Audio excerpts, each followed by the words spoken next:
lông.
I think not.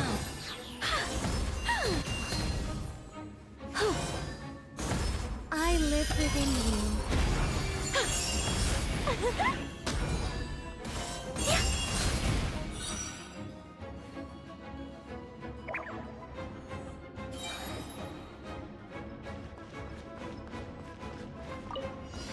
Yeah. Heaven's will made mine.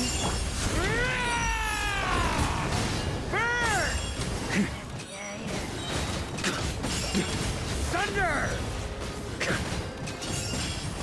Thunder! Swirl, Mark II, absorb Decay! New life!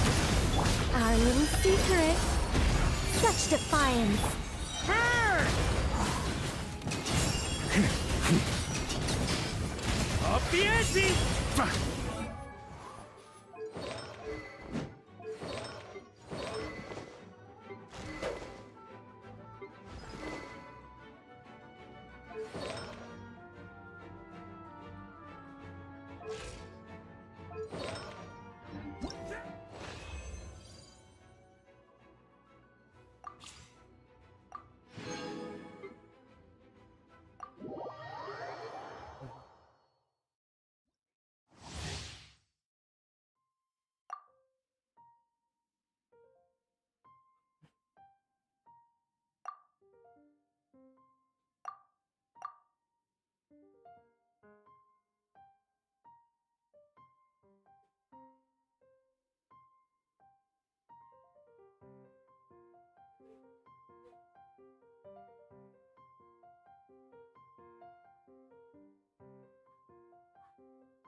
You're done!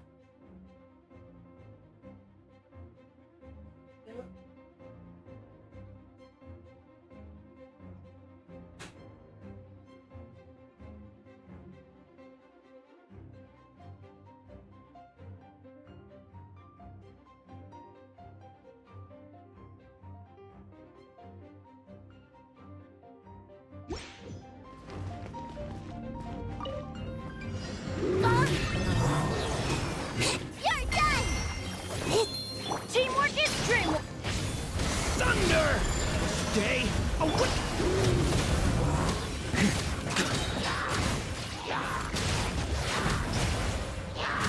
Gotcha! My turn! Hammer it home! Everybody stand back!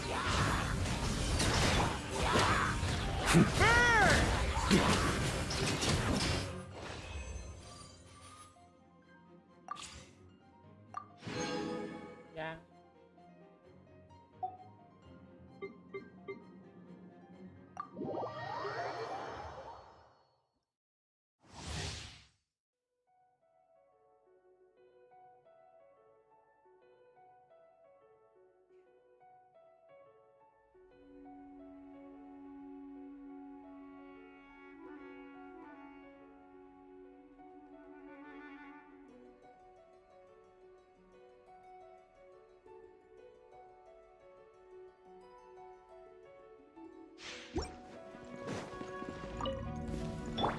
get down to business. Midnight Phantasma. Let's keep going, team. Neutralizing.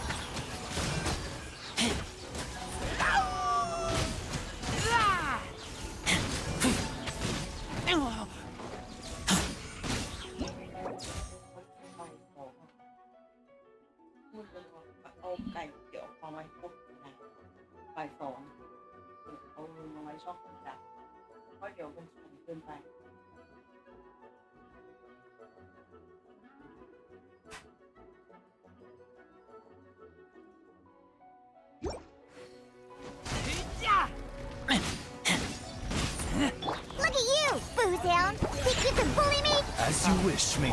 Now's our chance. Precision. Keep back!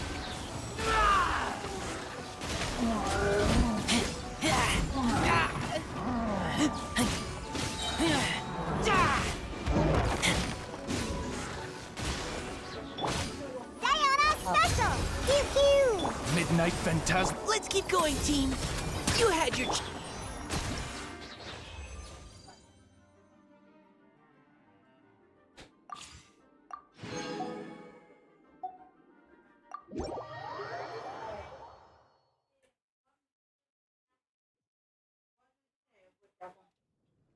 ร้านตรงแถวที่เขาขายไก่ลูกชิ้น ซื้อให้ด้วยดิไปซื้อให้หน่อย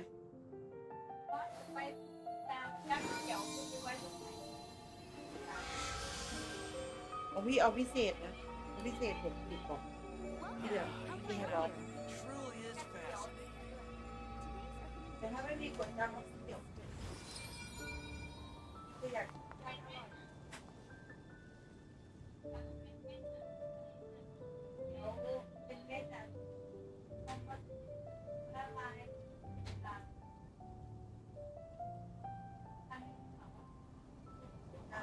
Welcome. How can I help you?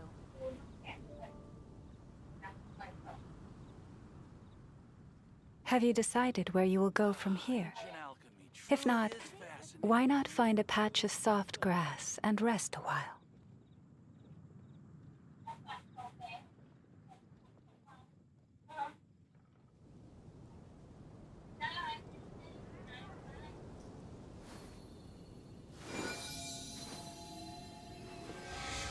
The neighboring nation of Liyue has the most prosperous commercial port in all of Tibet.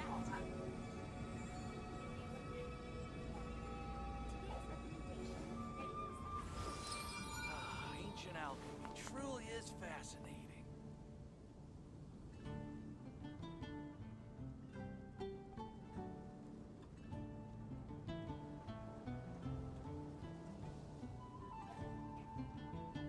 The neighboring nation of Liyue has the most prosperous commercial port in all of Tibet. It's been getting quite busy recently.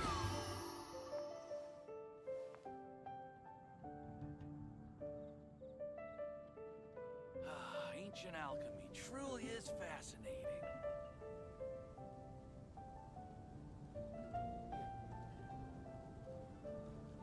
The neighboring nation of Liyue has the most prosperous Even commercial when port the in all night of is Tibet. gone, and even when the sky is hidden from view, still the moon shines its light upon you.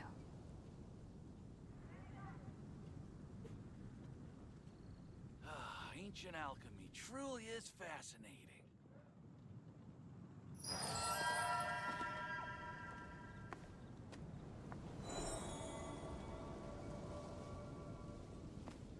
The neighboring nation of Liyue has the most prosperous commercial port in all of Tibet. It's been getting quite busy recently.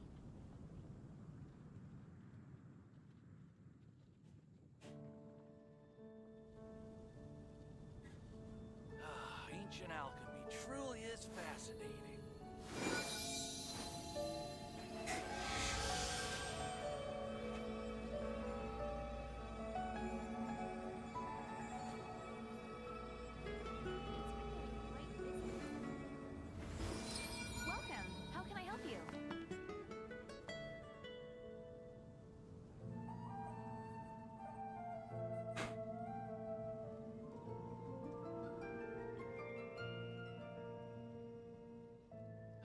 Ancient alchemy alchemy truly is fascinating.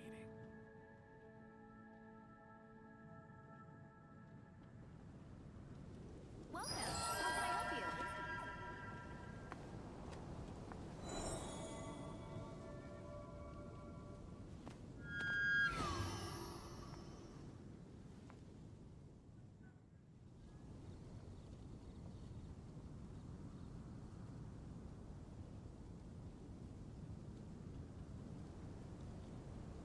The neighboring nation of Liyue has the most prosperous commercial port in all of Tibet.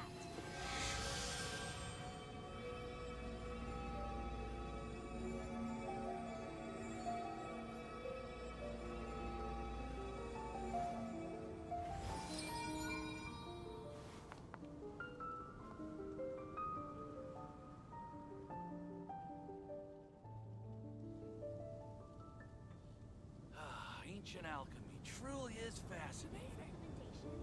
The neighboring nation of Liyue has the most prosperous commercial port in all of Tibet.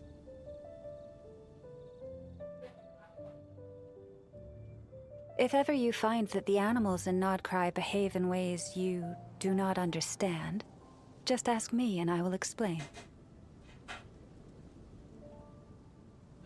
Ancient alchemy truly is fascinating. It's been getting welcome. How can I help you?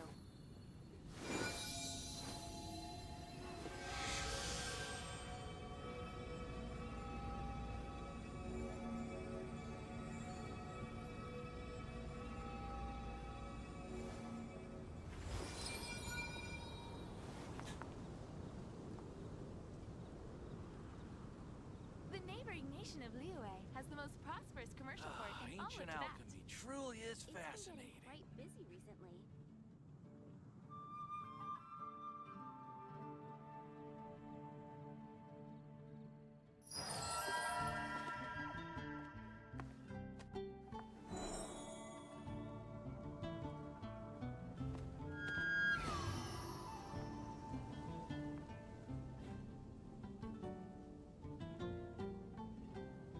Welcome. How can I help you?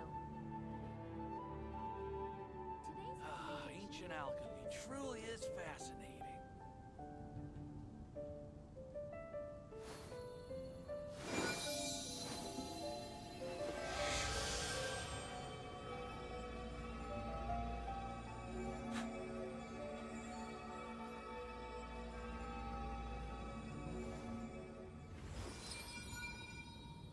welcome. How can I help you? Today's recommendation is the steak.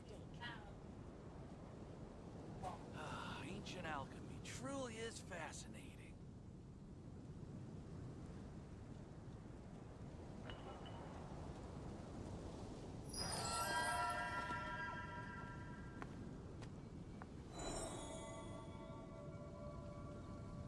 Welcome. How can I help you? It's been getting quite busy recently. Ancient alchemy truly is fascinating.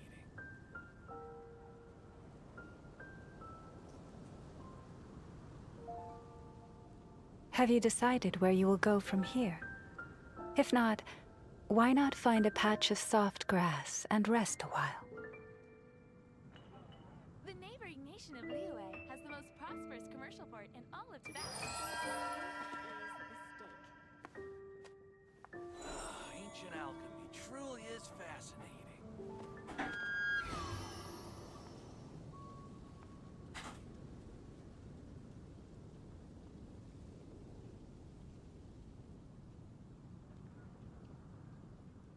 The neighboring nation of Liyue has the most prosperous commercial port in all of Tibet. Even when the night is gone, and even when the sky is hidden from view, still the moon shines its light upon you.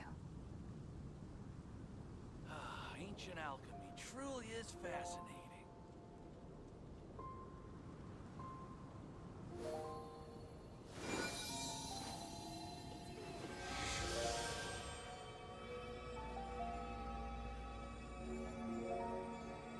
Welcome. How can I help you?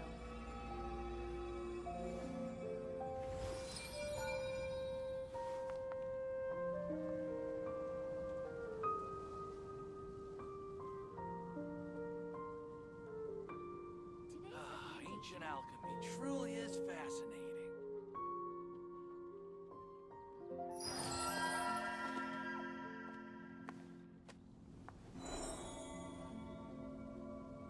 The neighboring nation of Liyue has the most prosperous commercial port in all of Tibet.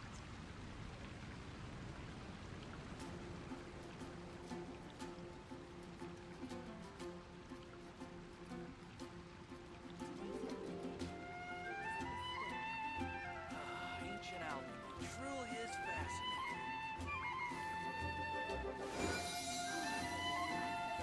The Adventurers Guild. The neighboring nation of Liyue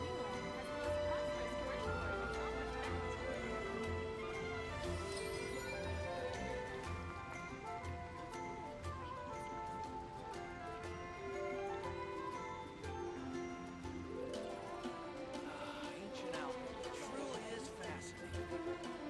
Star-Snatch Cliff is known for its fields.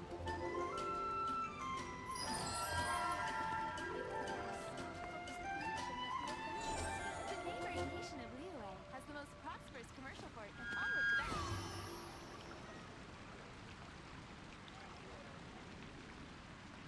Today's recommendation is the steak.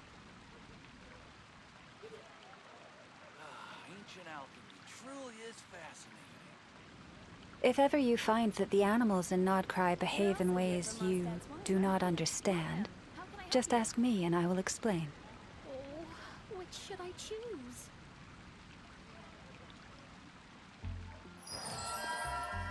It's been getting quite busy. Radish veggie soup. Ancient alchemy truly is The fascinating. neighboring nation of Liyue has the most prosperous commercial port in all of Tibet. You're also here for Mondstadt's home. Oh, which should I choose?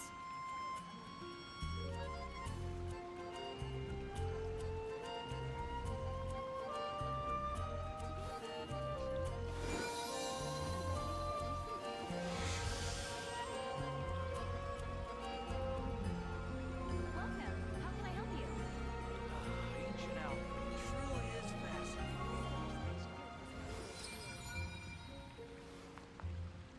Oh, which should I choose?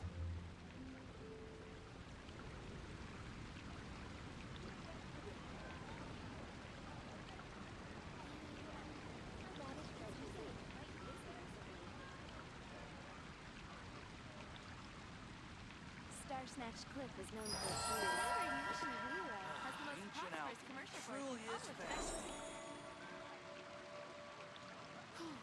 I guess I'll post a commission at the Adventurers Guild.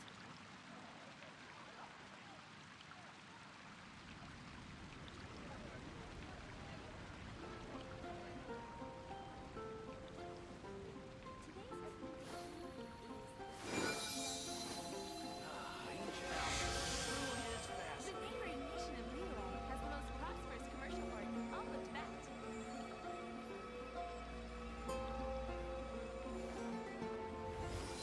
What should I choose?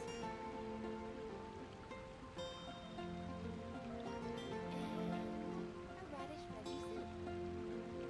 You're also here for Mondstadt's home. Ancient alchemy truly is fascinating.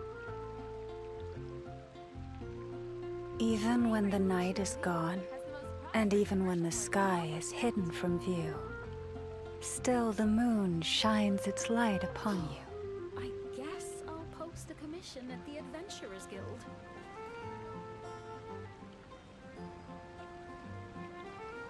Ancient You're also alchemy here for truly Mondstadt's is home. fascinating.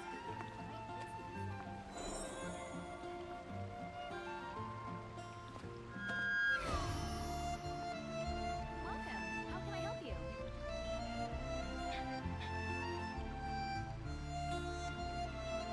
Oh, which should I choose?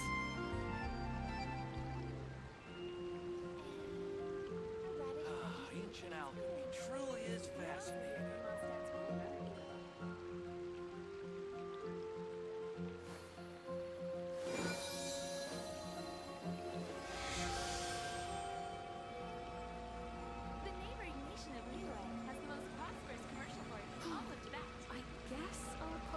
commission at the Adventurers Guild. And a radish veggie soup. You're also here for Mondstadt's wine, aren't you? Ancient alchemy truly is fascinating.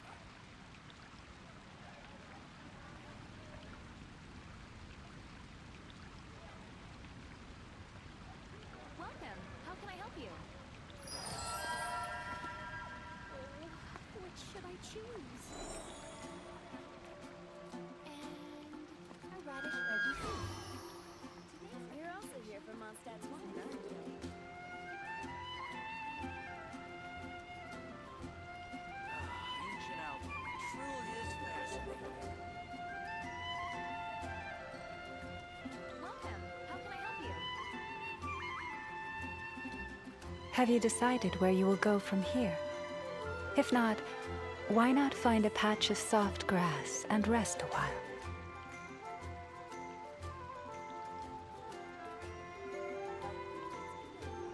Ancient alchemy truly is fascinating. Welcome. How can I help you?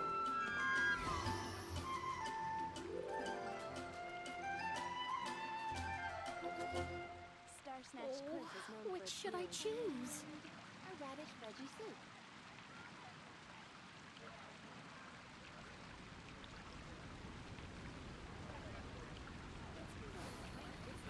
Ancient alchemy truly is Welcome. fascinating. How can I help you?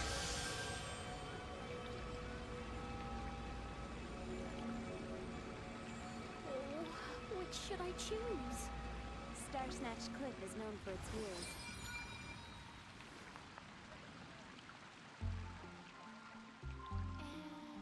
And a radish veggie soup. Welcome. How can I help you? Ancient alchemy truly is fascinating. If ever you find that the animals in Nodcry behave in ways you do not understand, just ask me and I will explain. I guess I'll post a commission at the Adventurers Guild.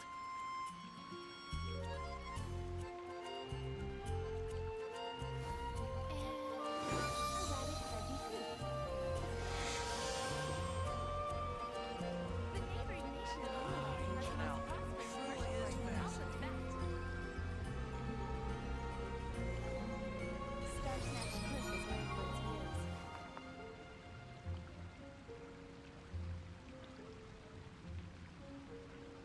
Oh, which should I choose?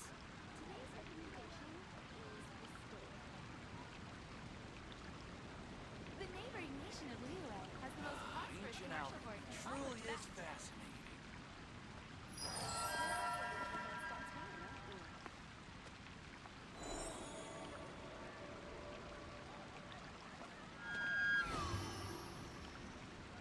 And a radish veggie soup. Which should I choose? Today's recommendation is the steak. Ancient The alchemy neighboring nation of truly is Liyue has the fascinating. most prosperous commercial port in all of Tibet.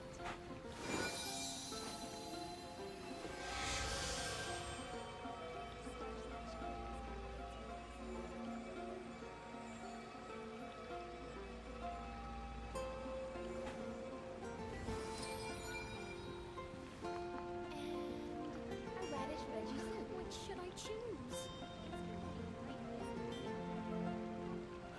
Ancient The alchemy neighboring truly is nation of Liyue fascinating. has the most prosperous commercial port in all of Tibet. Have you decided where you will go from here?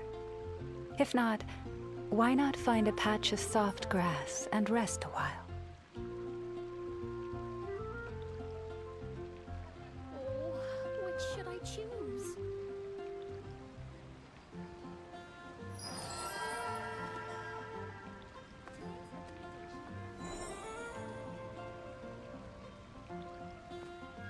Ancient alchemy truly is Welcome. How fascinating. can I help you?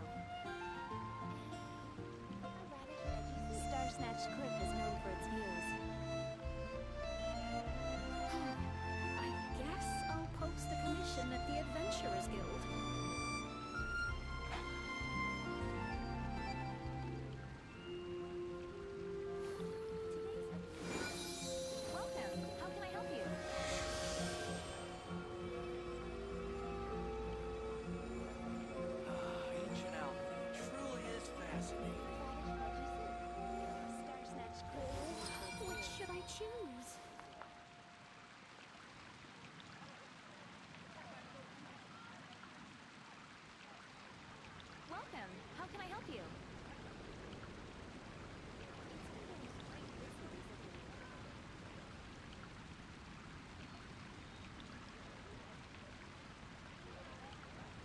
Even when the night is gone, and even when the sky is hidden from view, still the moon shines its light upon you. The neighboring nation of Liyue has the most prosperous commercial port in all of Tibet.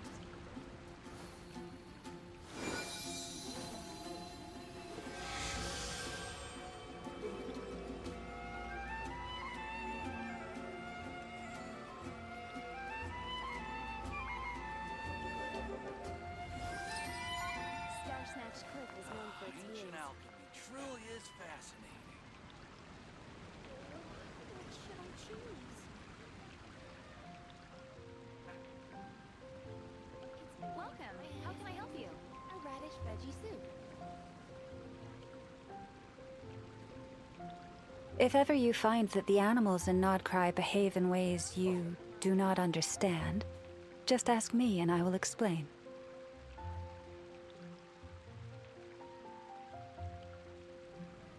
Ancient alchemy truly is Which should I fascinating. choose?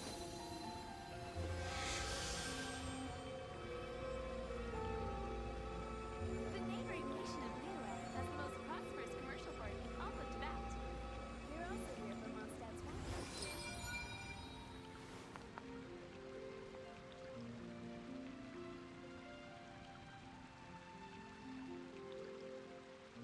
Oh, which should I choose? Ancient alchemy truly is fascinating.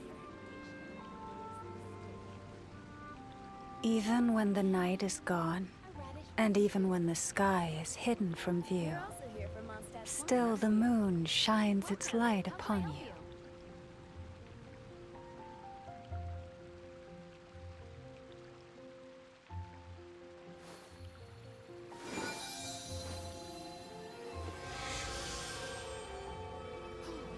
I guess I'll post the mission that the adventurers Truly do. is fascinating. Star Snatch Cliff is known for its views.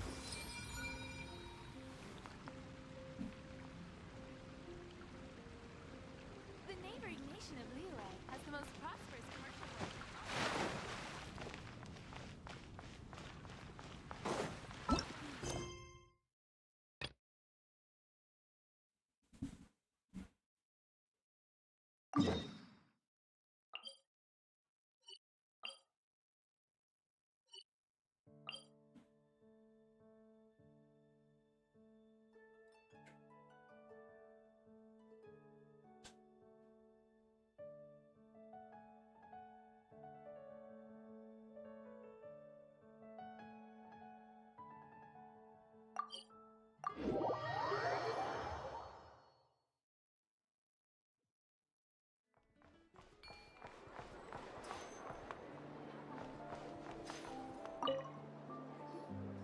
Ah, Traveler, Paimon.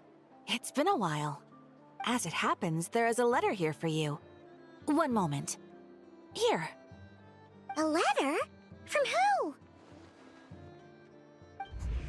Dear Diary, I'm Kale. I work as a trainee forest ranger under my master, Tainari. I'm also studying at the academia. I've been getting better and better at reading lately. Mr. Al-Haytham says that the written word is a crucial medium for exploring the world and understanding oneself. That's why I decided to start this diary. That said, what should I write about? Things are pretty quiet in Sumeru these days. Life is good. Every day is a fulfilling and happy one. When I think back to the days when I suffered from Elazar, or way back to when I was injected with God remains, I am in a much better place now. I'll leave it there for now. Master said he'll take me shopping in Sumeru City today, which is great, because I've been meaning to visit the toy seller at the Grand Bazaar for a while now. Kale, time to go. Yes, Master! Huh?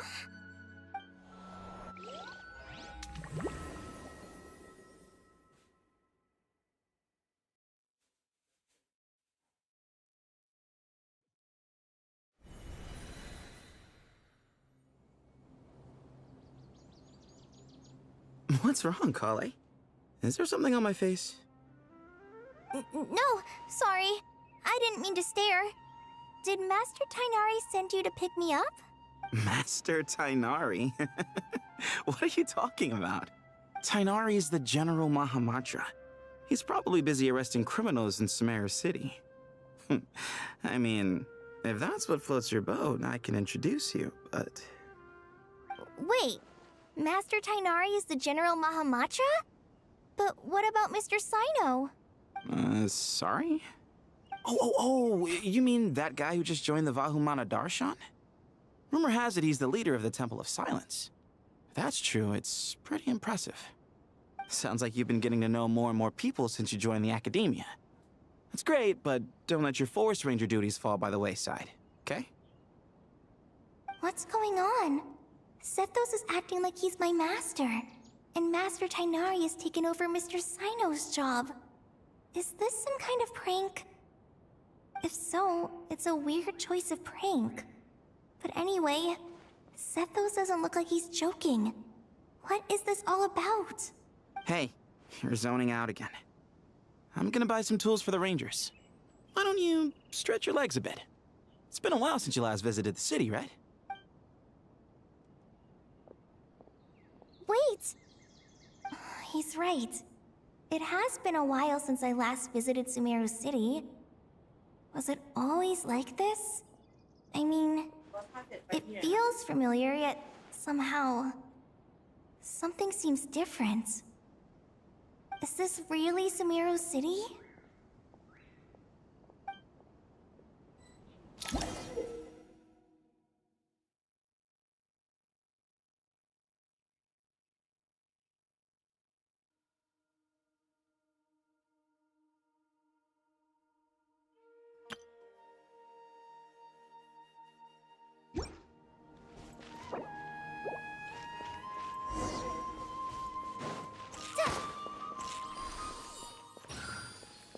Hey, did you see who just walked by? I think she's that famous merc. Hey, did you see who just walked by? I think she's that famous Yeah, it's gotta be her. That red hair gives her away. The Flame Mane. They say she can take down a dozen tough guys with just one hand.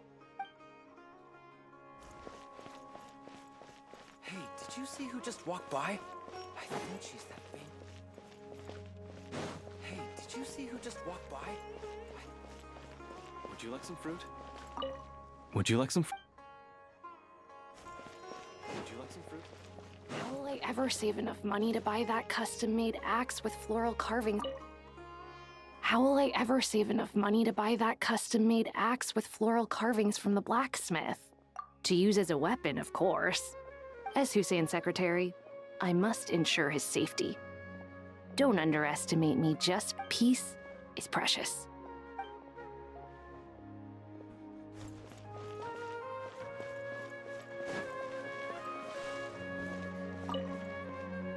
When I grow up, I'm gonna join the Eremites and protect Sumeru City.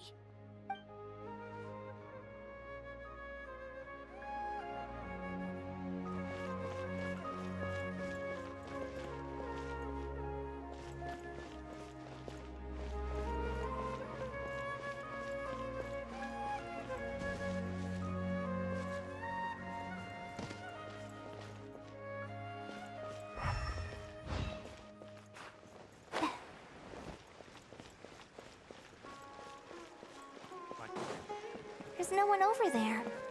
I should go check out somewhere else instead.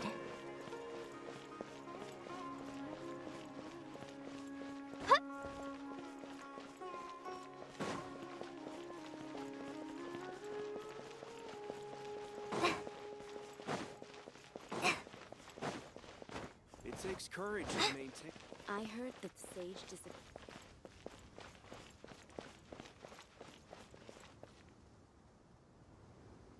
Lord Kabe Bay, did you get a chance to review this month's accounts? Any feedback? You mean the version you sent over a few days ago? Yeah, I took a look when I received it.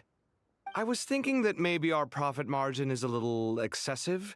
I visited some of our commercial partners last month. Their earnings are very slim. Are you suggesting that we give up some of our profits for them? Well, since we have more than we need, yes. Making money for its own sake is pointless. Don't worry also about that designer you hired. I've had to revise his proposal 3 times now, but he just doesn't seem to... Let's cut our losses. Pay him his fee and send him on his way. I'd like you to get Layla on this instead. She was Cyrus's student, and she designed the Palace of Alcazarzare. Seems like a much safer choice. Who's sneaking around over there? Mr. Cave? Do you recognize this person, sir? Yes, it's all right. We've met. This is Kale, Sethos' trainee. He brought her along the last time I went for drinks with him. What brings you to the city, Kale? Is your master here too? No, this is all wrong! Why is Mr. Cave saying that too? Tainari is my master. This can't be real. I have to ask someone else. There's gotta be someone else out there who still remembers the truth. Hey, wait! Don't run off! How strange. What's gotten into her today? It's like everyone switched places. I guess I'll keep looking around. Without a trace as soon as he gets off. I heard that the sage disappears without a trace as soon as he gets off work.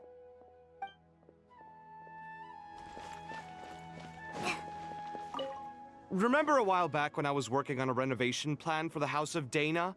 Well, I submitted a report to the Grand Sage. It's infuriating!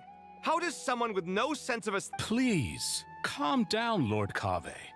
Maybe it's for the best that the proposal wasn't approved. Weren't you planning on... You're right. It's his loss if he doesn't want to work with me. Let him live out the rest of his days in an artless void for all I care. Anyway, enough about that killjoy. There's supposed to be a show at the Zubair Theater today. Are you guys free later? I heard that the sage disappears without a trace.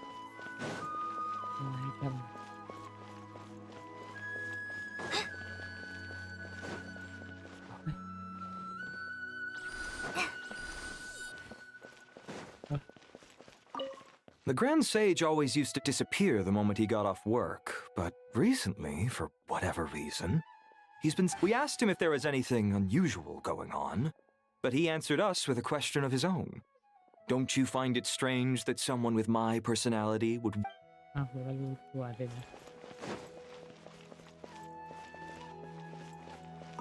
Hey, bud, can I ask you a favor? Is that alright if I borrow your thesis? Don't worry, I'm not... I guess that's okay. But if our... Yeah, trust me, plagiarism's the last thing on my mind. Why don't you go ask the Grand Conservator? Candace should be able to find you what you need. Really? I always assumed she'd be tough to negotiate. Would you like a cup of coffee? Would you like a cup of coffee? The store's been pretty busy lately. Lots of customers have been feeding Ashru, who watches over the shop, and now Ashru's put on quite a lot of weight. Maybe I...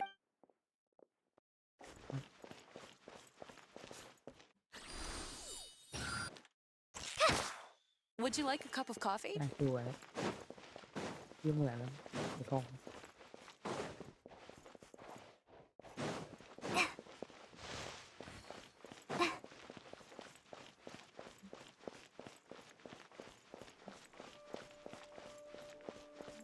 There's no one over there. I should go check out somewhere else instead.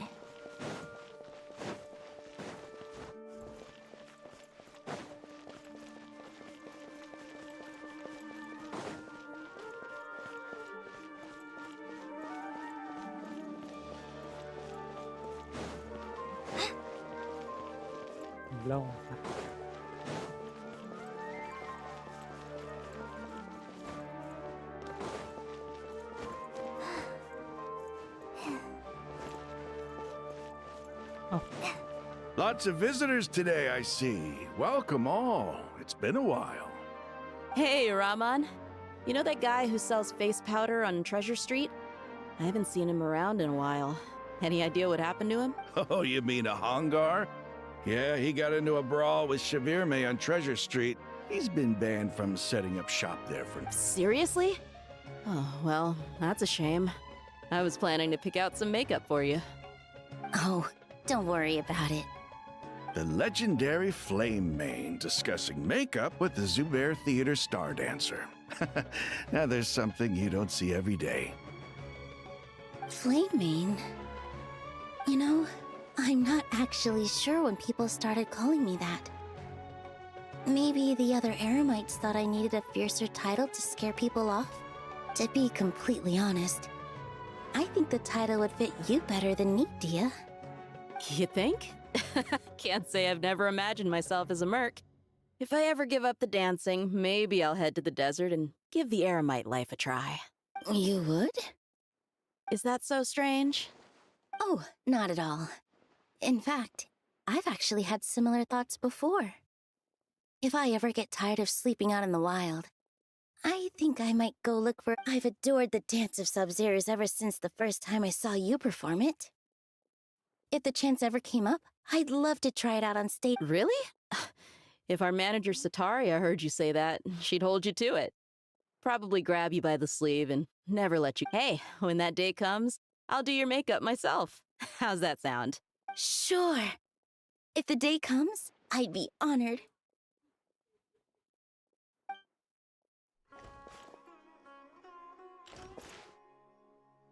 Everyone I know, everything I've ever known. Suddenly it's all a jumbled mess. The question is, who's right? Them or me? My head feels so heavy. I can't think straight. Nilu, have you been to Aru Village recently? I've got a friend who I haven't seen in... You mean Faruzan, the guardian of Aru Village? I saw her not too long ago. No change there, then. I'll have to catch up with her the next...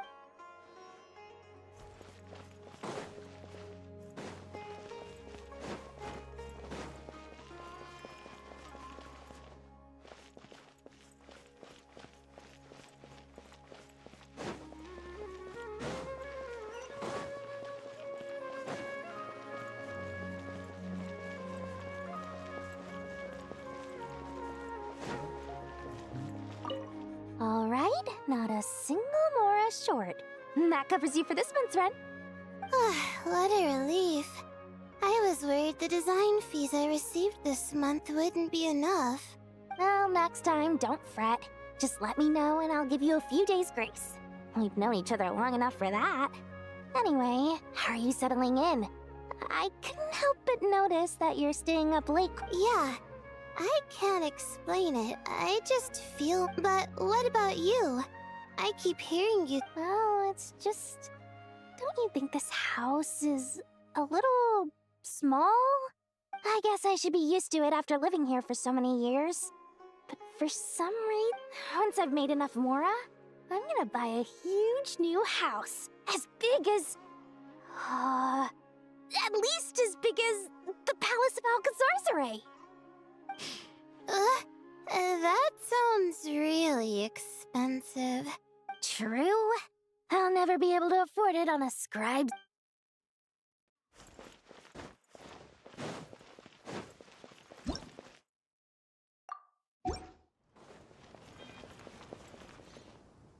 Mahamatra Tainari, we've apprehended the suspect. They say that the fool is prone to blind faith, but the wise man is not immune to it either.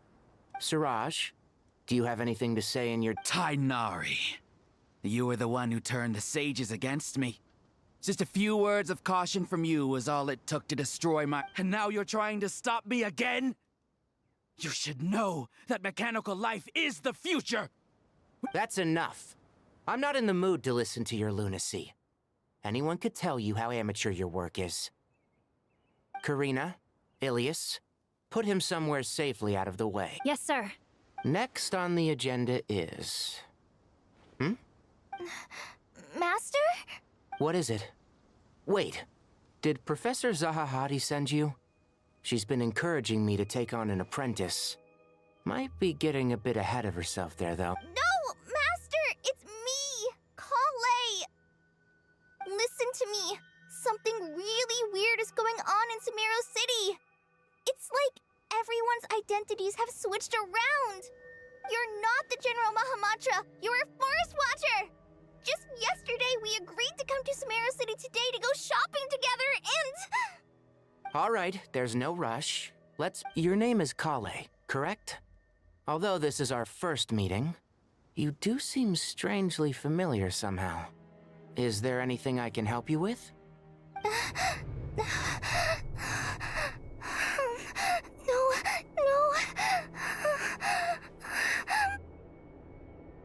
Master! What is it?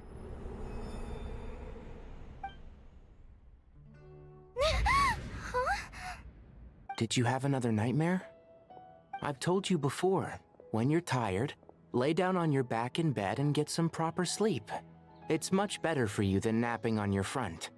Poor posture obstructs your breathing, which can lead to all sorts of weird dreams.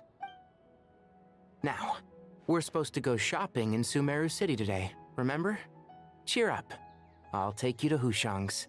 I heard he's got some new toys in stock. Go wash your face, take some deep breaths, and when you're ready, we'll head out.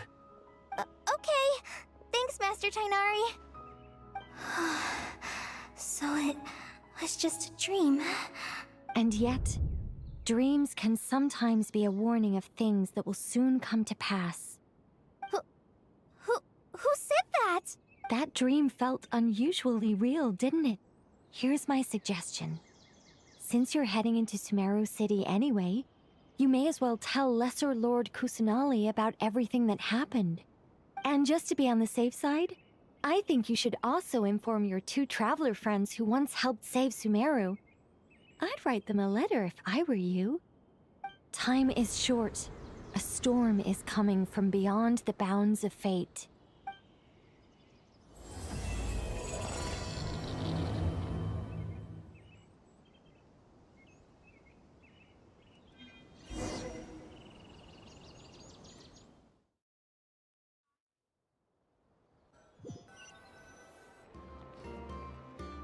What a strange situation. No wonder Kali was in such a rush to write us a letter.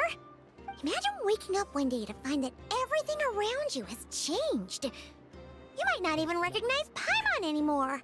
Oh, that's a scary thought. Let's get to Sumeru and find out what the heck is going on.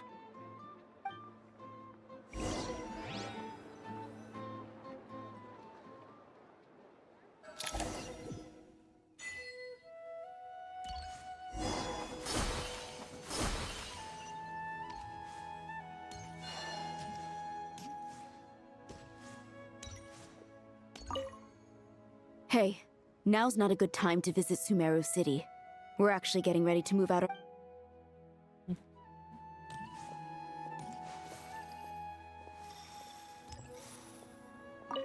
Hey, mister. Are you a robot? Shh! Look! He's pretending to be human! I am a robot. I was designed to infiltrate the human world undetected.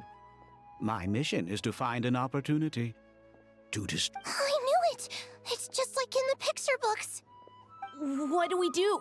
We're the only ones who know his secret, right? You have discovered my secret. Now I must take you as my prisoners. I will... Don't be afraid! I'll protect you!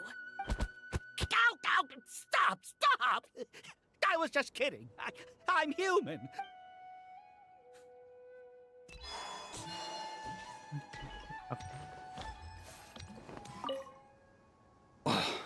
I don't trust... As if work and family aren't enough to deal with already. Now they're telling us to move to Caravan Rebot because of renovations? Huh. I bet it's just some vanity project. I don't trust the Dendro Archon, nor any of the sages. Especially not that new Grand Sage, what's his name, Nephis? If you ask me, he's the...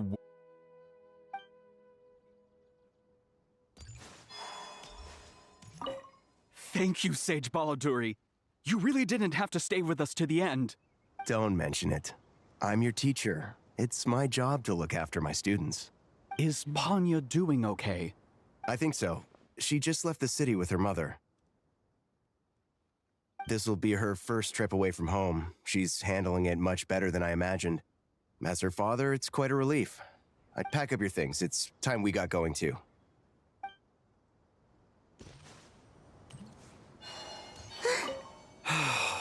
can't believe... I made an automatic watering device so that my... Hey, do you think renovation works is the real reason they're moving up? There's a rumor going around that Sumeru City's buildings aren't earthquake-resistant enough. Maybe that's...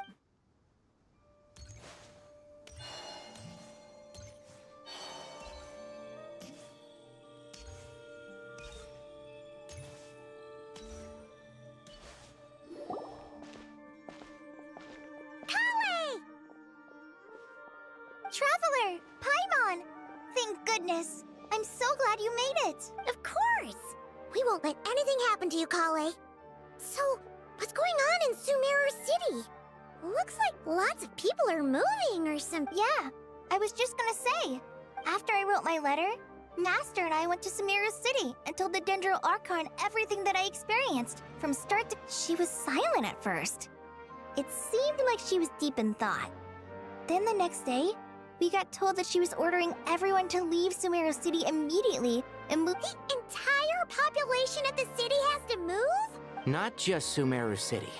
The evacuation also includes Lokapala Jungle, Avidia Forest, Ashavan Realm, and Ardravi Valley. Basically, everyone living in the rainforest must temporarily relocate to Caravan Ribat. Holy smokes! That's crazy! Yes, it's quite an operation. Even if people only bring the bare essentials, the scale is simply enormous. They've requisitioned almost all the Sumpter Beasts in Sumeru for the task, including the entirety of Dory's Sumpter Beast Park.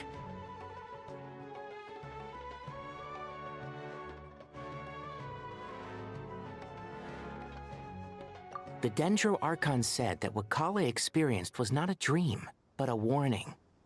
After our meeting, she immediately summoned the 6 sages to analyze the situation and discuss countermeasures. They concluded that the events seen in the dream are very... please keep that to yourself.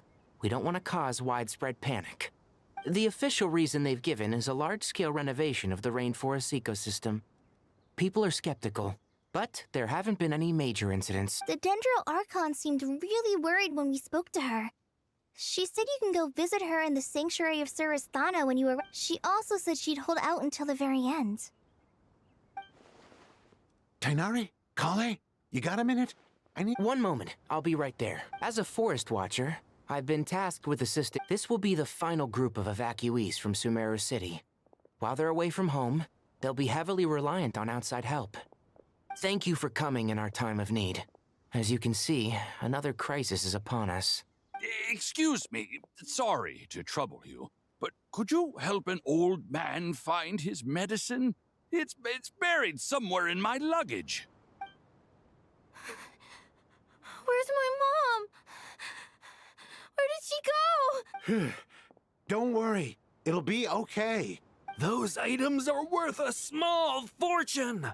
Make sure you store them somewhere safe. You understand? I bet you thought you'd get away with this in the chaos, huh? Guess again. No petty thief gets past me.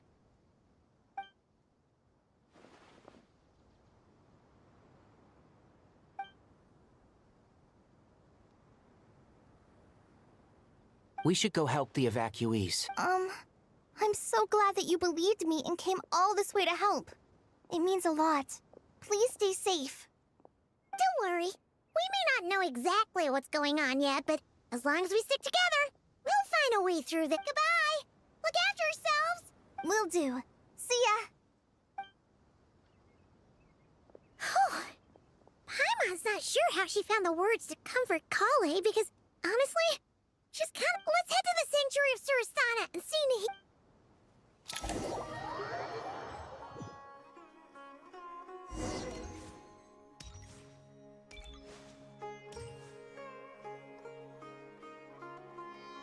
Who goes there? No unauthorized access to this place. By order of Mahamatra Sino. Are you blind? It's the Traveler and Paimon. Surely you've seen them before. Huh? Oh, so it is. I'm sorry, I haven't been sleeping well lately. My nerves are a little frayed. The Dendro Archon is in a very vulnerable state at the moment. Mahamatrasino is concerned that our enemies might choose this moment. Just seeing you two again already puts our minds at ease. Please, enter. I'm sure everyone's expecting you.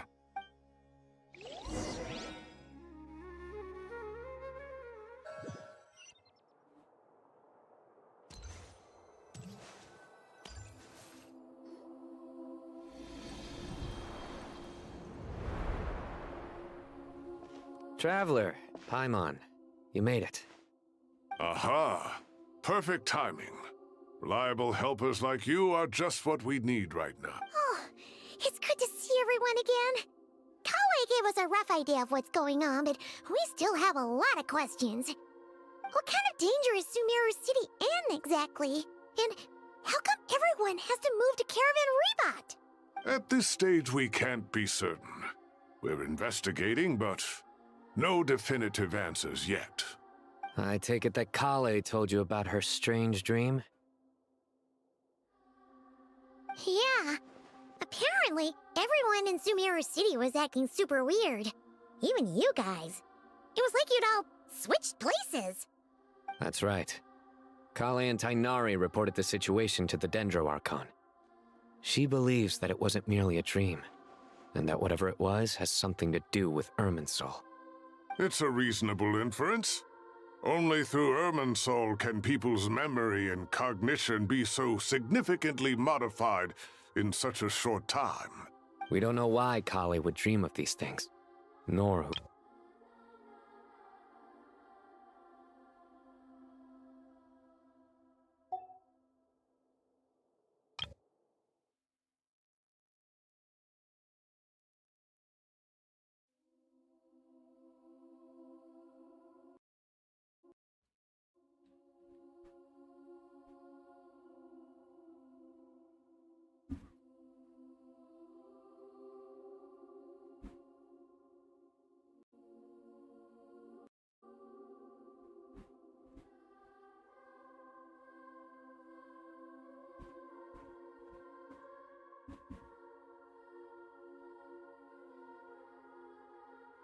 It's a reasonable inference. Only through Irminsul can people's memory and cognition be so significantly modified in such a short time. We don't know why Kale would dream of these things, nor who was trying to warn her. The Dendro Archon decided to connect to Irminsul to investigate more thoroughly.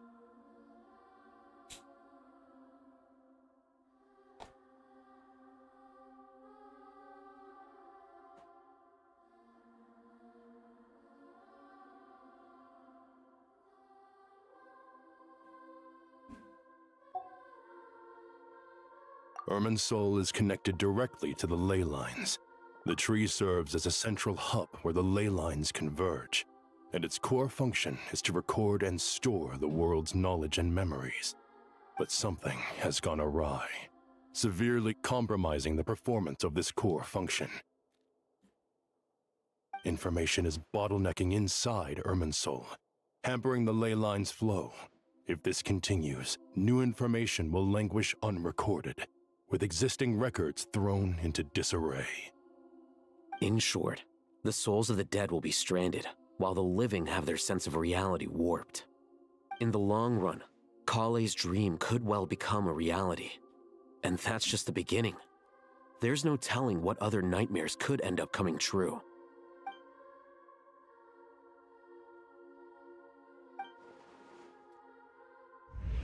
I have come this far, to use my death to open the gates of the ley lines to my people.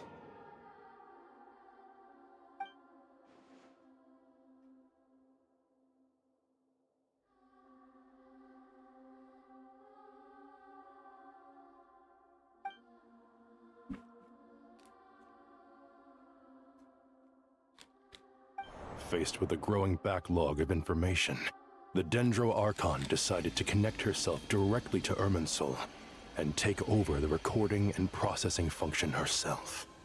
But it is an almost impossible task. Individual brains aren't equipped to deal with the sheer volume of knowledge and memories involved. All that information flooding in at once would instantly fry any human mind.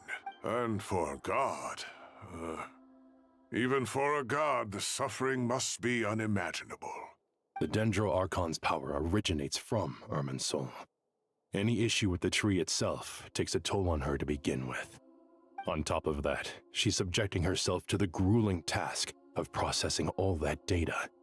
It must be torture for her, and despite all of this, she is somehow finding the strength to investigate the Irminsul situation from within and send us her findings. I finished analyzing the latest data. Looks like our working theory was wrong. There's no signs of Irminsul having been attacked from the outside. So it's internal then? Some sort of disease, perhaps? No. I've spent half my life studying the ley lines. If Irminsul malfunctioned this easily, the world would have met its end long ago.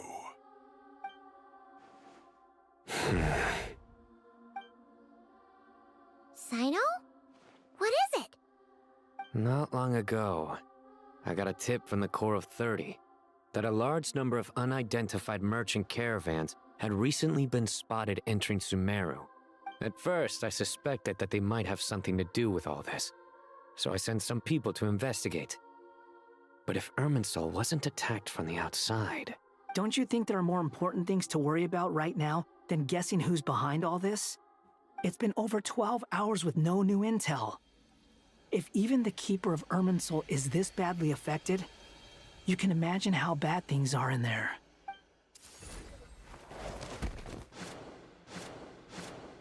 Dendro Archon.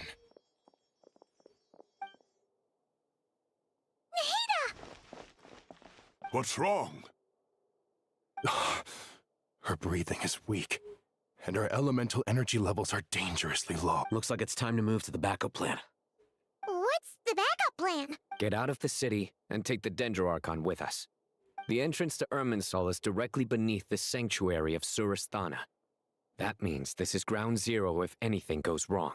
The Dendro Archon has a very strong connection to Irminsul. But theoretically, this connection should grow weaker with distance. Under normal circumstances, she could unleash her full power here.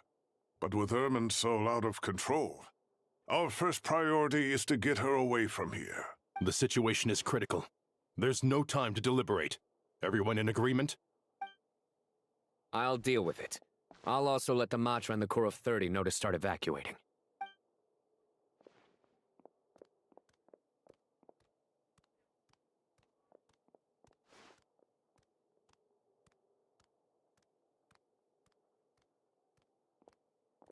Let's go.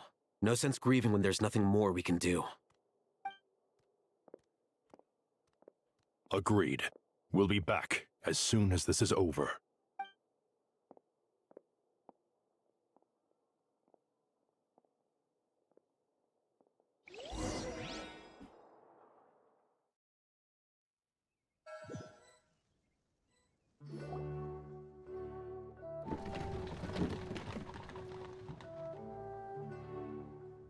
The last group of civilians has been safely evacuated. Dendro Archon's carriage will travel with them. Sino and Hat Guy will protect the convoy. With the Dendro Archon in a coma, we've lost our means of investigating, and with Irminsul still deteriorating, we have no choice but to evacuate Sumeru City. Stop moaning, Cyrus. We're the teachers here. We should be showing a little more confidence, don't you think? A wise judgment. Let's move out to Caravan Rebot.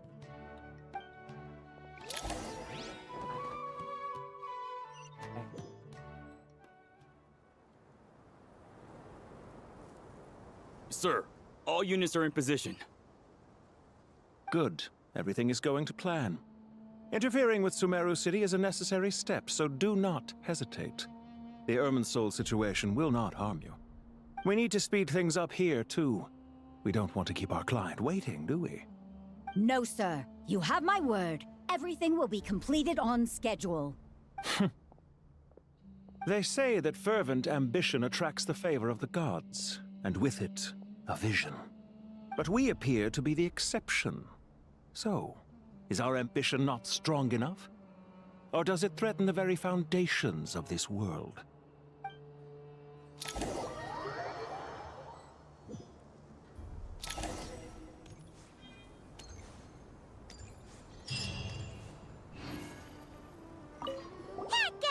What? Nothing. You just look like you were lost in thought there. Do you have any ideas about what's... From what I know about Irminsul, the system doesn't break down that easily. I don't have the faintest idea who could have done this. Actually, one name did cross my mind. But... he's already dead.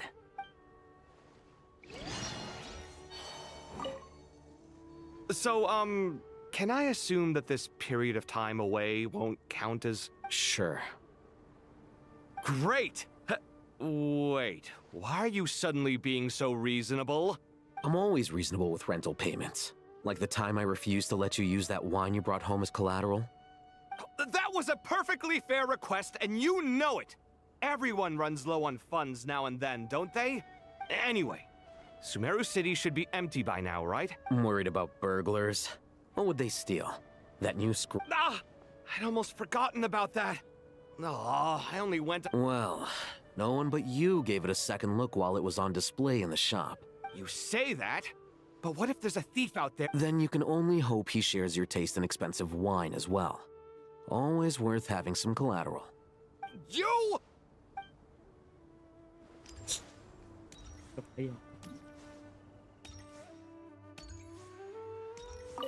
Keep your eyes peeled.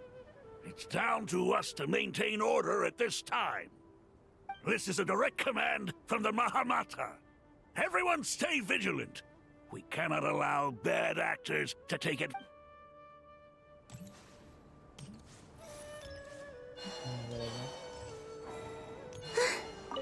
Take this medicine and get some rest. Long journeys are fatiguing at the best of times, and it's taken a toll on... Got it. Thank you.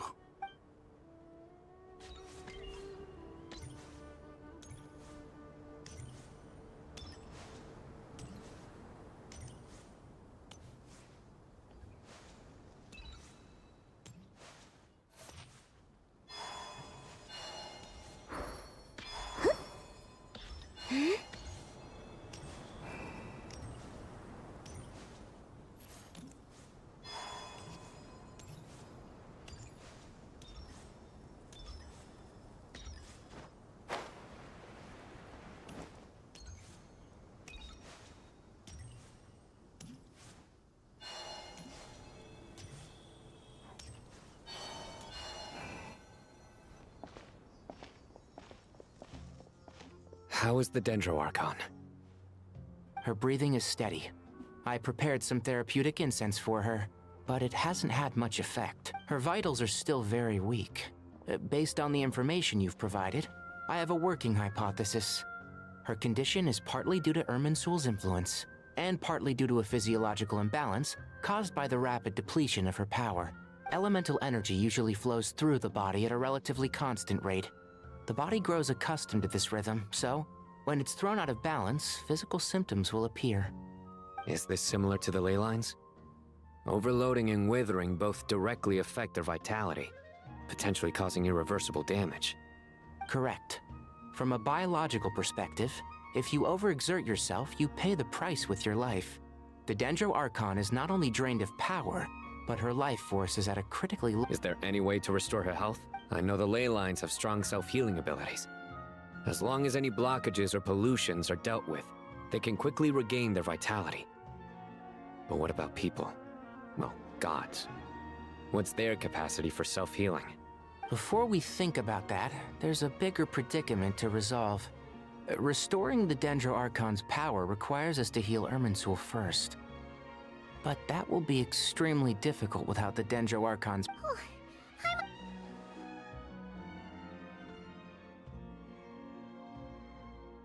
Master Tighnari and Sino look so serious. I've not heard Master speak in this tone for a long time. Tighnari. Master Nephis? Sages? Tighnari, haven't seen you in ages. Have you gotten taller? Or did your ears get longer? Hopefully the former, Uncle Baladuri. Sino, where's Professor Cyrus? I thought he'd be with you. He went out into the wild to investigate the situation. He said that the Irminsul anomaly will likely start to affect the real world soon. He shouldn't be trotting around alone at his age. Which way did he go? I'll look for him later. Would someone mind introducing us? Ah yes, of course. Allow me to do the honors. I'm sure we're all familiar with the Traveler and Paimon. They're the heroes who helped foil Azar's conspiracy and save Sumeru. These gentlemen and I are the 6 current sages of the Academia. Balduri and I are part of the Old Guard, while the other 4 took office after Azar and his clique fell from power. We have Sage Alkindi of the Spontamad Darshan, Sage Farnas of Kasharawar, Ritaoist Sage Shakir, and finally Harabatot Sage Rusht. Nice to meet you all! I've heard much about you. Delighted to finally meet you in person. You're younger than I imagined for someone with the power to stand up to fate itself. Thank you for lending your aid to Sumeru once more. Once we're on the other side of this, could we get a photo together? My daughter has a friend named Isak. He's always talking about you two. Of course! No true hero would deny a child their wish. Back to business.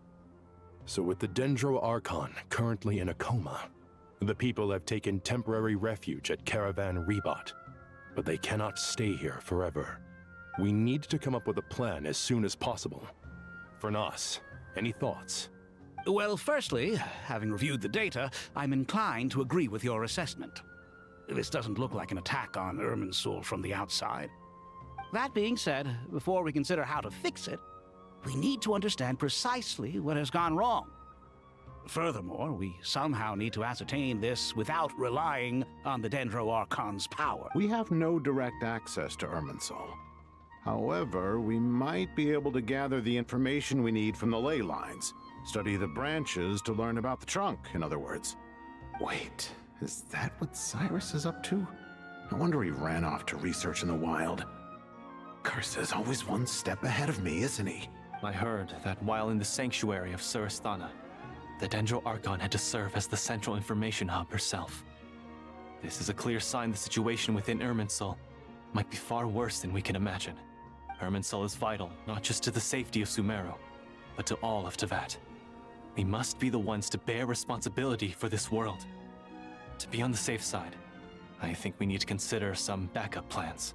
Are you saying we should consider a scenario in which Irminsul is completely destroyed? I'm merely pointing out that the possibility exists. You have a valid point. But until worse comes to worst, I believe we should focus our efforts on resolving the Irminsul anomaly and help Kale, I understand that you were the first to foresee this crisis. If it's all right, I'd like to talk with you about it in more detail. Of course. But even I don't know how I came to have that dream. If there are no signs of external damage, could it be a stress fracture? Metals tend to suffer from this issue with long-term use. And it's possible, but surely a stress fracture would be more likely to cause a complete shutdown rather than chaos. Sages, General Mahamatra, sorry to interrupt, but something has come up. What happened? Some citizens didn't believe that Sumeru City was really in any danger. They slipped away and hid during the relocation, intending to return home. How many people are we talking? About a dozen. Sakura found them while on patrol, but they appeared to be suffering from psychosis. By the time we arrived, there were only 2 survivors. One was unconscious from their injuries. The other tried to attack us. Where did this happen? Near Yasna Monument. That's not far from Caravan Rebot. Master. I know.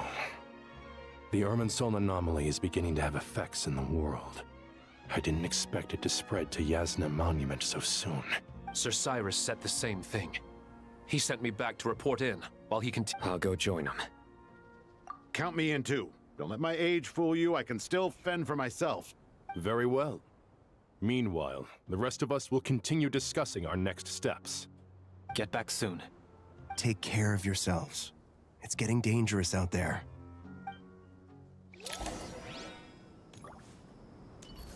I thought we'd be safer once we... If the Irminsul anomaly's sphere of influence continues to expand to Aru Village, we should check if they can accommodate so many people. Essential supplies will also become an issue. We were only able to relocate here so quickly. If we move to the desert, we'll need to carefully Don't be nervous, Kale. I just... Dreams so vivid, they seem real. Filled with strange or... Let me think. There was one time... Fire. Fire? Yeah. I wish I could give you more details, but... all I remember... I doubt this dream was a mere coincidence. Perhaps it was some kind of prophecy?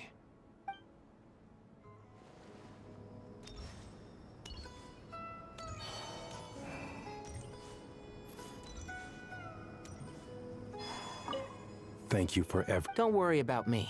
I'm fine. I only just got appointed as Grand Sage. Looking back now, I don't think I handled the situation with Azar. Now that I'm the Grand Sage, I have to be responsible for everyone's lives. It's only natural that you want to do the best job you can. You're right. We may well be heading into the desert before... We left in such a hurry that I didn't bring any sun lotion, but I'm sure I can make some from local ingredients here. Of course, like it was yesterday.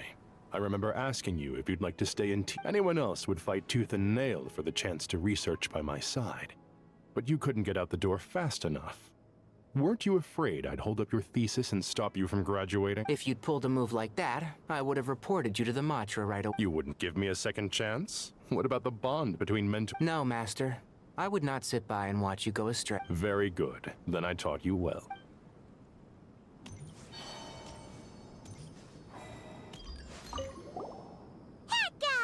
What? Nothing. From what I know, I don't have the...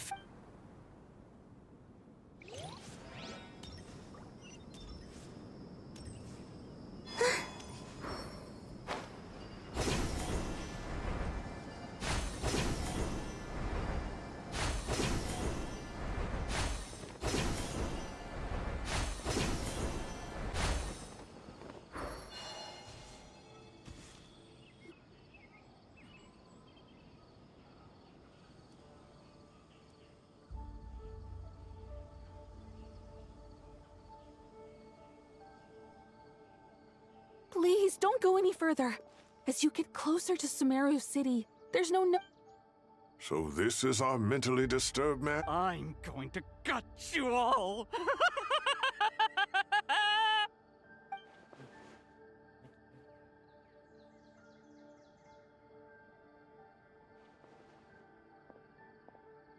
Cyrus, you didn't even bring a single guard? Do you think you're some sort of war? It's fine. Come here and look. Oh, it's... That's right. Flowers that bloom from openings in the ley lines, indicating some sort of anomaly. I don't believe I've ever seen a color like this before. Did you discover it nearby? Not just here. Way over there, too. They're everywhere. There's even more in that direction. How did you ascertain the situation further ahead? Didn't you just say that we can't go beyond this point? Yes. This area is relatively safe so far. But if you continue forward, delusions will start afflicting your mind. However, some vision-bearing mercenaries were able to maintain their sanity a little better. Sino, do you remember the class I taught on dissecting ley line blossom? I do, Professor. I received full marks in that course. Good. After all these years, it's time to put that knowledge into practice. There must be anomalous information hidden within these blossoms. Alkindi, been a while since we worked on a project together. Sure has. Well, what are we waiting for? Let's get to work. Anything we can do to help?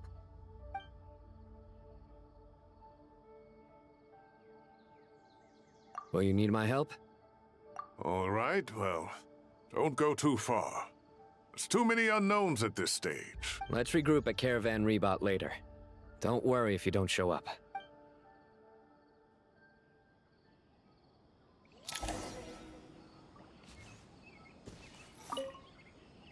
All right, well... Let's regroup at Care...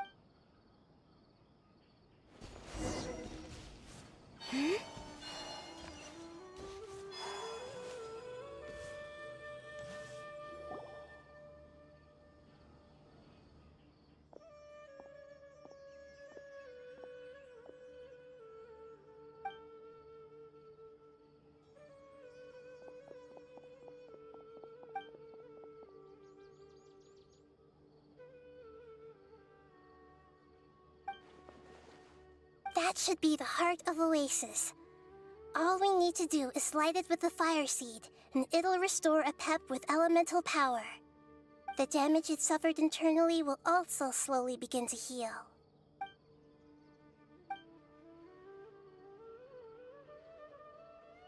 What is it? You thought of some... Really? Then let's get back and tell...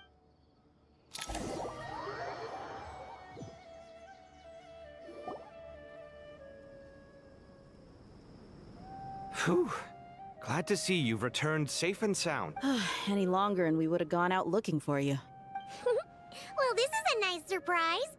Paimon sure... We've made some progress, so let's start by giving you and Paimon a quick update. By dissecting the ley line's blossoms, we've been able to deduce that although Irminsul is experiencing an anomaly, the Dendro Archon has the power to connect to Irminsul. But there's also another way. I assume you recall the devices everyone was wearing when you first arrived in Sumeru. Devices? Oh, wait. You mean... The Akasha terminals? That's right. Of course! It's been so long, Paimon almost forgot all about the Akasha. Yes, but although the system isn't currently operational, the technological infrastructure is all still there. And it turns out that a certain someone gets so bored at work that he's actually read through every single one of the instruction manuals. No prizes for guessing who that was. If praising others is that embarrassing for you, you can simply spare yourself the ordeal. As much as it pains me to say anything nice about him, there's no denying his intelligence. He rarely forgets anything he's read. The Akasha is exactly what Sumeru needs at this moment. Between us, we should have all the knowledge and expertise we need to get it up and running again. But if I recall correctly, doesn't the Akasha need a Gnosis to function? That's exactly right. The Akasha relies on the Gnosis as a power source, and in its absence, we'll need to find an alternative. To tackle this problem, it looks like we'll be relocating. Namely, to the Temple of Silence. Ring any bells? It's the only major institution in Sumeru dedicated to preserving the knowledge of King Deshret's civilization. You might find the answers you're looking for hiding. I agree. There's a good chance. Master Nephis and the other sages have discussed it. As the chaos from Irminsul continues to spread, Caravan Rebot won't be a safe haven for much longer. We have to move into the desert next. The scholars and sages will head to the Temple of Silence, while the civilian population seeks refuge in Aru Village. The Eremites will keep everyone safe during the journey, and Candace will be there to receive us at the village. This leaves us just one thing to worry about. That Dendro Archon. She's very weak. We can't afford to wait until... Well, luckily, the Traveler had a eureka moment while we were out investigating. Really?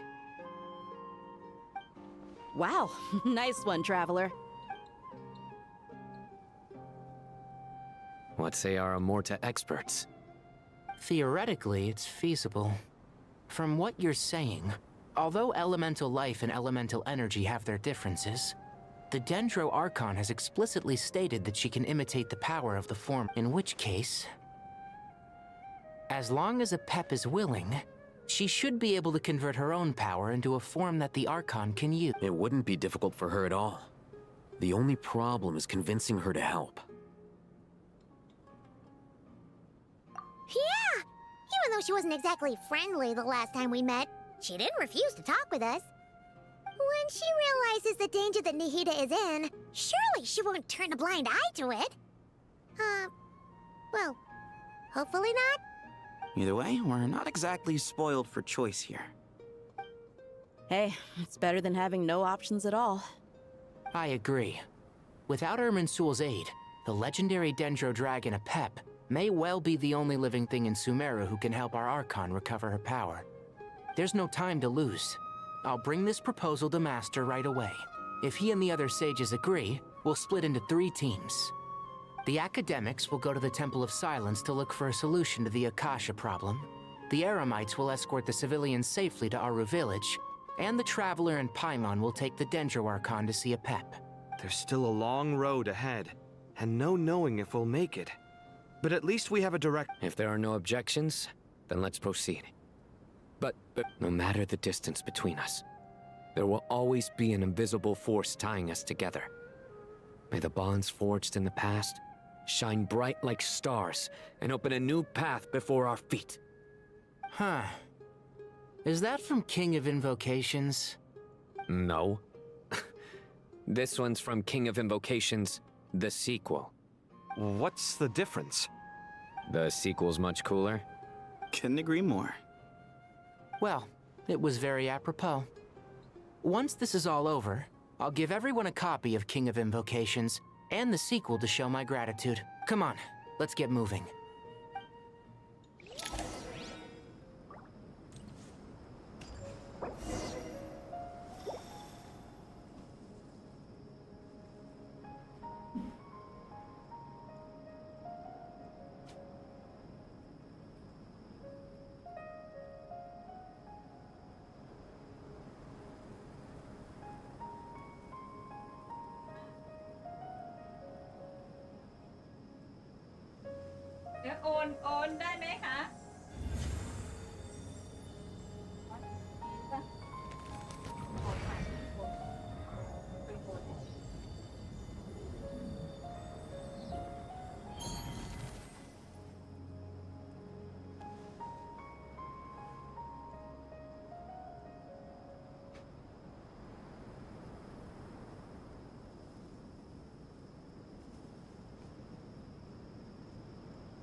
I used to take long walks in Silver Moon Hall every day, so don't worry about me.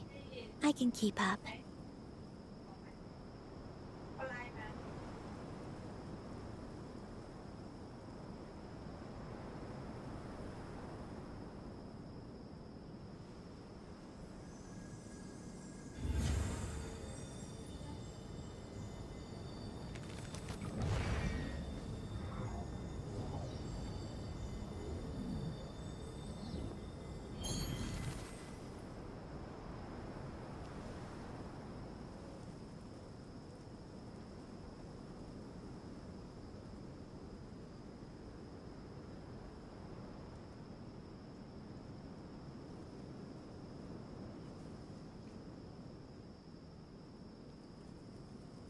I don't sing for anyone in particular.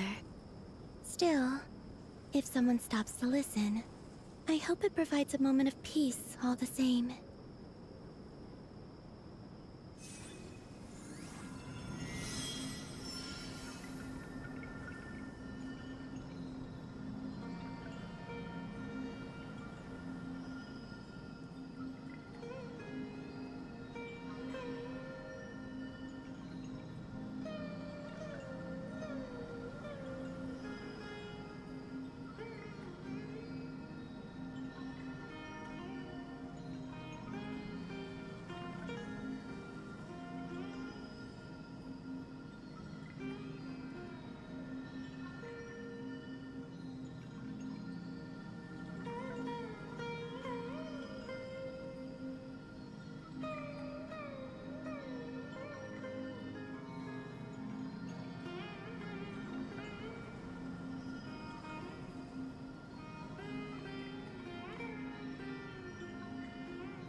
I used to take long walks in Silver Moon Hall every day.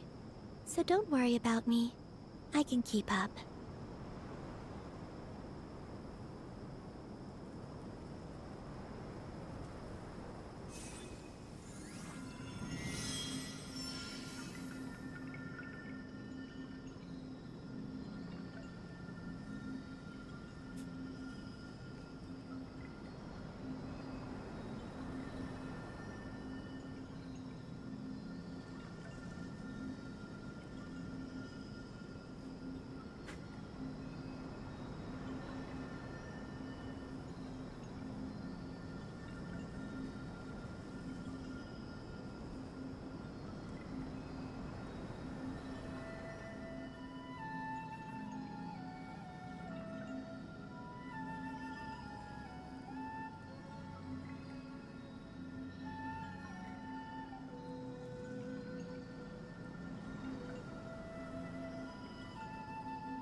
Would you like to go moon gazing?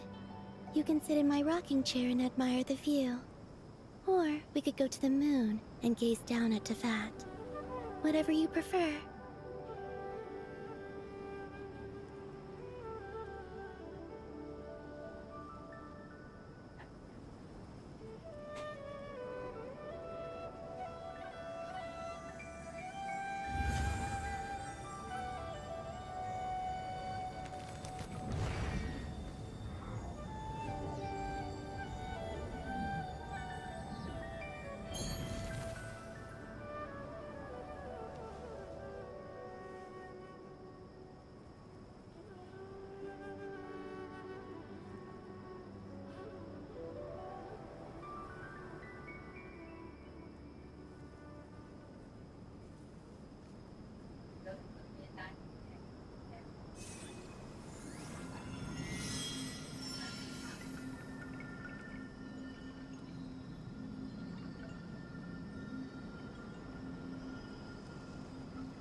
I don't sing for anyone in particular.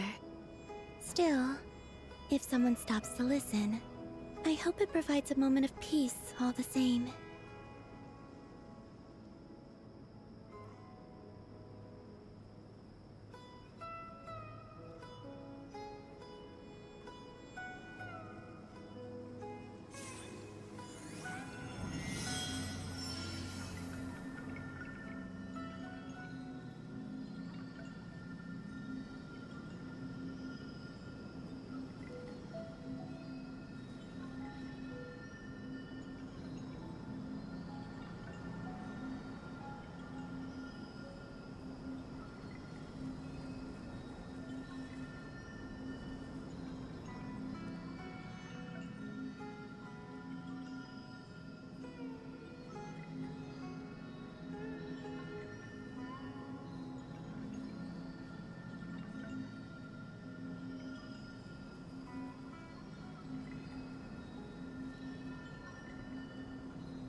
Would you like to go moon gazing? You can sit in my rocking chair and admire the view. Or we could go to the moon and gaze down at Tefat.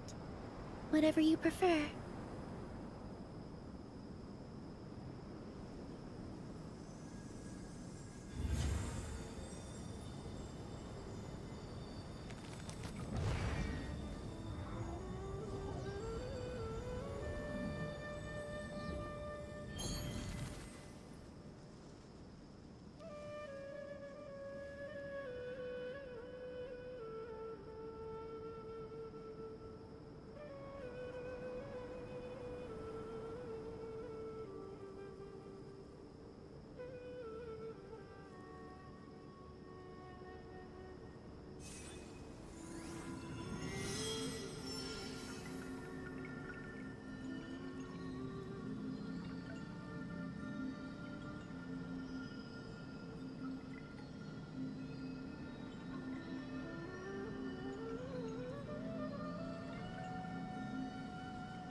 Tainari has brought me up to speed.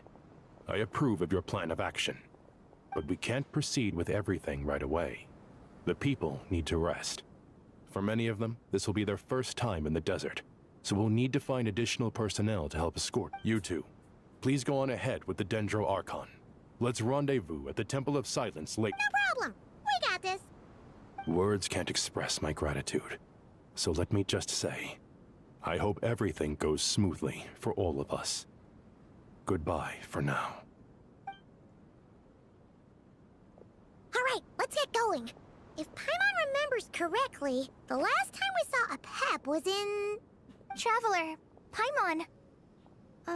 Could I borrow you guys for a moment? It'll only take a second. Kale, what's the matter? Well, the thing is, Master Tainari once told me, after you raise a problem, you should think about how to resolve it. But ever since I had that dream, I feel like I haven't been of any help. I tried my best to keep up with the conversation, but there was so much new information, I couldn't take it all in. So, I just wanted to ask. Huh. Paimon knows but fear not. Everything you need to know is right here in Paimon's notes. Sumeru chapter. It's got tons of info about all the things we've seen and heard on our adventures. Some parts are a little simplified, but hopefully it all makes sense. You see? Being the greatest guide in Tibet isn't just a fancy title. It takes a lot of hard work. Paimon doesn't always understand the things you're talking about with other people. Whenever that happens, she notes down the confusing parts and goes over them in her own time. This is perfect. Could I borrow it? Sure. Matter of fact, you can keep it if you want. Paimon has another copy. The spare copy was originally meant for the Traveler. Paimon used to worry that one day she might not need a guide anymore, so she wanted to have a gift for her, in case we ever parted ways. But it doesn't seem so necessary nowadays.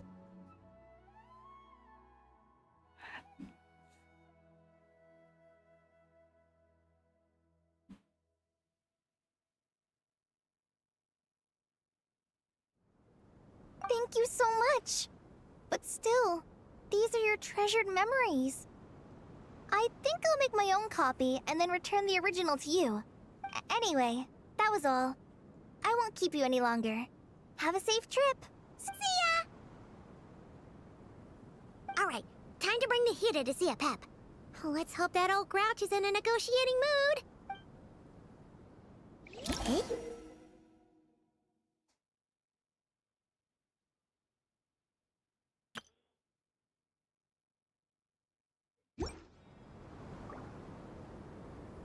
Actually, never mind. In a Pep-sized, Nervalet's probably one of those dragons who's grown too close to humankind.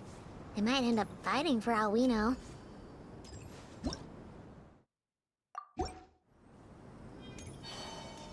Huh? Huh?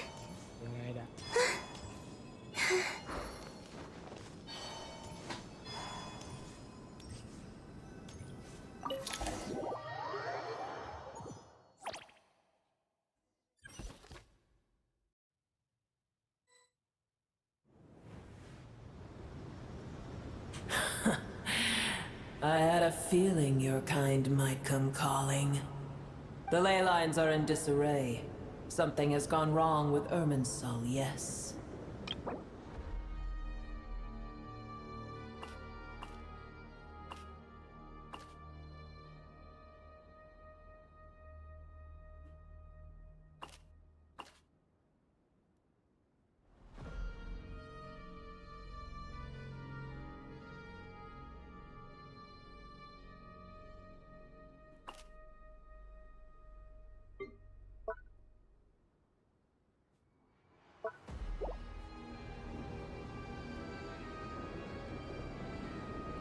Even from a great distance away, I can sense that Sumeru is headed for destruction. You who took our home from us, Prepare to watch as your own world is plunged into oblivion. Oh, how the cycle of history comes to a poetic conclusion. This isn't a joke, Pep. Nahida's in grave danger. Can you please help her? Is she now? Then do explain. For what reason should I lend Booer my assistance?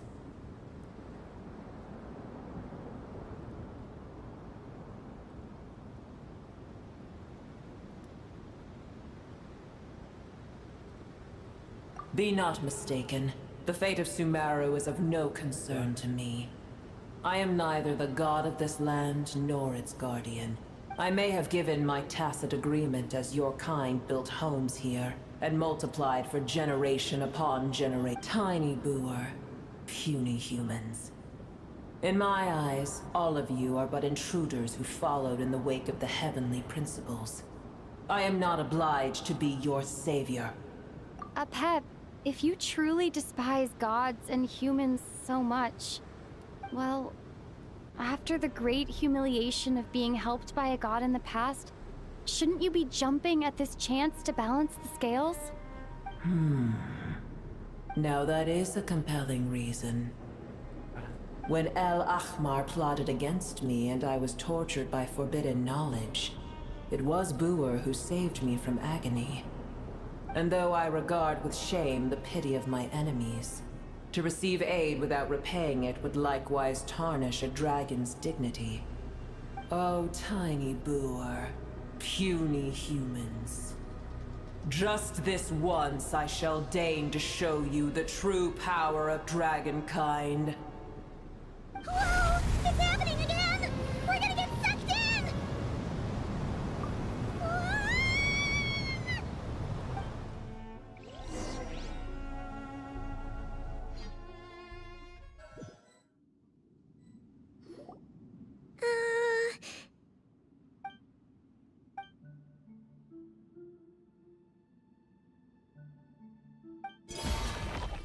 It is done. The heart of Oasis is supplying her with life force as we speak. It shall not be long before she recovers. But I should warn you. Booer's existence is closely intertwined with Irminsul. Unless the issues plaguing it are resolved, she will never completely recover her former strength. Thank you. Spare me your words of gratitude. You may also spare me your feigned concern. A dragon's sovereign's power is far greater than you can imagine. While I was indeed weakened when the heart of Oasis ran dry, providing Tiny Booer with a morsel of my life force shall— Oh, good to hear.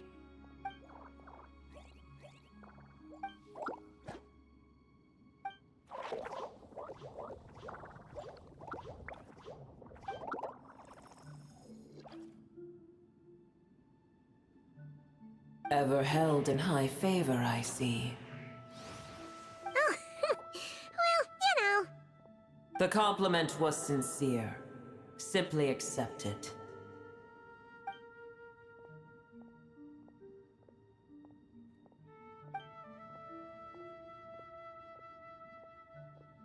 I did once. That tree was not planted by the heavenly principles. Irminsul existed before they ever arrived in Teyvat. What? There was a time when it belonged to Teyvat, to dragonkind. Its appearance and function then differed greatly from today. The ley lines flowed with an abundance of a familiar, primitive form of elemental energy. You may know it as the power of the Light Realm. The heavenly principles usurped and refashioned Irminsul, made it serve humanity, and used it to anchor the fate of the world. Yet in the end, humanity has failed to protect it. Heavenly principles, God of gods. It makes me sick. The enmity between your kind and mine can never be bridged. As things stand today, holding a grudge against you would serve no purpose. But there will come a day when we reclaim this world for ourselves.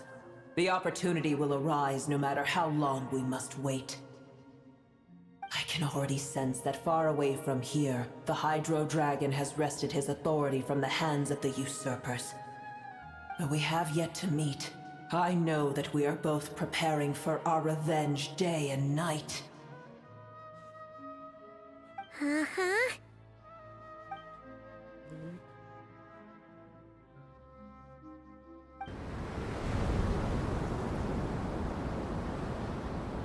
I hear a great disturbance out there. Huh? What is it? Sandstorms come. The Jinn. I see. Another calamity approaches. You both seem restless. Let us part ways here. Boer is safe with me. Once she has recovered, I shall return her to your side. Oh, thanks again. Take care, alright? I told you already I have no need of your feigned concern.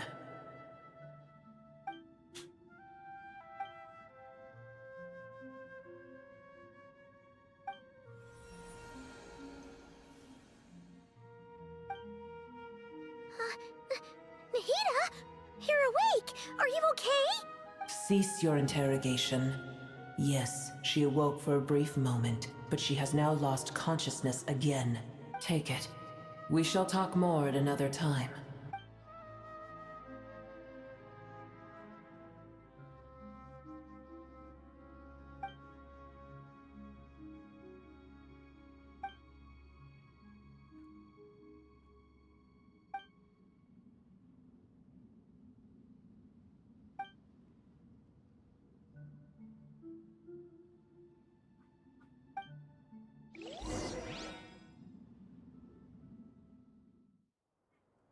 Where the heck are we? Did you just dump us in the middle of nowhere? Wait. No. Paimon remembers now. The Temple of Silence is over that way. Come on, let's go find the others.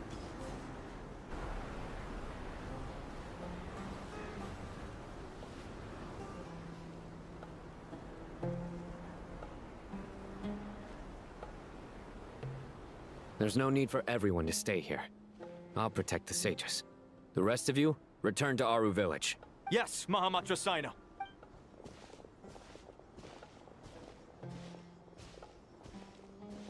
Sino! What's going on? You're back. How is the Dendro Archon? What a relief. It's the Jinn. Countless Jinn have stirred up violent sandstorms across the desert. Blocking our path, Tainari and Kale have returned to Aru village to help. The Jinn are being highly aggressive, so both the village and the merchant care. It's just one thing after another. Where did all of them come from anyway? As I see it, the only possible candidate is Gurabad. Gurabad?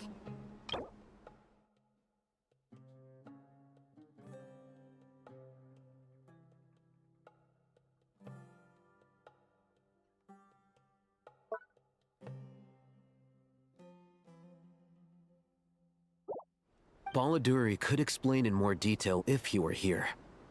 All I know is a rumor I've heard about from previous trips to the desert. Supposedly, a great number of dormant Jinn lie sealed beneath that city.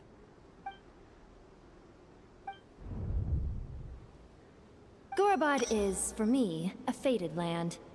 I must therefore return back to this city, where my destiny awaits me still. My master, I am sorry that I couldn't stay by your side for long, and that I could not have more time to get familiar with you.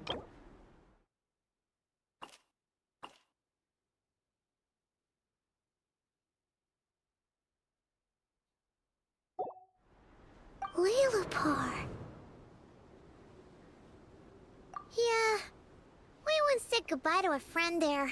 Well, maybe not a friend exactly, but someone we met on the road anyway. If we can find a way to wake her up, maybe she can help solve the situation in Gurabad. Well, be careful. you may find there's more than just the Jinn to worry about. You mean, there are other dangers in Gurabad? It's a sensible assumption to make. The moment we arrived in Caravan Rebod, the Irminsul anomaly started spreading in that direction. Now, to call it a coincidence would be a stretch. Don't worry, we've gotten a lot stronger since our last stint in Sumeru. Ah! When did they show up? It appears the monsters native to the desert have been stirred by the Jinn's activity.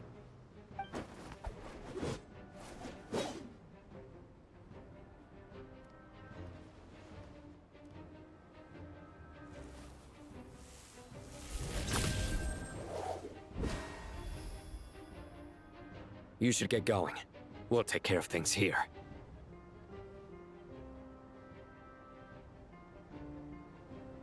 You too.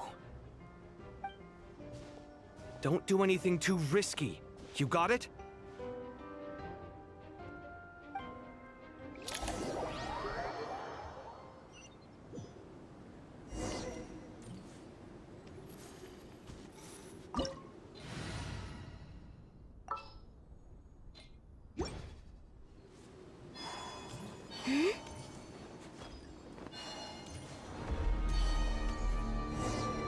The Jinn are swarming out of Gurabad! Looks like Al-Haytham was right! Let's get inside, see what's going on! With one heart, we pray. Leave. It all adds up. It all falls into place.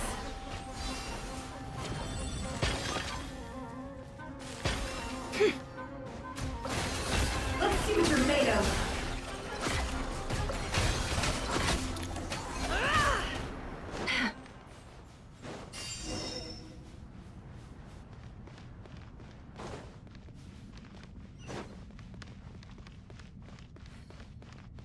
They just keep coming! How many of these things are there? We'll never take them all round! Let's just head further inside for now!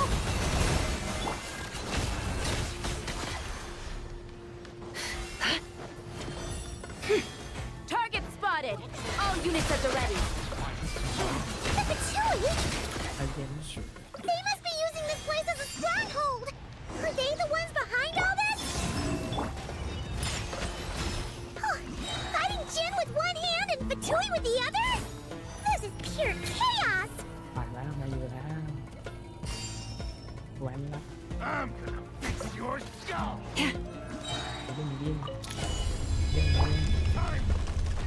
Do you see that strange machine? Paimon has a sneaking suspicion that that's the thing wrecking Gurabad and setting all those dangerous Jinn free! The target has reached the core zone. Requesting backup. Repeat, requesting backup. Backup en route! Stop her at all costs!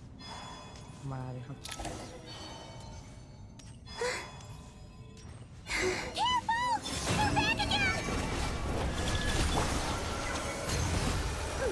Yeah! With one heart, we pray. No more lies. It all falls into... Success! Nice one, Traveler! Let's keep going!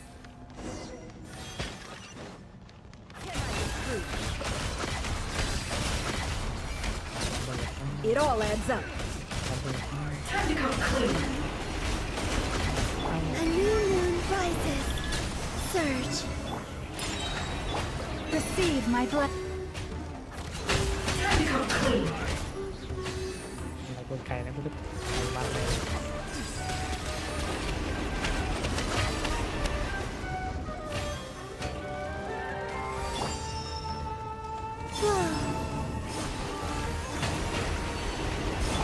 This hundred Jinn's gone kaput! Now we can finally...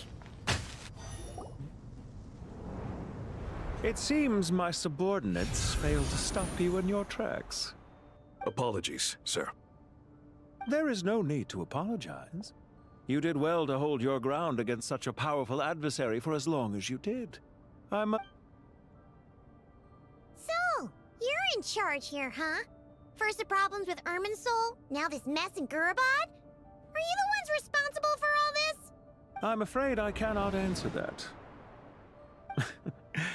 I assume you aren't naive enough to expect answers from an enemy.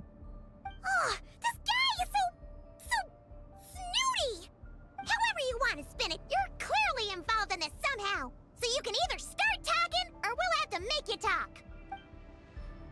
Let's get him! Traveler? What's wrong?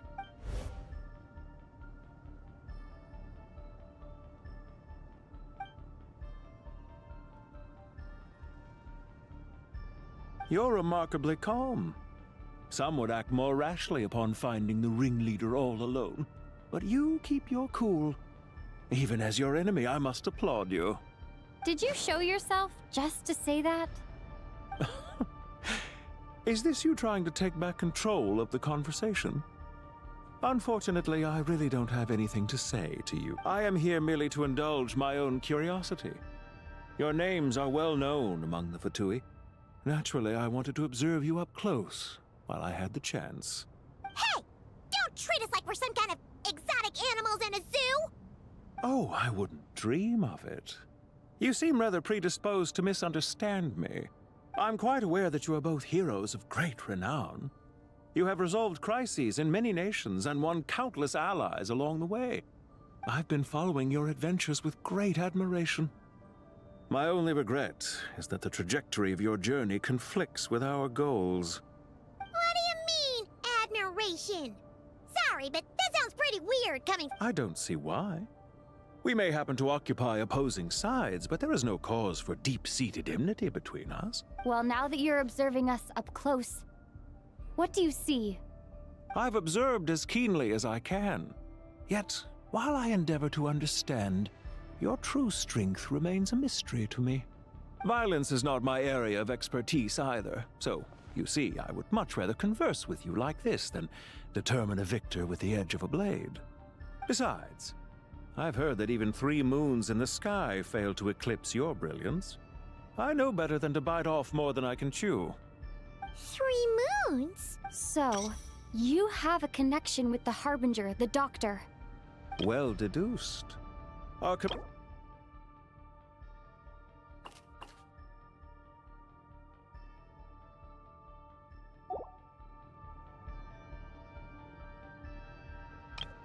Well deduced. Our commander, Dottore, died in Nodcry, but there are things that do not end with his departure. We must... Look at me. I almost divulged more than I should have. What are you after? Revenge for Dottore? Or are you plotting something else? I've said quite enough, I believe. There's no point in continuing this conversation, except to say, I've noticed that you seem to know your way around here quite well. A repeated visitor to Gurabad, are we? Ugh. I'll take that as a yes. Then I'm sure you'll have heard the story of this place. The mother of the Jinn, Lilupar, and the tragic tale of her vengeance that spanned 3 generations. It was right here that Lilupar once helped the wise to ascend to the throne. But from that moment on, every king who sat upon it was corrupted by power.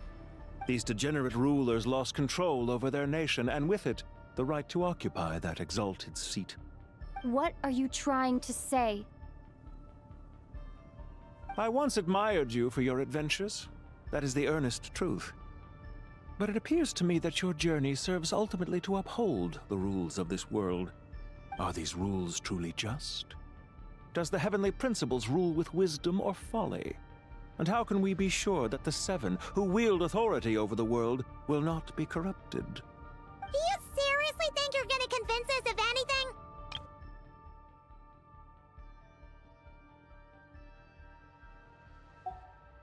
Convince you? I'm sure my commander already tried that. Why would I waste my breath doing the same? If a few words from a stranger were enough to make someone completely change their stance, it would only prove that they never had a firm will to begin with. I am merely stating my position, so that we might understand each other better. One's enemy in the present may not necessarily be an enemy for life. As for what game I'm playing here, I'm simply buying some time. But now I must bid you farewell. It was a wise decision not to attack me immediately. Since you did not fall for my ambush, I will now have to ask those in hiding to reveal themselves. Leave this to us, sir. Very well. I trust you to do what is necessary. Stall her while I execute the next step of the plan. Sumeru City, Irminsul. Hey! Stop right there! Don't you... All units, stop them! Protect the command...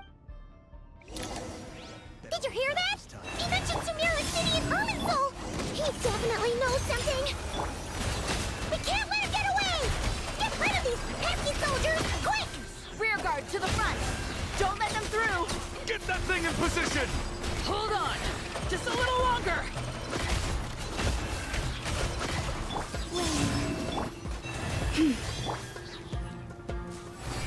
It all adds up. We finally beat them! That mysterious guy can't have gotten far! Let's catch up with him!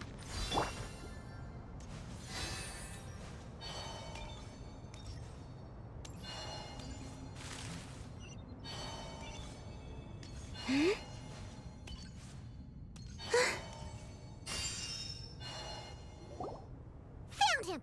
You're very persistent. Hey, you! Stop running and explain yourself! What are you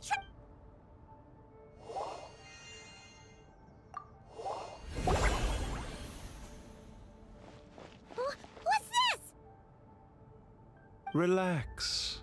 A small trap like this won't be enough to hold you.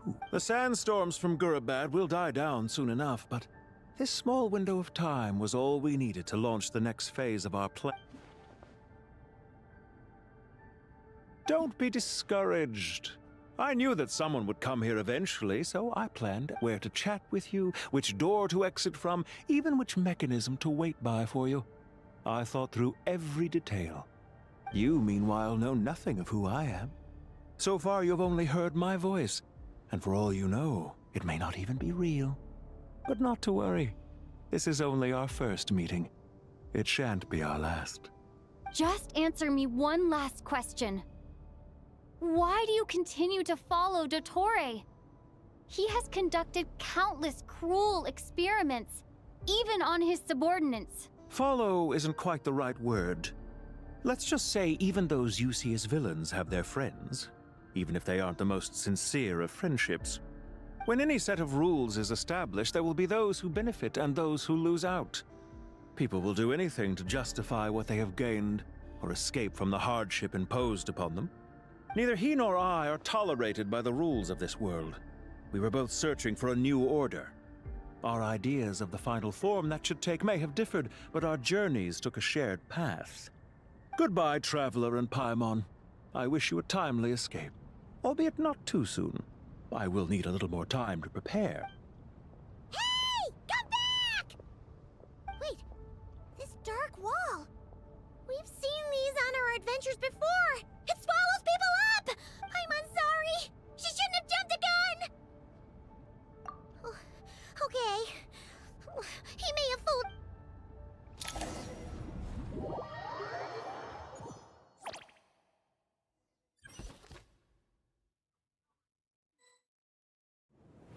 Sino and his team are guarding the north. We'll take this side. There's so many Jinn. We can't let them get into Aru Village. Don't fret. I am well prepared for this situation. Huh. So you have a solution? Perhaps you're unaware that I have a trusty genie partner of my own. Off you go, Plumpy!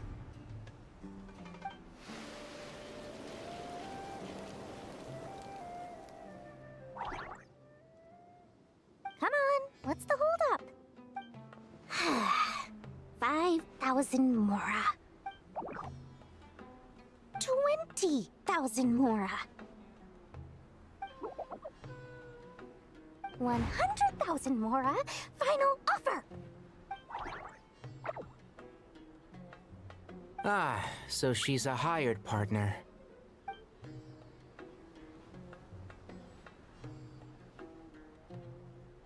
Hired partners are reliable too. Plumpy here is a highly skilled negotiator. You'll see. Just a few words from her and...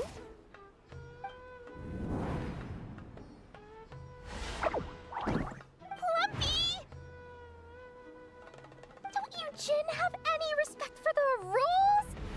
supposed to be a negotiation! How dare you treat my messenger like this? You wanna play rough? Two can play at that game!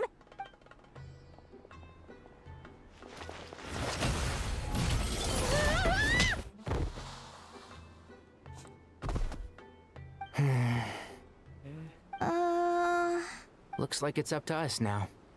Be careful, Kale. Yes, Master. What happened? How did I pass out? Never mind. Lumpy, it's time for revenge. You know, this reminds me of when you first arrived in Avidia Forest. You were trying to help a child retrieve a lost toy when you stumbled upon Spino Crocodile territory by mistake. Yeah, I remember. Our first time fighting side by side. There's too many of them! I can't believe I used 12 rare items in one battle. Ugh. I shudder to think how this is going to affect this month's accounts. Tainari, how's the situation on your end? We held the line, though it was a close call. But it looks like they're preparing for another attack. They've breached our defenses in the south. The Jinn are pouring in. We're hemmed in. This is getting precarious. Our margin for error just got a lot smaller. That's why we wanted to confirm your status. We need to consider our next move carefully. Bad news! Another line of defense has been breached. Kale, go with them and assess the situation. Dory and I will hold the line here. But Master! Even with 3 of us, we barely managed to. This is not a discussion, Kale. Don't worry about us. She clearly still has plenty of tricks left up her sleeve. Wait, you can't pin all your hopes on me! Oh, great. I've almost run out of the things I brought with me, and the rest is back at the caravan. Master! Need any help? Huh? What is it, Kale? If things continue like this, it won't be long before Aru village is overrun by Jinn. And I don't care! Whoever you are! Please just help us! The only one who can help is you. I am merely here to guide you along the correct path. I am a spirit created at the beginning. I am a flickering illusion. I am the shimmering light that flows from the eyes of the Creator. What do you mean? It doesn't matter. You don't need to understand it. Just repeat after me. Watch out! Jinn! I am a spirit created at the beginning. Here goes nothing! I am a spirit, created at the beginning.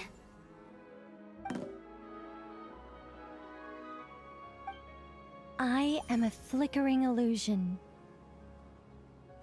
I am a flickering illusion.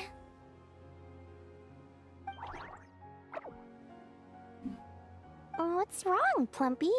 I've never seen you so agitated before. But how do you... Do you know what Kale is reciting? I am the shimmering light that flows from the eyes of the Creator.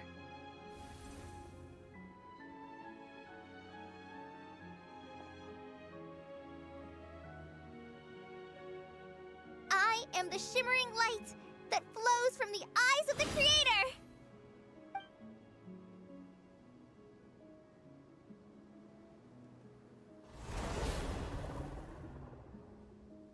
It's a song composed by the goddess of flowers.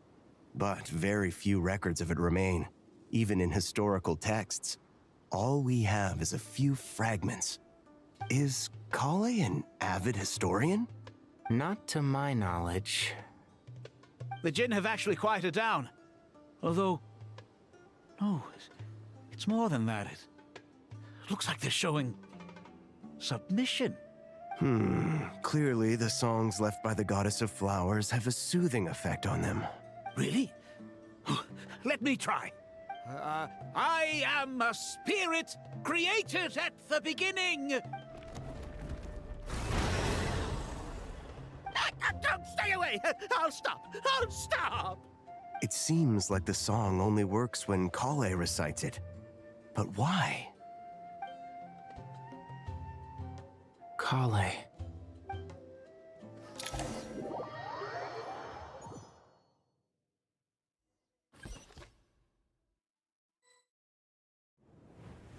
Yeah! Any luck?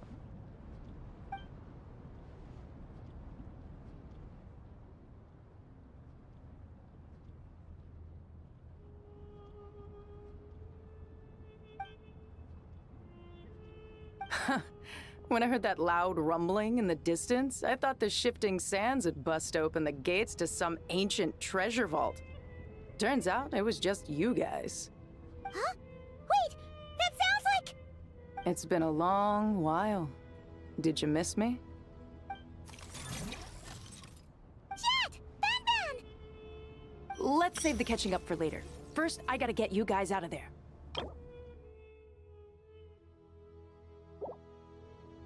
This should be the right mechanism. Ben, can you handle it? There we go. Come on, let's leave this place.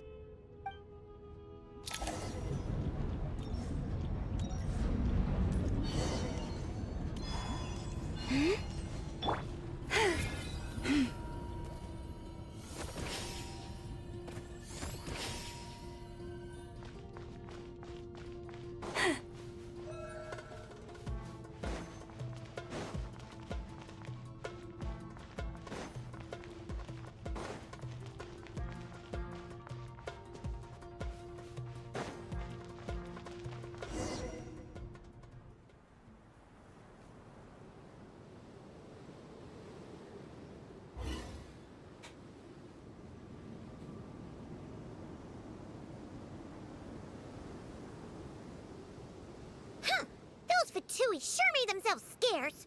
It's like they were never here. The Fatui? They came to the desert again? Yep. No idea what they're planning this time. They were being very coy about it. How have you been, Jet?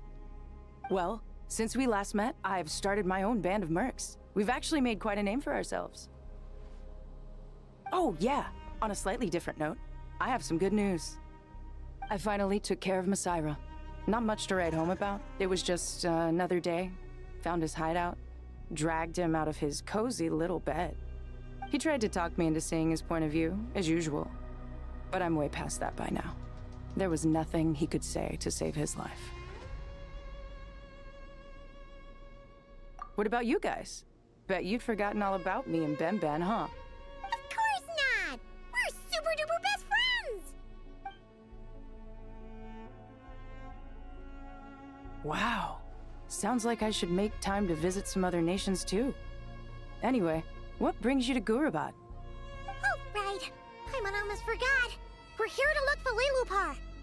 That bottle? Seriously? Yeah! We need her power to calm the Jinn and stop the sandstorms. Here's hoping we actually manage to find her, after all the trouble we've been through. Surely, with everything's been going on in Gurabad, she must have woken up, right?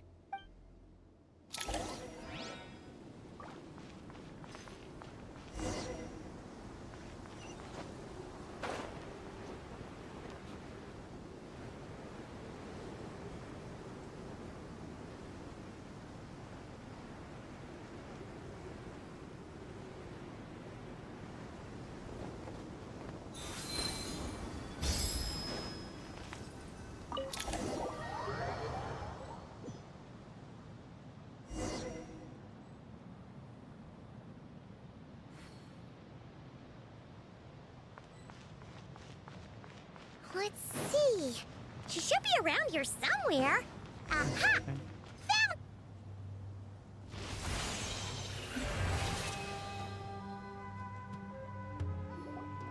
Lilupar! What a long dream that was. It's been a while, my master. Oh, and you're here too, little wildcat. The four of us back together again. Imagine that. In truth, it was at first. I was none too pleased when those miscreants barged in.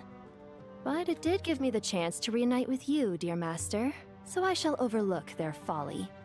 After we last parted ways, I merged with the land beneath Gurabad to suppress the dark calamity stirring in the depths.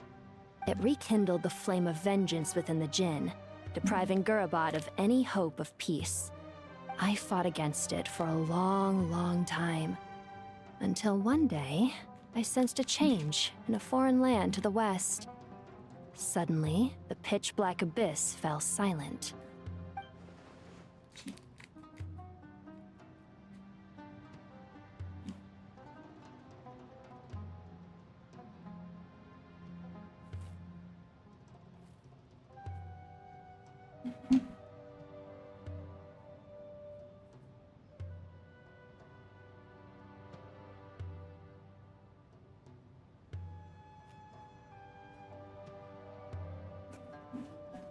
Once satisfied that that dark power could no longer bewitch the Jinn, I too fell into a deep...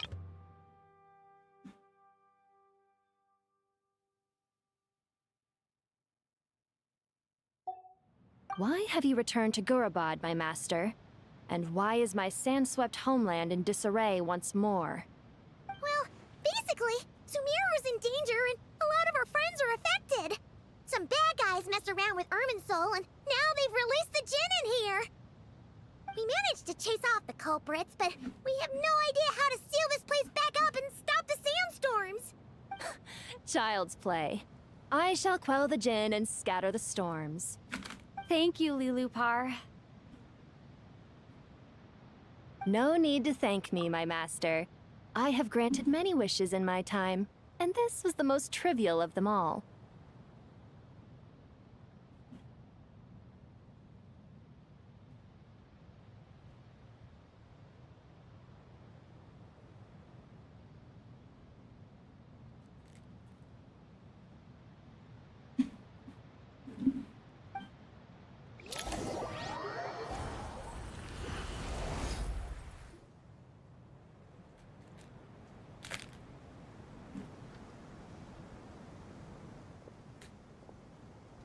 The sandstorm's gone.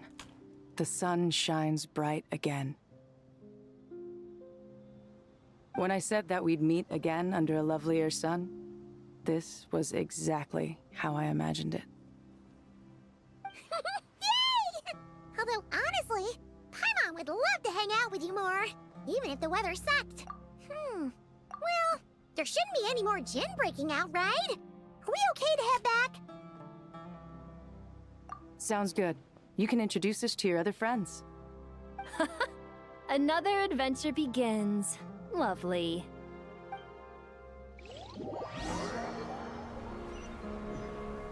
The storms have stopped! We should be able to get to the Temple of Silence without any problems now. Time to regroup!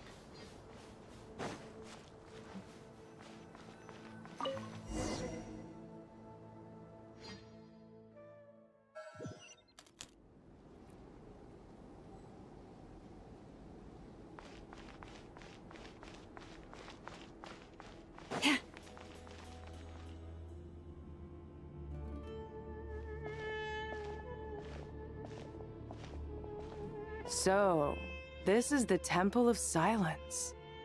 I've heard the Nagarjanites mention it in passing, but I never imagined it would be this big. It's colossal. I thought the temple moved to the rainforest ages ago. When did they scamper back into the desert? I don't know. This plan sounds a little too risky for my liking. Even in King Deshret's day, this was experimental technology. We have no idea what could happen if we activate it. Well, unless you know of another viable alternative for the Akasha terminal, I'm afraid this is our only option. The plan is sound, and the risks are manageable. However, if we are to proceed, we must act quickly.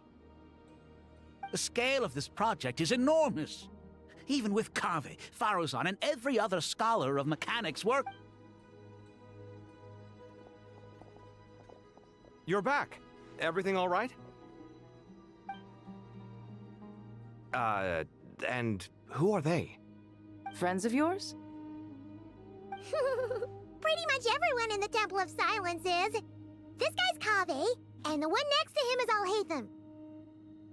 Hello, I'm Jet, and this is Lilupar. Oh, a famous name from the history books. Pleased to meet you. A friend of a friend is a friend of mine, as they say. Who's they? Huh? Do people not say that? Not in the desert. Friends you can trust, but friends of friends? Gotta keep an eye on them. Still, I do trust the Traveler's judgment. I'm sure you're good people. The sandstorms have calmed down. I take it the Gurabad problem is resolved? What did you find?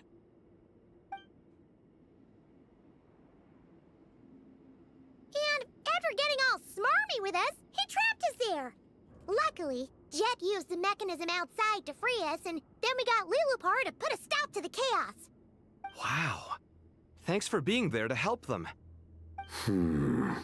So, this mystery man openly admitted that he was merely a Harbinger subordinate. Yeah? Is there something weird about that? I assume you aren't naive enough to expect answers from an enemy. Well deduced. Our commander, Dottore, died in Nordcry.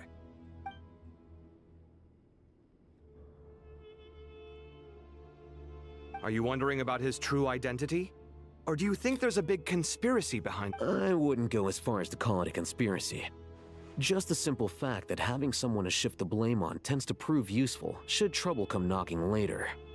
The most important thing for now is to solve the immediate problem. Perhaps that man knew you wouldn't have the resources to investigate his background and so didn't put much effort. This is all getting a little cryptic for me. I'll let you guys talk while I take a walk with Lilupar. Jet? Aren't you with the Blazing Beasts? What a coincidence. Didn't expect to run into you here. We're mercs. You can run into us anywhere. Who's this with you? So, did you find the solution you were looking for in the Temple of Silence? You bet we did. This place is incredible. It has everything. So far, we've discussed a plan and verified its feasibility. Building a new system from scratch is out of the question. So our only option is to modify the Akasha using certain resources we hope to find in the mausoleum of King Deshret.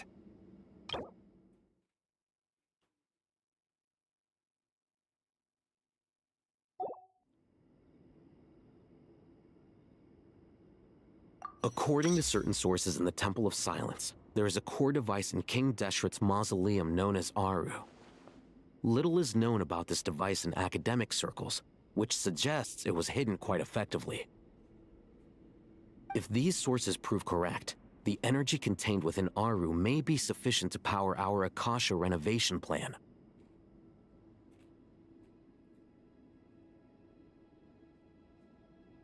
However, this raises difficult questions regarding technological integration. The sages are still debating it.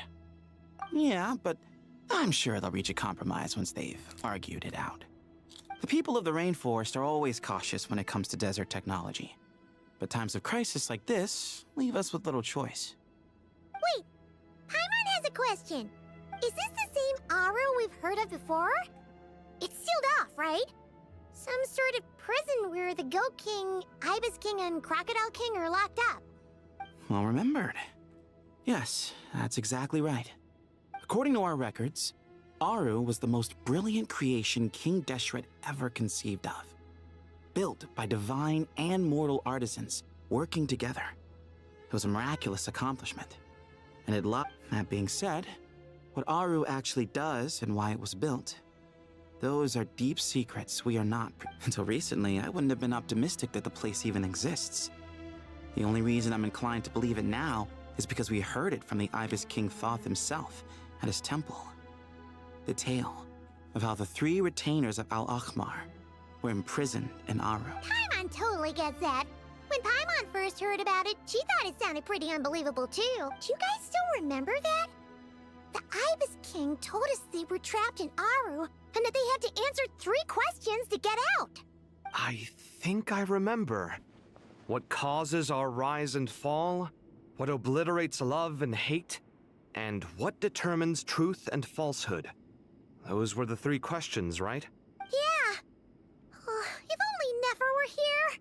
She's dealt with the Ibis King before, so she might know more. Oh, Nefer's a friend we met in Nagcry. Not cry. Funny. She showed up here earlier. Huh? Yeah. Had another lady with her, too. Both said they knew you. They contacted the sages, claiming they might be able to offer some assistance. Really? They came here to help out? Yes, really. It was just before you got back. One of them said she's made Nodcry her home. If she's the person you were talking about, then... Looks like betting on Aru was the right choice. See? They're right over there. Nicole! Nefer! Why, hello! We're here to help.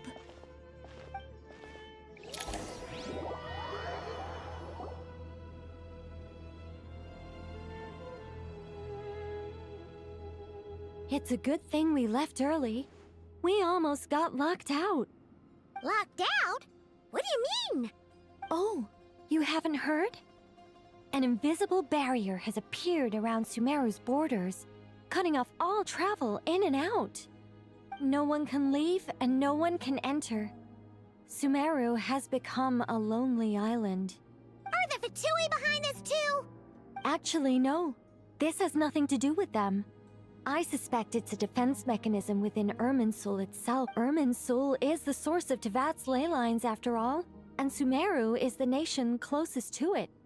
I imagine this function was put in place to seal the entire region off in the event of serious damage, preventing the disaster from spreading to the rest of Tevat.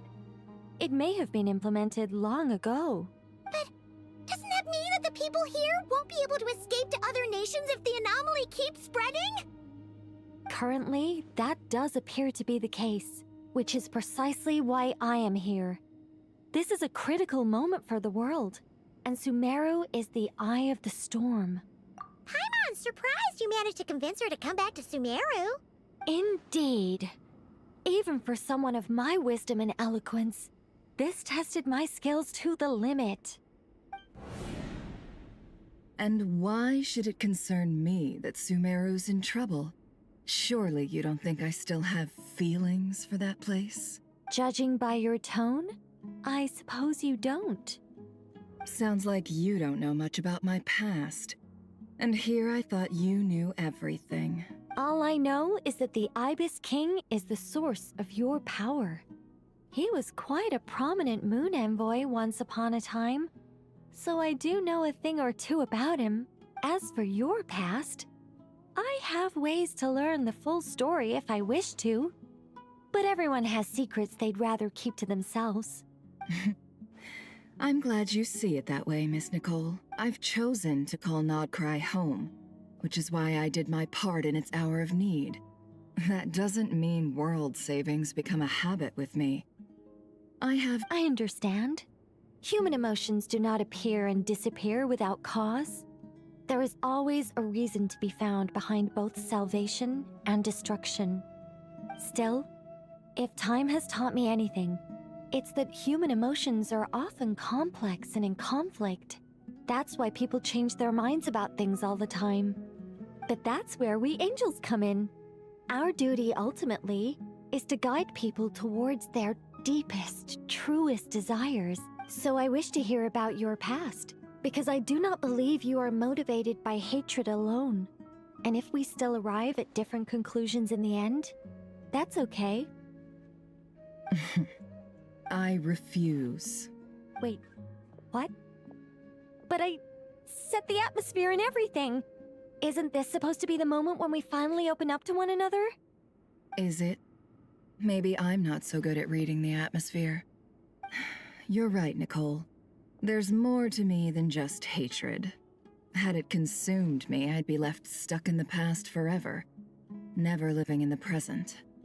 But I don't think that your guidance can change my mind. The all-consuming sands, the bloodshed, both deserved and undeserved. Those old emotions cling to me like a shadow. Do you wish to shake them off? No, I hope to remember them forever. Those emotions and memories shaped me into the person I am today. In that case, would you like to hear my perspective?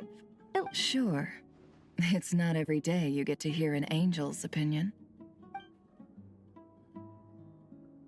A long, long time ago, when the angels still walked freely upon the earth, I found life tedious. Monotonous work, lukewarm relationships. Things weren't nearly as interesting as they are now.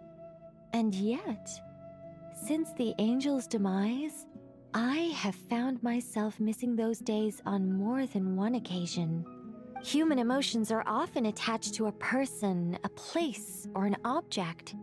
When those things are gone, the memories quickly fade, and the emotions slip away along with them.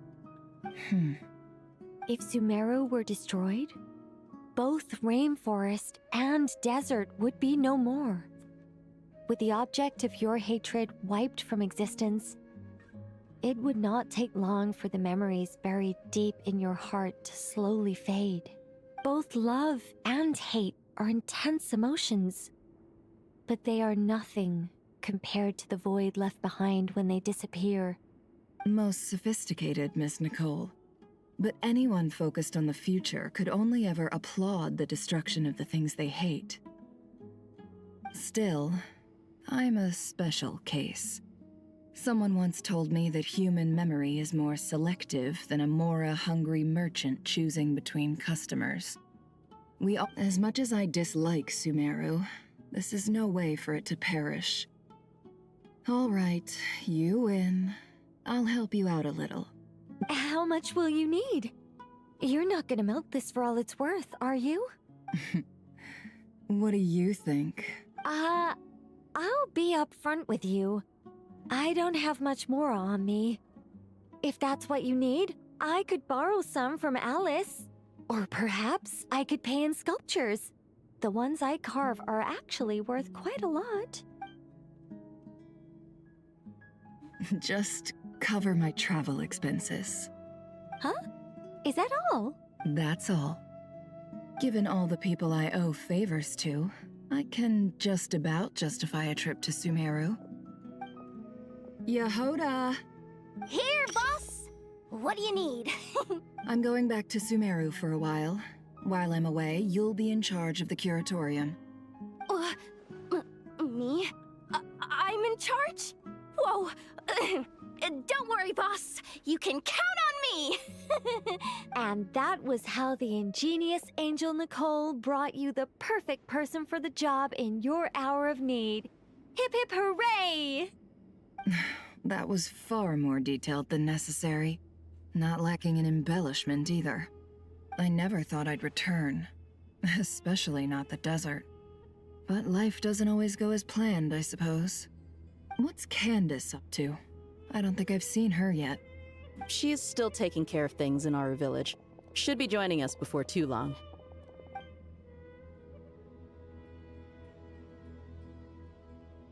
Oh, and sorry. Hope we're not interrupting anything. We have some good news, though. We're planning to go to the mausoleum of King Deshret to look for the legendary Aru, then use it to try and restore the Akasha system. According to records in the Temple of Silence, the mausoleum houses something called Aru's Chute, which can be used to establish connection with Aru. We still have some time before we leave, so there's no rush. By the way, who are these two new faces? Just call me Nefer. I'm based in Nodcry. Did I hear you mention Aru? Correct. Well, I happen to have a connection with one of the 3 retainers imprisoned inside, the Ibis King. I'm here to get things done, so if you don't mind, I think I should come with you. That sounds perfect. Miss Nefer, are you from the desert by any chance? Why do you ask? I don't know. There's a familiar air about you. Plus, you mentioned Candace. Sorry, I don't mean to pry. It was just a random thought. I'm Dia, an Eremite mercenary. My work usually keeps me out in the desert. I'm on good terms with Dory, and she's mentioned you all before. It's nice to finally put faces to the names.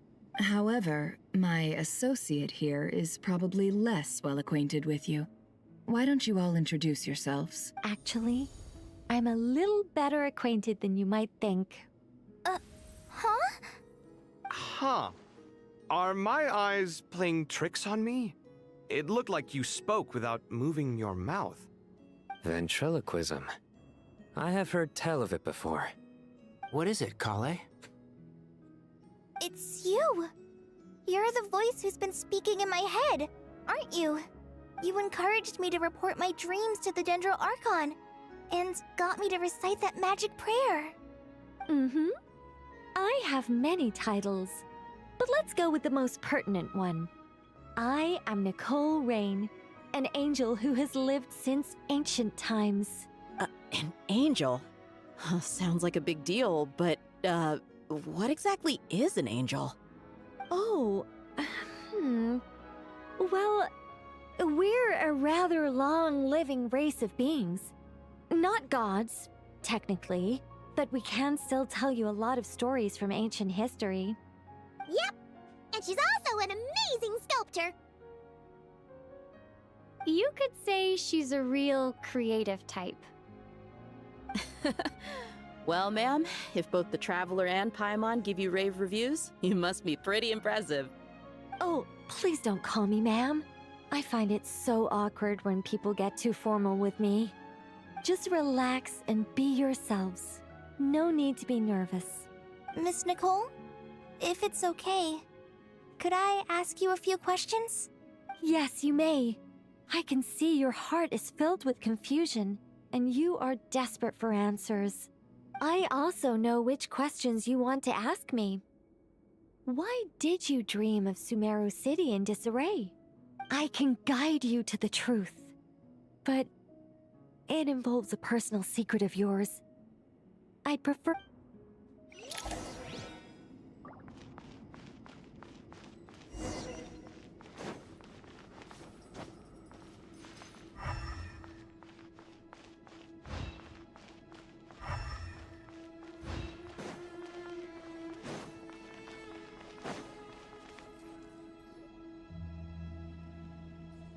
I thought we were going to speak alone. This is a lot more people than I was expecting. What's wrong with it? Even the doctors at Dar al-Shifa allow patients to be accompanied by family members. Well, if Kale doesn't mind her secret being revealed, I have no problem with it. Thanks for being so considerate, Miss Nicole. I don't know what secret you mean, but whatever it is, there's no need for me to hide it from my closest friends. Closest friends? It's so nice to hear that. All right. In that case, I'll get right to it. Kale, are you aware that there are god remains inside your body? I am. When I was young, I got sick with Elazar. The Fatui convinced my mom and dad that they could help, and I was sent to an unfamiliar place. There were a lot of other kids just like me there. This creepy guy injected us with some strange medicine, which I heard contained god remains. I can still remember the pain like it was yesterday. But thanks to the friends who've stuck by me all this time, I've gradually been able to overcome those memories. Anyway, so you're saying that what happened to me has something to do with the god remains they injected me with? Yes. Those were the remains of Nabu Malikata, the goddess of flowers. What? Fascinating. You don't seem surprised like the rest of us. Why? The possibility crossed my mind when Kale recited the Goddess of Flowers song and calmed the Jinn. You made Paimon jump! What are you doing here, Lilupar? I was merely passing through when I heard the name of the Goddess of Flowers. Be assured that I share your surprise. You, with the hat. Are you certain? I sense no trace of the Lord of Flowers within her. Well, it is a very small fragment. Unless special methods are used to manifest its power, even her closest acquaintances would find it near impossible to detect.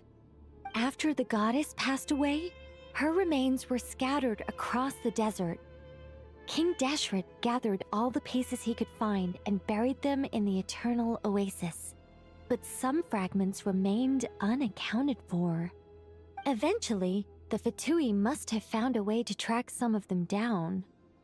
Presumably for use in some experiment. It's not an uncommon occurrence. You're more shaken than I thought. In one sense, you've been extraordinarily lucky. So many people who yearn for this kind of power never attain it, yet you have— I don't know what to say. I'm glad that I could help everyone with this power, really. But knowing that a fragment of the Goddess of Flowers is inside my body is... it's a strange feeling.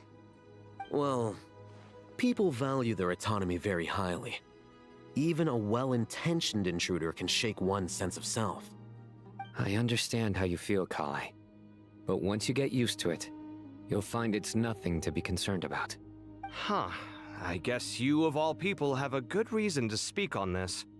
2 good reasons, in fact. Incidentally, 3 is the maximum number of Hermanubis' Ba fragments that I could bear. Let me guess. Because 2's company, but 3's a crowd? Thanks for helping to explain the joke, Tainari.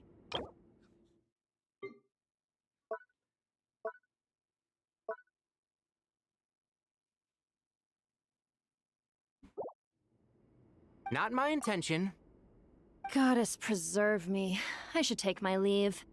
This boy in his wolf's head hat speaks much too differently from the Hermanubis I remember.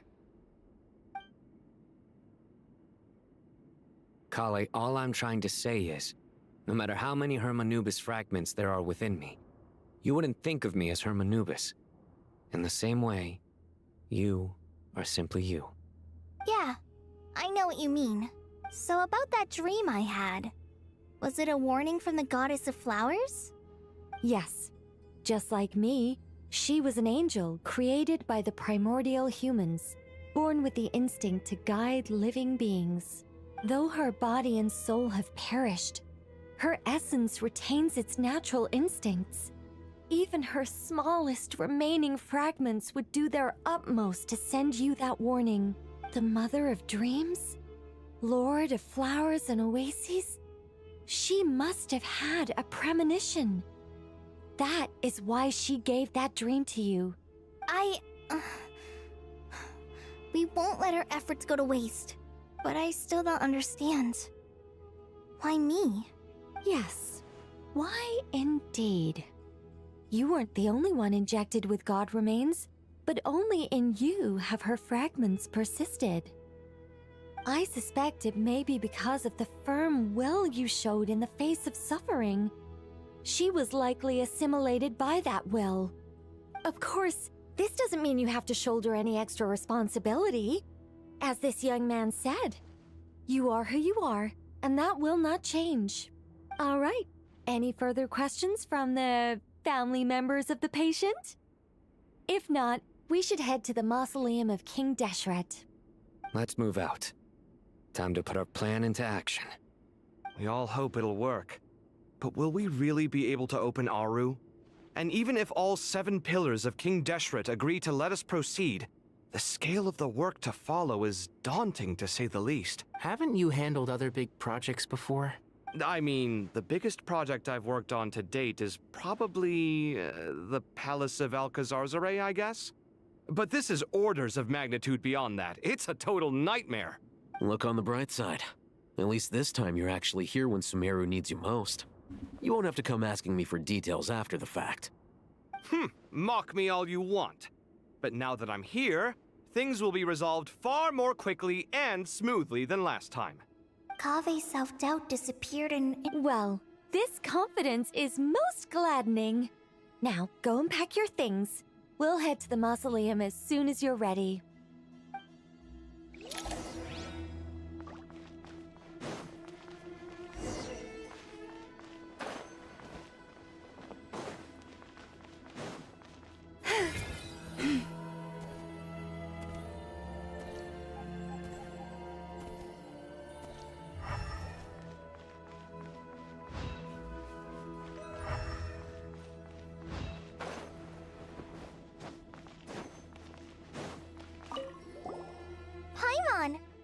again for your notes. You're welcome. Just let Pop.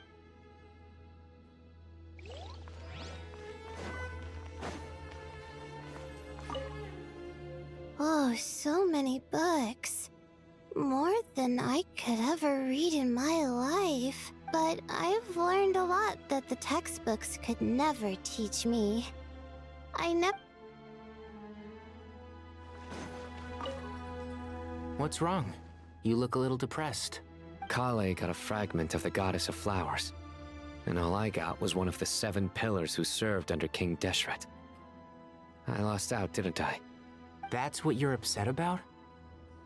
You're...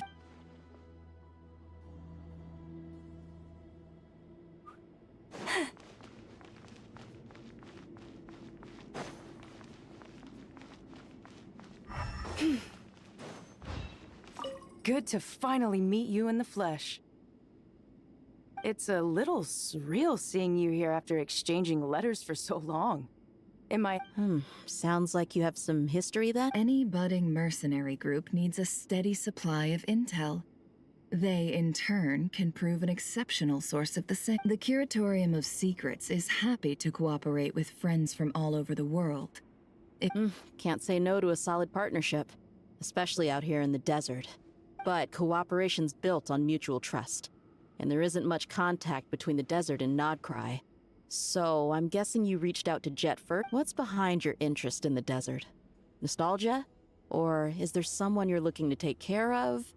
Let's put all our cards on the table first. Things will go more smoothly that way. I like your style, Flame Mane. Actually, I had this same discussion with Jet before we started working together. To be clear, were that to change, I wouldn't drag outsiders into a conflict that doesn't concern them. Well said. Taking responsibility for one's own affairs is the way of the desert folk. You sure that's a compliment? Absolutely. I'll take it. Perhaps we can discuss our cooperation in more... Sure. I love working with no-nonsense people. And you certainly fit that description. I look forward to a fruitful partnership. As do I, my friends.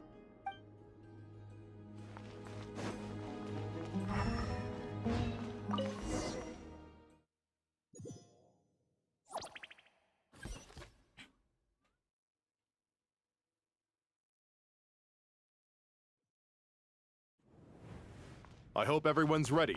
We'll be arriving at our destination very shortly.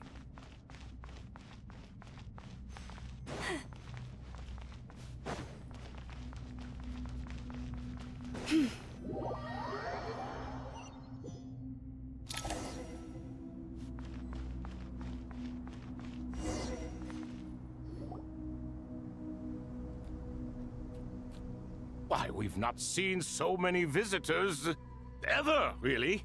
What is this place now, a tourist attraction? Ah, closer inspection reveals many familiar faces. To what do we dusty old fellows owe the honor? Surely you're not just here to chat. You surmise correctly. We are here to carry out a rather enormous project. Ho, enormous, you say? How large, then? Larger than the gaping void in our lives? Why, you've even put a smile on Goatee and Crocco's faces. All this activity is making for quite... I know that laugh. Lilipar? What on earth are you doing here? Oh, this is hilarious. Turns out good things really do come to those who wait. As long as you... When did you 3 get locked up in here? And still you act all high and mighty, putting on a show for the younglings. Truly hysterical. Why, you... Yes, I know. No need to shout. You're right, Lilipar. Goatee, Crocco, and I all have the same problem. But didn't King Deshret seal you away? How did you break free, and how did you get in here? Who knows? Perhaps you can ask my master one day, should you ever get the chance. Behold, the executioners of old. Some have turned into fragments residing in human bodies, and others are imprisoned eternally, leaving not a single shard behind. It's almost tragic, watching lowly prisoners like you act all self-important. Curiosity gnaws at you, doesn't it? Your interest in the outside world threatens to burst you at the seams. I'm starting to take a liking to this magic bottle lady. Time is of the essence. Let's get down to business. We come to you, O three ancient lords, to request your assistance on behalf of the Academia. If we can help you regain your freedom, then please consider lending us your aid. As for precisely what we need your help with, it's a long story. So, to demonstrate our sincerity, we are prepared to first resolve the problem. All right, stop arguing, Croco. And Goatee, don't you start. What's the harm in letting her speak? It's not worth getting so angry about. Forget about her. The 3 questions are the crucial thing here. But do you really have a way to answer them? You once answered the final question, Nefer, but the seal did not open. Unless, with the passage of time, you have found a new answer? You could say so. When you first asked me what determines truth and falsehood, my answer was a liar's soul. Liars are the best at seeing through the falsehoods of the world. But if you want them to tell you the truth, you have to reach their soul. I think that makes sense. I found it quite compelling myself, and I told Nefer so. Unfortunately, it brought us no closer to liberation. Well, that's simply because it was my answer, not the one King Deshret was looking for. Can you guess which answer Al-Ahmar wanted then? Time. And that's not only the answer to the final question, it's the answer to all 3 of them. All things wax and wane with the passage of time. Love and hate eventually fade into nothing. Current affairs are always fraught with conflict and controversy. Only time can distinguish between right and wrong. You once described King Deshret as a proud man. I'd say that the prouder someone is, the more inclined they are to believe that only time is qualified to be their judge. Time. Well. Indeed. Perhaps in building Aru, our king was in fact attempting to reverse time, to bring love and hate, right and wrong, the rise and fall of all things back to their point of origin.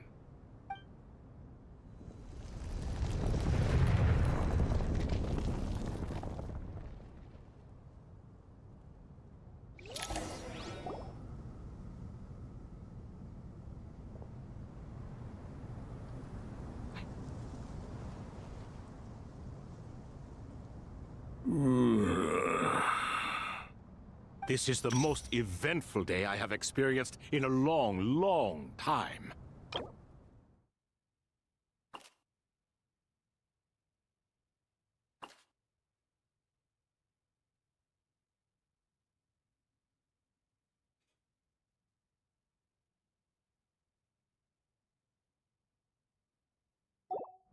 Are those 3 of the 7 pillars? Turns out the statues were quite faithful to the source. You 3 seem to be in good spirits. Prison can help a person grow and learn to cherish what they have. Nevertheless, after everything you've done for me, I sincerely hope you never have to experience it for yourself. Hello, Nefer. It's good to see you, Thoth the Ibis King. Nice. Definitely puts my mind at ease. Should we maybe introduce ourselves, or... Sure. I'm Sethos, the current leader of the Temple of Silence. This is General Mahamatra Sino. And this is the former Spantamat... Everything is equally new to us. Longer than you can imagine.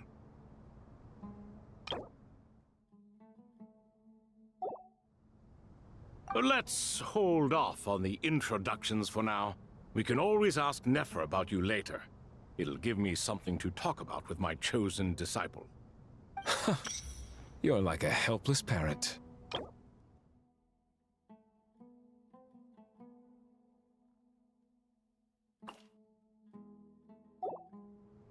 Gods and people of yore are not necessarily welcome in today's world. Self-awareness is one of My finest qualities.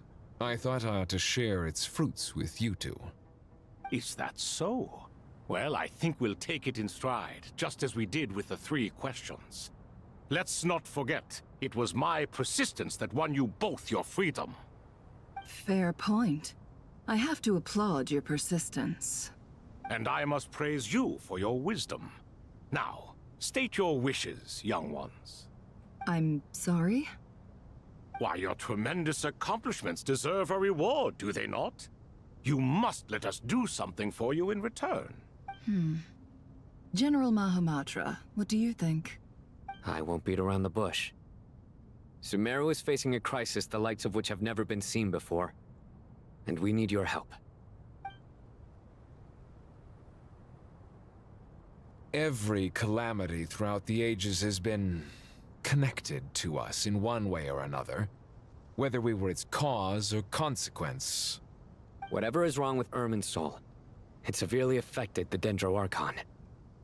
She fell into a coma, and is currently receiving treatment from the Dendro... The Dendro Dragon? I'm sorry, the Dendro Dragon is helping to heal the Dendro Archon? Not a pep, surely. Not vicious, cruel a pep who possesses no virtues aside from her basic instincts. Ah, good heavens. Oh, I shudder to think what could have caused Lesser Lord Kusanali to suffer such a plight. Still, why would the Dendro Dragon lend you her aid? She has always held nothing but contempt for the Archons. You can help us make history, too. A smooth talker. Well said, lad. Currently, no one can connect to Irminsul. We hope that by opening up Aru and making some modifications to it... Unfortunately, Aru is an imperfect creation. King Deshret never managed to realize his full vision before his death. Much remains to be done if it is to be pitted against Irminsul itself. Besides, I hear your reasons, but to give Aru up over such would be... The archaeological records clearly indicate that although Aru's construction took a long time, it was not beyond human means to achieve. This is by no means a threat. But the only reason we helped you escape from Aru was to gain the necessary leverage to negotiate with you. You asked us to state our wishes, and we have. Each one of us here needs your help, as do all the thousands of people living in Sumeru. They need... What do we think, my fellow old fogies? Shall we lend our support or not? Since you ask so nicely, naturally. Naturally what? Are you for or against? I simply mean we shall do what comes naturally. You claim that you wish to open Aru. Know you then that the golden slumber created by King Deshret is preserved within? We do. We understand the risks involved. In all likelihood, the mortal world will never again be able to replicate King Deshret's work. Never will there be another chance to come so close to creating a utopia. Knowing this, are you sure of your decision? We are sure. Before people can dream, they must first live. If your minds are made up, very well. We shall summon our erstwhile colleagues to discuss this further. Saint Shezepank, Saint Bennu. Once you surrendered to silence and were buried with King Deshret. But now, we invoke the right to awaken you with our voices.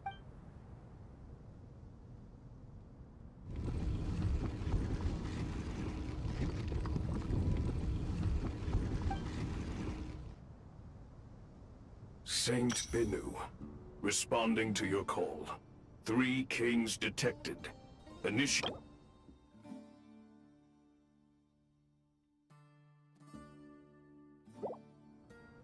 Saint Shezbank, responding to your call. 3 kings detected. Initiating autonomous will. Ah, Lord Herreshoff. What a long time it has been. Then your trust in my well-being has long outlived your physical body. You have always opened with that same phrase, in life, death, and now even beyond. Al Akmar is long gone. What is the reason for this meeting? You're awake? Good. We are voting on whether to give the people of present-day Sumeru access to Aru and permit them to perform technological renovations. You have the right to support or oppose the motion. Aru is the pride of Al-Ahmar. Opening Aru requires the unanimous consent of the 7 pillars. Sumeru is currently in the midst of a major calamity. Let us not forget that while Al-Ahmar was a stern ruler, he was also a teacher of wisdom. A god without his people shall cease to exist, and King Deshret's greatest wish was to provide protection for his people. Let us then honor our God King's wishes as we— I do not mean to mock these proceedings, but what is the point of a unanimous vote when we know that the last of the 7 pillars, the Dendro Dragon Apep, will never communicate with us? This will no doubt surprise your mechanical mind, and I have no intention of trying to persuade you it is true. But Huh? Can someone attest to this? Do we have any proof? I ask the 3 kings. Can any of you vouch for the truth of— Naturally, the Ibis King, Thoth. What? It was Thoth's disciples who revealed the truth to us. We need not debate its veracity. Simply let Thoth bear accountability. That way— Harishef, you diabolical fiend! I awakened our former colleagues for you, supported your opinion, and backed your decision. What sort of fiend would do that? I miss the days when Hermanubis was still around. At times like this, he would offer to take accountability. What are you trying to say? Is my word worth less to you than Hermanubis's? Hypocrite though you are, Lord Thoth, you are humorous in equal measure. How could we bear not to associate with a character such as you? I, Saint Shezpank, Since King Deshret is no more, we shall receive no reprimand for acting beyond our remit. Remember, the moment that Aru is liberated, the myriad souls residing within the Golden Slumber will return to the ley lines. And once the ley lines flow again, these souls shall in turn be received by Irminsul. To take this step is to bring the perfect afterlife created by our king to a— We understand that well, and we have decided to proceed regardless. Furthermore, the contemporary human perspective would contend that confining souls in this way is no act of benevolence. King Deshret's creation is clearly a place of rest and peace. It is just that many do not see it this way. But no matter. Saint Binu approves.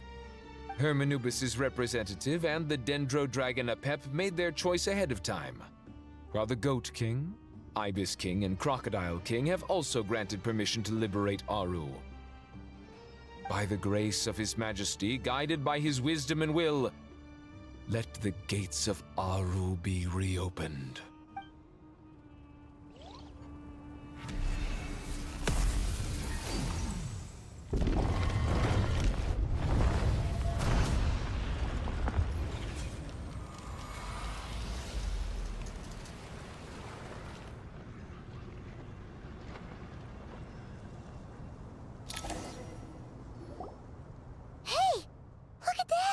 What's this? Are we under attack? No. Wait, it's...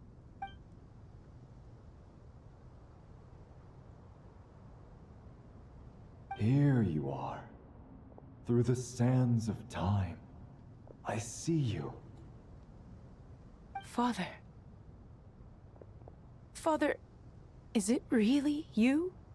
It's Jet's father, Jibriel! That's right! He entered the Golden Slumber, didn't he? I smell blood and sand on you. You've grown. Strong as a wild beast, and without shedding a tear. You have to leave, don't you? Please, just answer me this.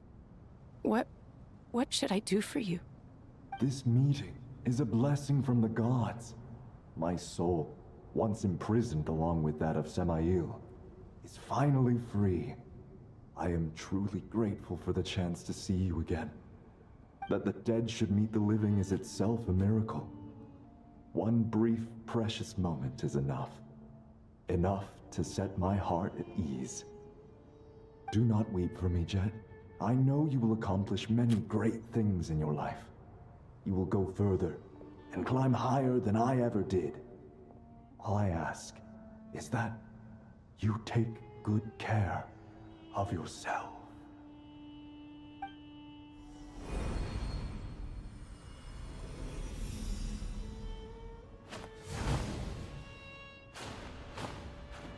Father! Father! Father. Hey, Jet. Do you want something to eat? Maybe it'll help you feel better. I'm fine. Thanks, Paimon. It was just a little sudden.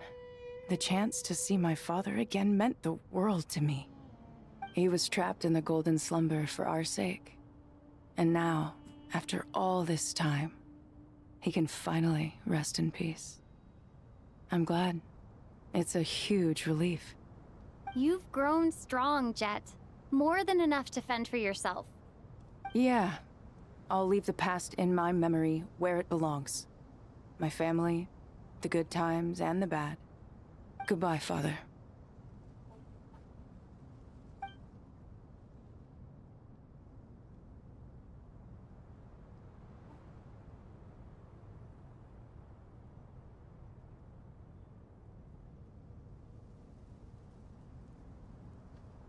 Ah, me, what a touching reunion that was.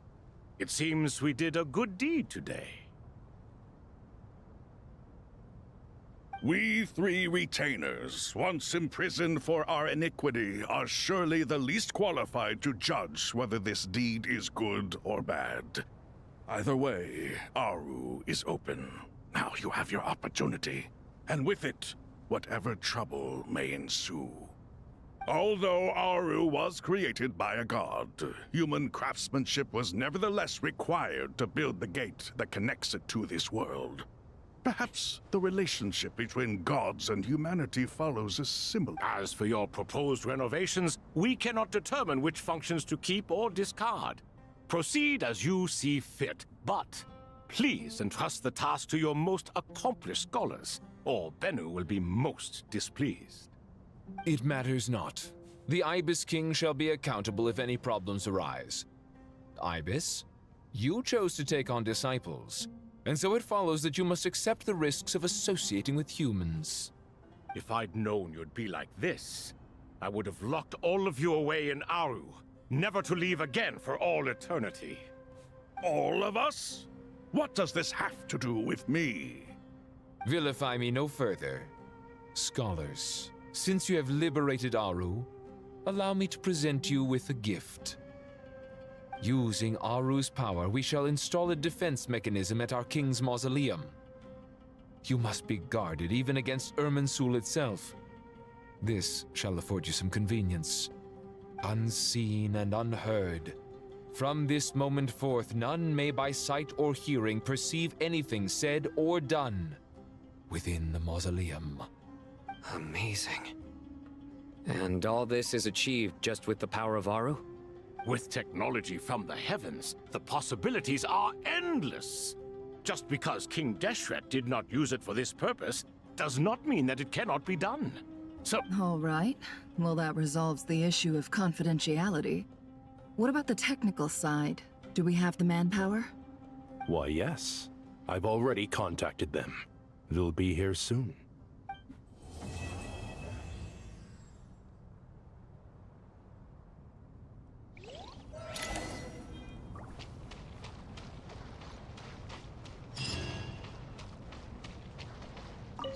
Ah, fresh air. A wondrous feeling. Naturally. I have a sudden urge to stretch my legs. Can anyone recommend a suitable leisure activity? I might have had some recommendations for you were this the past. But here and now, for someone who has just left prison? I could not agree more.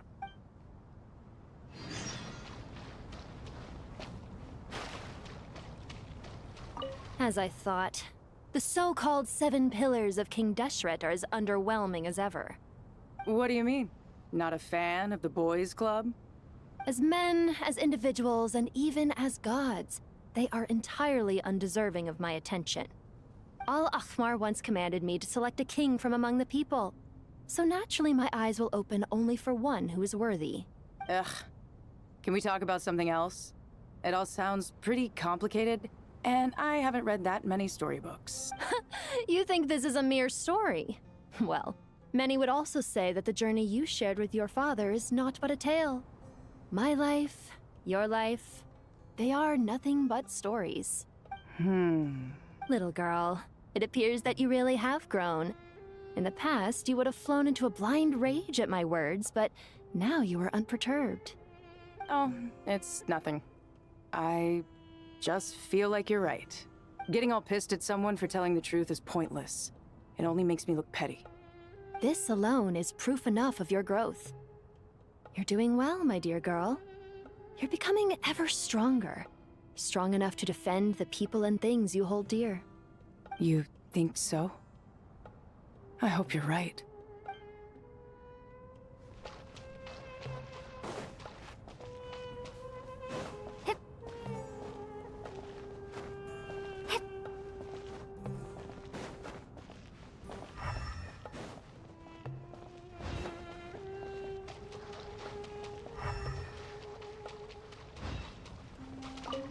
You must be Sethos, the successor to the Temple of Silence.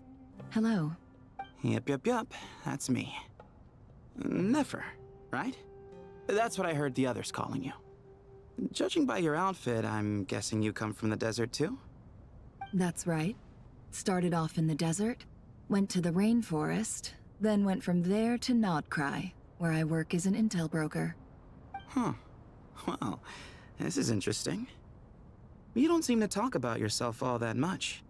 Yet here you are, volunteering your life story to me. Maybe I'm looking to make some new friends. I like making friends too. I'm easier to talk to than Sino and a little more streetwise than Tainari.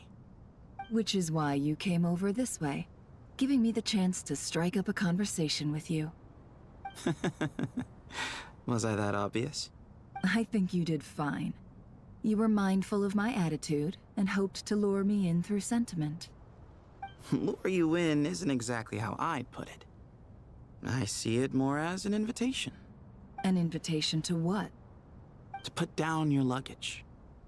Lay down your burdens. To return to your homeland. And be truly welcome in the place you once felt so estranged from.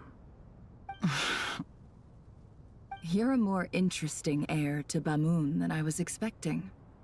Since you're familiar with my grandfather, I'll assume you're aware of our situation. I'd like to make friends with you. And I think you'd be a great asset to us. Not to mention the power you and I both hold. Originally belonged to the same organization. Aha. There we go. Now we're getting somewhere.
Do you hear that?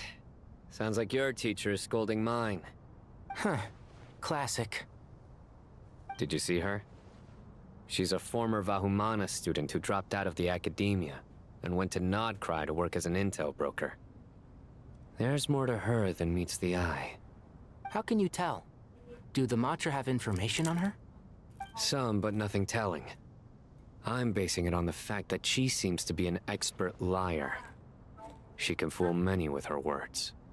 A sixth sense for liars after investigating so many of them? Yep. What about you? What do you make of her? A little earlier, in the corner, I noticed she gave some supplies to Jet and had her deliver them to the main group. She's meticulous and highly observant. Besides, what was it you said? Making it to the top is no easy feat in any profession. Anyone who's at the top of their game has to have some sort of edge over others.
It's true.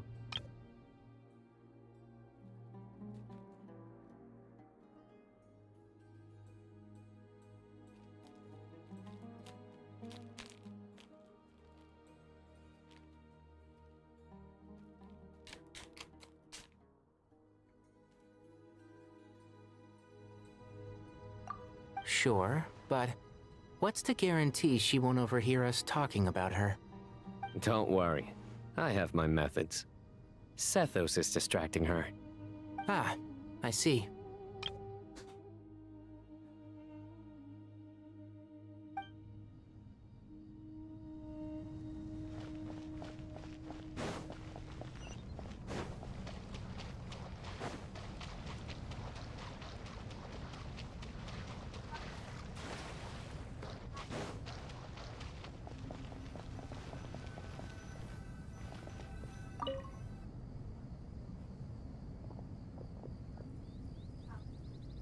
You must be the ones tasked by the Academia with renovating Aru?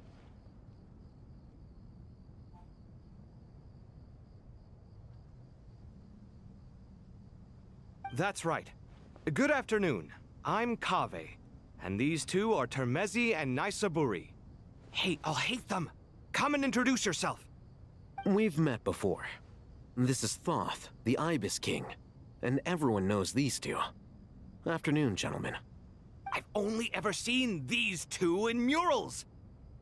Ah, the paintings in the temple. They show us chatting, playing cards, playing chess. Precisely the activities we most enjoy, funnily enough. No, only you enjoy playing chess. We were just humoring you. I wouldn't go that far. Back to the matter at hand. A preliminary assessment by the Academia indicates that this project requires expertise in various disciplines, including the deciphering of ancient texts, mechanical engineering, the restoration of ancient ruins, and elemental theory. The most capable minds in their respective fields are here before you. If there are no objections, we'd like to begin our work. The artisans who built Aru for Al-Ahmar gave their very lives to create this splendid work. Follow their example by giving your utmost devotion to this project. I didn't know that. We'll do our best, of course, but we certainly won't be sacrificing our lives. Such brazen words. Humans these days are a far cry from their ancestor. No, that's not what he meant. Please don't mind him. He shares your sentiments, just not your, penchant for hyperbole. Assuming that's what you were going for. I just think it's important to manage expectations. Forgive my lack of courtesy, but we simply can't sacrifice our lives to the gods on completion of the project like people in the legends of old. Here's a first draft of the project proposal for your perusal. Please let us know if you have any requests. Normally, I'd have made it look a lot more visually appealing, but we were really pressed for time on this occasion. I hope you'll forgive me if it's a little rough around the edges. Naturally. If my fellow ministers deem this meager display of respect sufficient, I suppose I can consider agreeing. Why are you so preoccupied with the ostentatious displays of respect to Al-Ahmar? We should be trying to make things easy for them. You never know. We might have to rely on these young people to look after us in our old age. Exactly. This is Aru's mainframe. Be reminded to use it with great caution. We certainly will. Thank you for your assistance. You may attempt to lay out punishment should you so desire, though I'm afraid it would be futile. You and I both know that certain components of Aru can only be operated. King Deshret always believed in humanity. Still, the reason that Aru's modules are designed that way is not so much. Is that true? No wonder human artisans helped to build Aru then. He actually required human assistance to create his greatest work. Naturally. Have you noticed that the Goat King keeps giving superficial responses? It's like he's just going through the motions and leaving the real debate to his colleagues.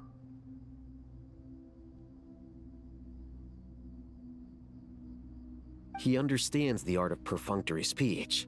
That's what earned him his position as the Minister of Ministers. It seems the rumors about King Deshret being a poor judge of character are baseless after all.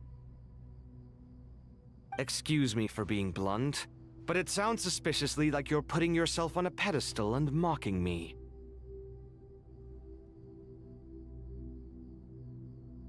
You're mistaken. And while there's nothing strictly wrong with making every conversation about yourself, it's not exactly a positive tendency either.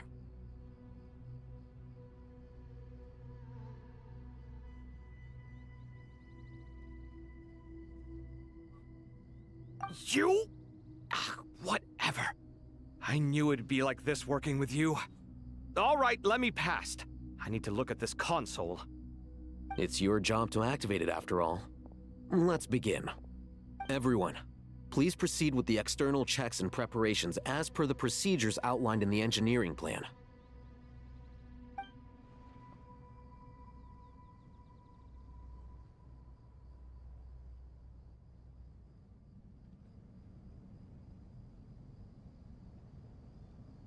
Hello there, youngsters. Whoa, the Ibis King came to life. What do you mean, came to life? I've been alive the whole time. You did say we could start our research, right? Are you having second thoughts now? I've reviewed the proposal.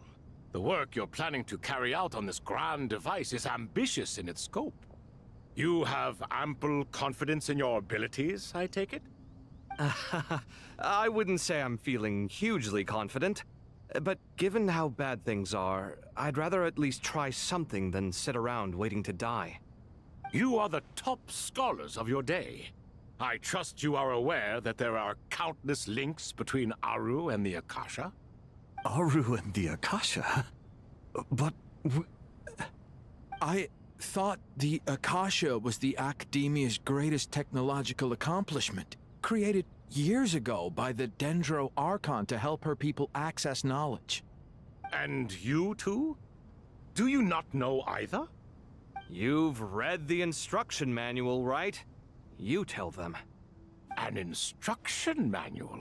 The Akasha has an instruction manual? The Dendro Archon is a kind and thoughtful god indeed. It used to sit on a shelf in the corner at the House of Dana. Not the most popular read. If the manual is to be believed, Aru was in fact the original inspiration for the Akasha system. What? But there are so few records about Aru anywhere. And practically none of these scientific expeditions into the desert had any— but this is something you could not possibly have known. You may have heard many stories about the desert, but what is the most important aspect of history? Consider this a quiz. I'm from Vahumana. It's, well, veracity. Precisely. And a large part of veracity is the chronological order in which events occur. I may as well tell you. In the beginning, Nabu Malikata, the goddess of flowers, descended upon Sumeru. The glory of the heaven was within her. She brought life, oases, and knowledge to this land. Then she created the Jinn, enlightened them, and ordered them to serve her.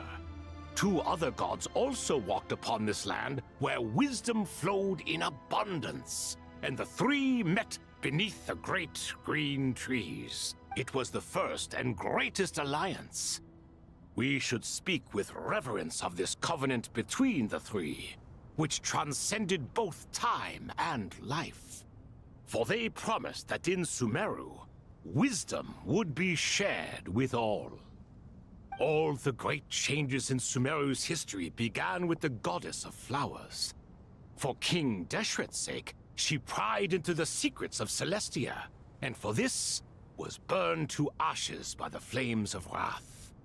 So grieved was King Deshret by her passing that he lost all interest in state affairs and devoted himself instead to the knowledge that she had brought back.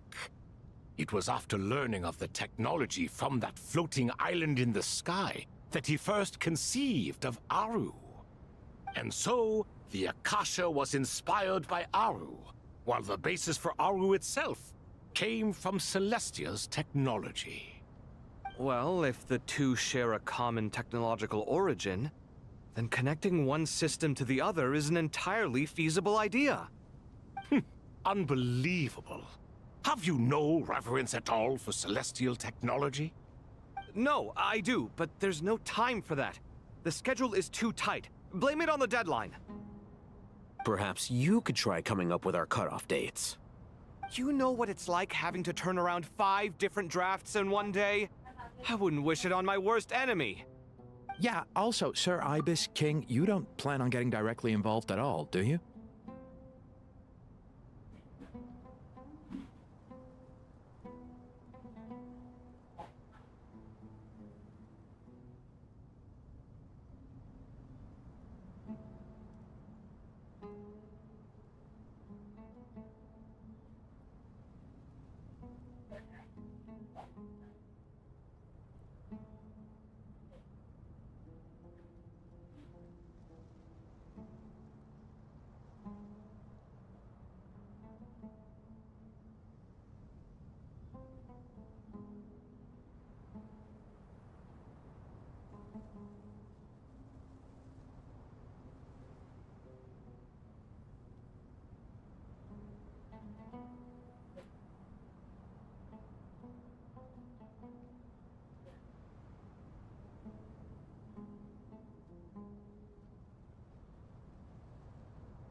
Yes, well, you strike us more as having come to give a popular science lecture.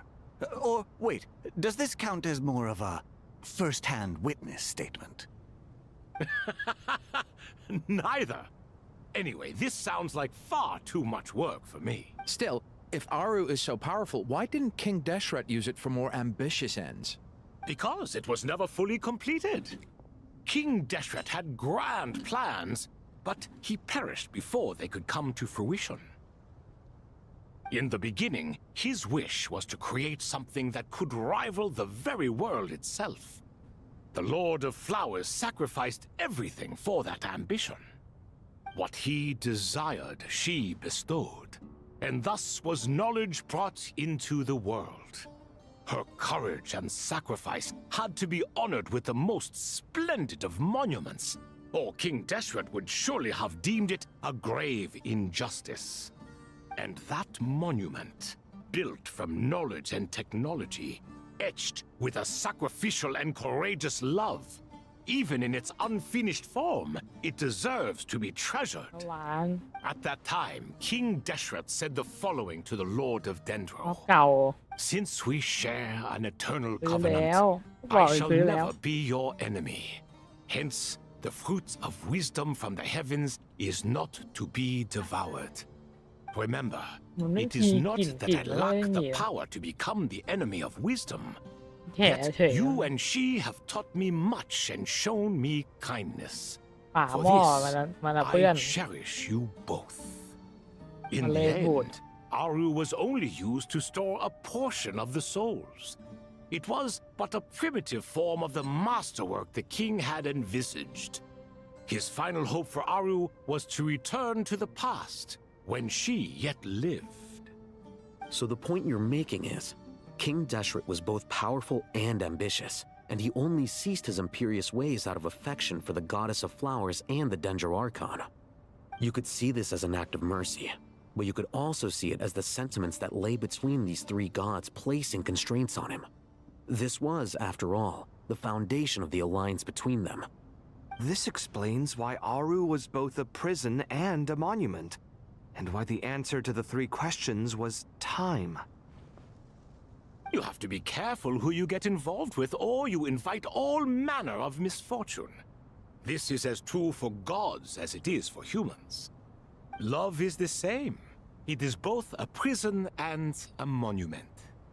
All right, let us pause the story here for now. Seeing as you've been so diligent, I'll offer a little help. Who's in charge again? Is it you two? Ah, yes, me and him. Now then, close your eyes. Wisdom hides in the space between the tangible and the intangible. It is to convey the incommunicable through the simplest of mediums. By the power of King Deshret, I shall grant you a glimpse into the unseen secrets that lie at the threshold of existence.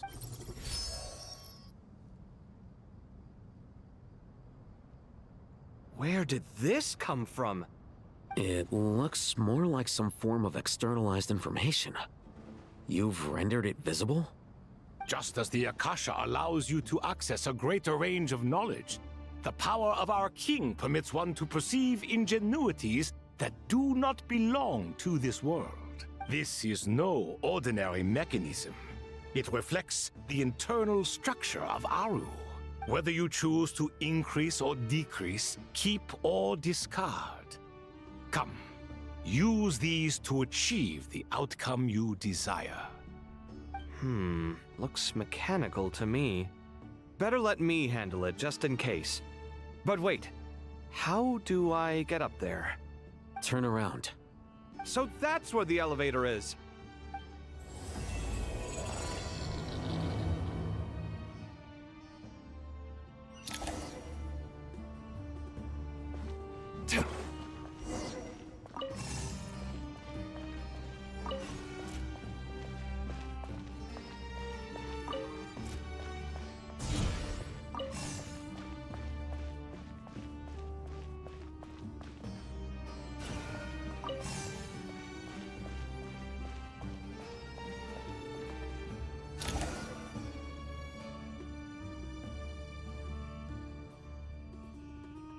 Obelisks were used to record important information in the ancient desert civilization.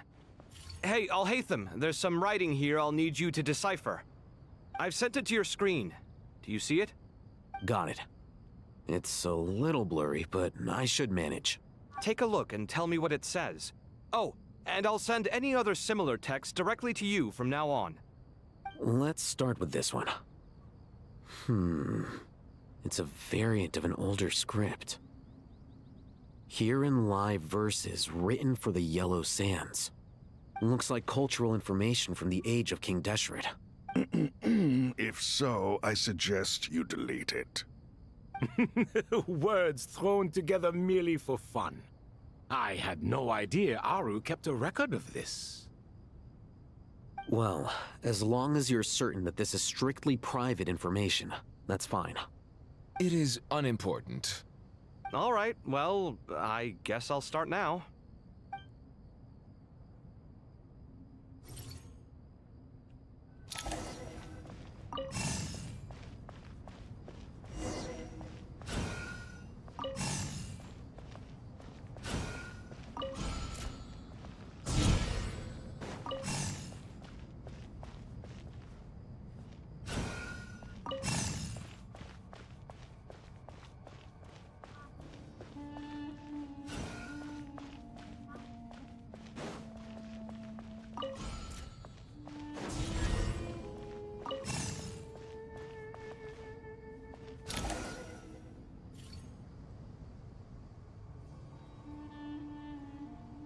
Found some more. Sending them over to you now. These are all reports about the Gurubad conflict.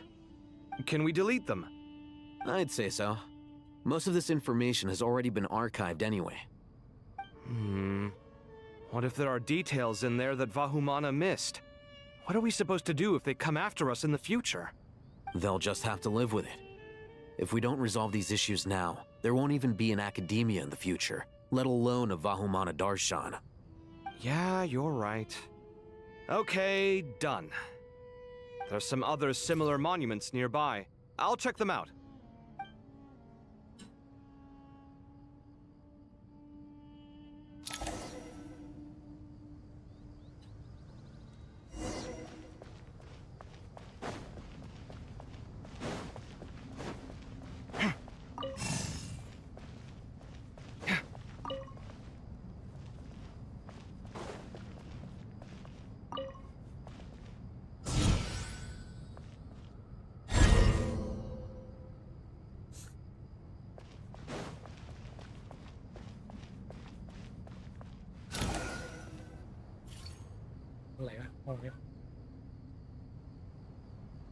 Another monument. Hold on.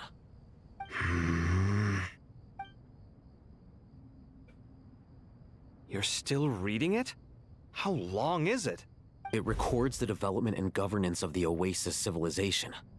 Most of it concerns the Jinn, but it also contains records left by the artisans who built Aru. Is it important? Some of it. There was no way for me to read the whole thing in its entirety, so I had to rely on my intuition to pick the parts worth keeping. What about the artisans' records? What do they mention? They're speculations, mostly. For instance, they were wondering how to protect themselves if King Deshret decided to silence them after the construction of Aru was complete. Sounds like pure mythology to me. Surely that kind of thing didn't really happen. The records do emphasize that this was merely their conjecture based on various myths. Still, the artisans did leave details of their plans to survive. Even that got recorded? Okay, well, I'll make a copy of this first before I delete it. Is that truly necessary? You won't be needing those. No, the blueprints are important. I want to keep them as a memento.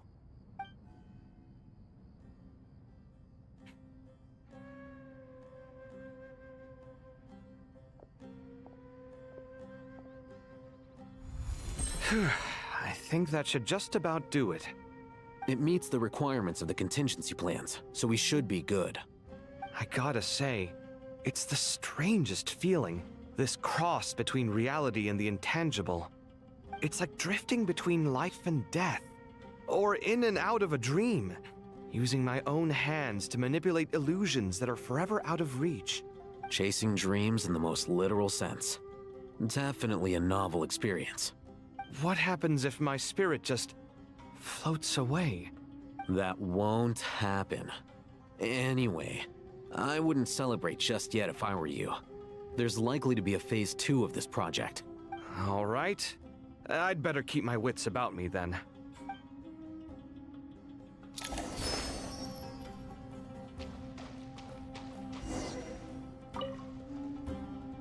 I expected that the outside world no longer respected the ancient gods, but even so, I do find the tone of these... It should hardly come as a surprise to you. I assumed that was just a one-off. I did not realize it was the... Don't you think that young lad's matter-of-fact tone sounds familiar? It bears a rather uncanny resemblance to you, Goatee. Surely a sign that he is a man of rare intelligence. Oh. The rest of them, though, much better. The blonde-haired one, for instance. So... Oh, really? Well, what about your disciple, Nefer? She's about the furthest from sincerity that a person can get. And now you hit the crux of the issue. Thoth is spouting lies again. He cares nothing for sincerity. He likes Nefer simply because her personality is just like his. Thus, in giving his approval to Nefer, Thoth is simply validating himself. You have some nerve saying that. There really is no help. Shut up, chess rookie. What nonsense is this? How dare you tell me to shut up? How can you engage in such banal chitter-chatter at a time like this? Aru has been opened. The glory and splendor of a all three of you are insufferable. King Deshret was merciful, indeed, giving... but Bennu, look on the bright side. Had they not been released, we would not have been awoken. Oh. You've been here this whole time. You should be scolding them along with me. I miss Hermanubis. It's not a real reunion without him here. And now you're avoiding the topic and talking to yourself. Why King Deshret designed your personality? Isn't this simply proof that our king supports my free will? Oh, look at those two rust buckets. Suddenly, you two do not seem so bad after... Here. If being stuck together for thousands of... Naturally.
Traveler from afar, do you worry for the fate of Sumeru as well?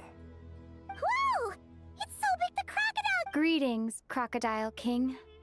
Please be at ease. I'm just here to chat with you about Lesser Lord Kusanali. Sounds like you really care about her. Yes, although to be exact, it is a mixture of both concern and curiosity that I... Speaking of Nahida, Paimon was wondering how she's doing. Wait a moment. What is it? I tried calling out to a pep, but there was no response. This can only mean that she is focusing all her energy on taking care of Lesser Lord Kusanali. All the gods who served King Deshret seemed super surprised to hear that a pep agreed to help Nahida. Guessing she made a bad impression on you or something. Are you aware of the history between her and our king? Then you are learned indeed. I'm glad to know that Sumeru has the support of someone like you. At the end of his life, King Deshret tricked the Dendro Dragon into swallowing him whole, leaving her to bear the torment of his sins. The Dendro Dragon despised King Deshret, yet he outwitted her. Rather than bringing disaster to the land, he chose to deceive her and thereby ensure his annihilation. An act that surely displays his love for humanity.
The Dendro Dragon stands for the glory of a bygone era. She hated Al-Ahmar and what he represented. All the gods, all the power they wielded. And so, her willingness to help the Dendro Archon through this crisis comes as a great surprise indeed. It makes one wonder whether... Yep, Nahida did her a huge favor.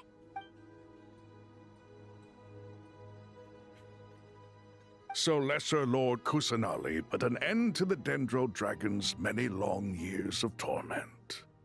As much as she loathes the Seven, a pet knows kindness when she sees it. No wonder she was willing to make an exception. Yeah, that's the sense we got from dealing with her too.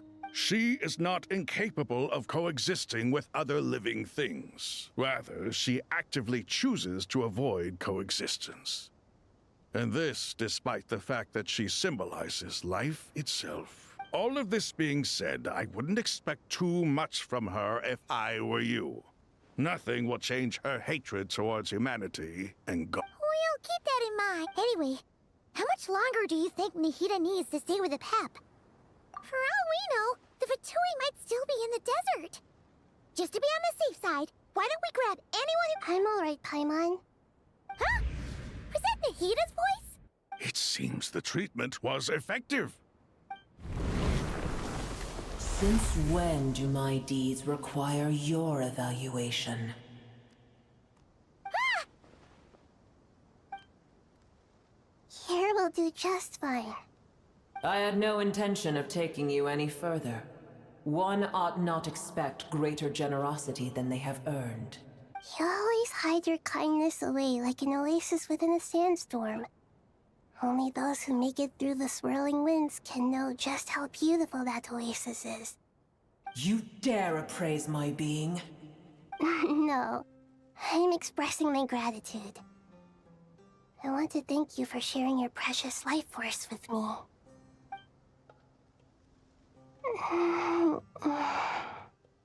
Awake already? You are more resilient than I thought. Pep. I feel much better. Thank you. Gods and their gratitude mean little to me.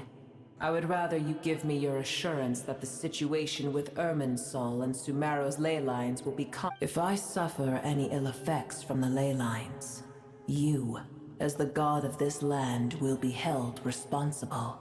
I understand what you require, but I would assume this task even if you did not demand it. Sumeru is my responsibility. I must resume my duties as soon as possible. A farcical notion. God of Sumeru, I hope you realize how unextraordinary your strength is. And yet, maybe it is precisely what defines me. A god of wisdom is not meant to rule by force. Then hold steady. We go forth. Well, I'll be. Is that a pep? Do my eyes deceive me?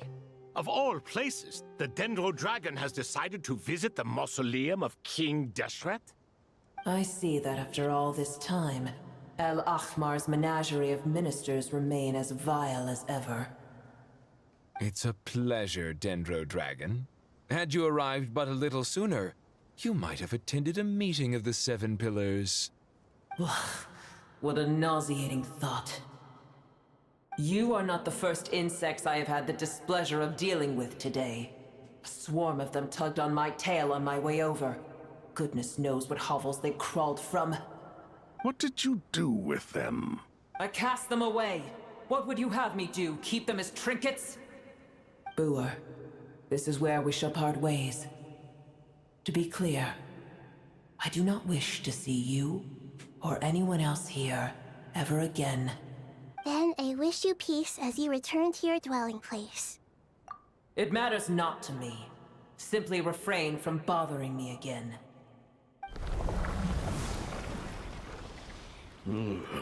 A force to be reckoned with. At times like this, I feel glad that she has no interest in any of this. Hold on, just hold on, okay? We're almost there. We made it. Huh? Wait, that voice! It's... Uh-oh, I'm gonna fall!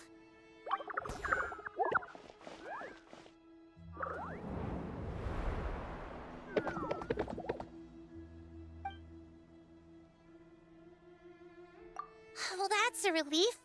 A pair of safe hands indeed. The Dendro Archon's familiars. They are the last thing I expected to see here. Huh? Wait, what are the Aranara doing here? Don't you guys hate the desert? Obviously I was worried about the Dendro Archon. I've been supporting them with my Pari powers the whole way here. Oh, they seem pretty nervous. Is it because there are too many people around?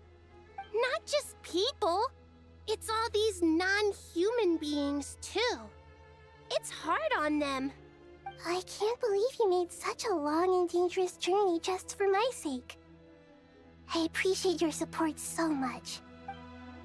I'll have to ask everyone to wait while I help our new arrival settle in.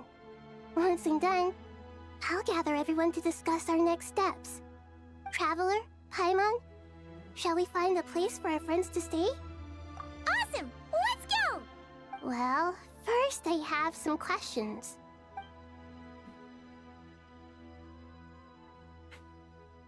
Okay, I think that covers everything. Thank you. We can get going now.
It's only us.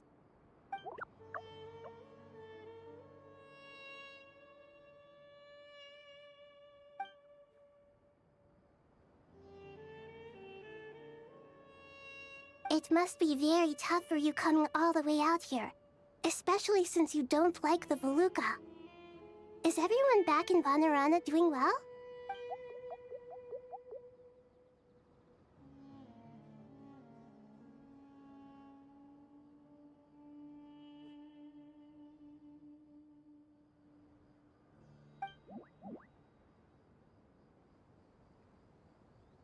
Ah, everyone's here. Good. Are you okay? You look like you were about to pass out back there. Then you're forgetting who I am. Don't underestimate me. Oh, excuse me! Are you comparing me to Paimon? I suppose everyone is gathered here because of me. As we can see, the situation is critical, and everyone is very busy with their various tasks, so...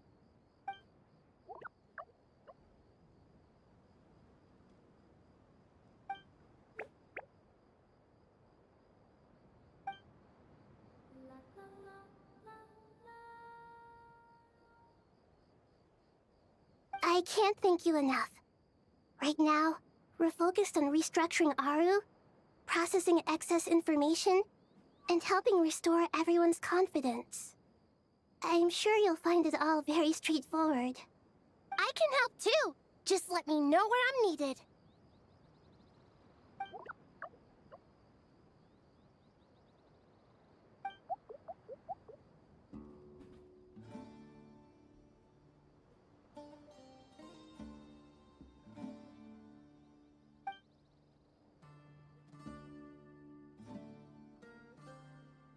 Up to no good?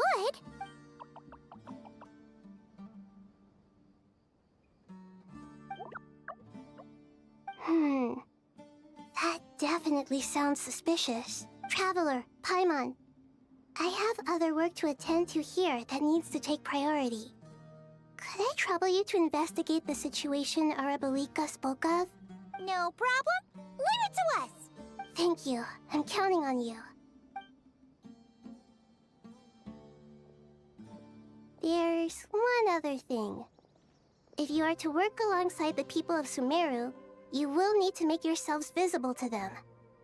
Is that acceptable to everyone?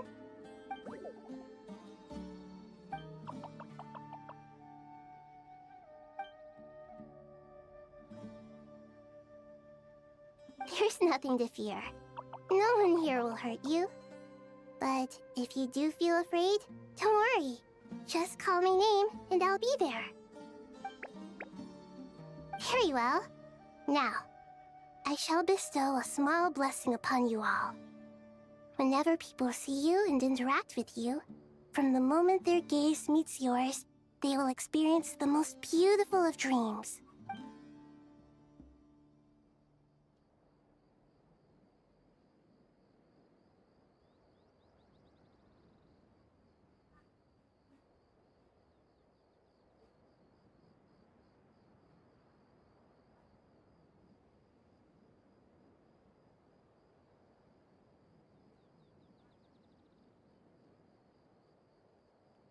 Do not fear.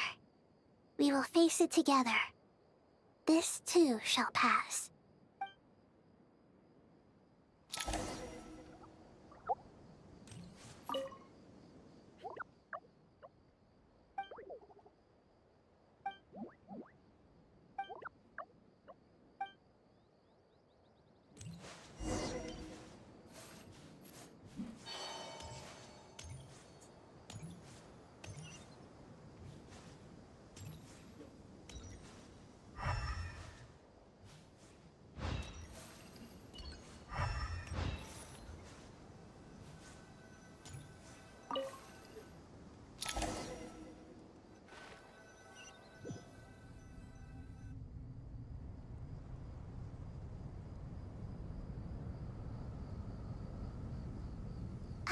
Everyone's here. Wonderful. Dendro Archon, You're back. Are you recovering all right? You mustn't push yourself too hard. I'm doing very well. Thank you for your concern. I see. Using the power of Aru to reboot the Akasha and gain access to Irminsul. It's a sound plan, although... I regret to be the bearer of bad news, but with the state that Irminsul is currently in, it's impossible to access via traditional means. Alas, we had feared this may be... And what about non-traditional means? Non-traditional means? Are you saying... Desperate times call for new measures.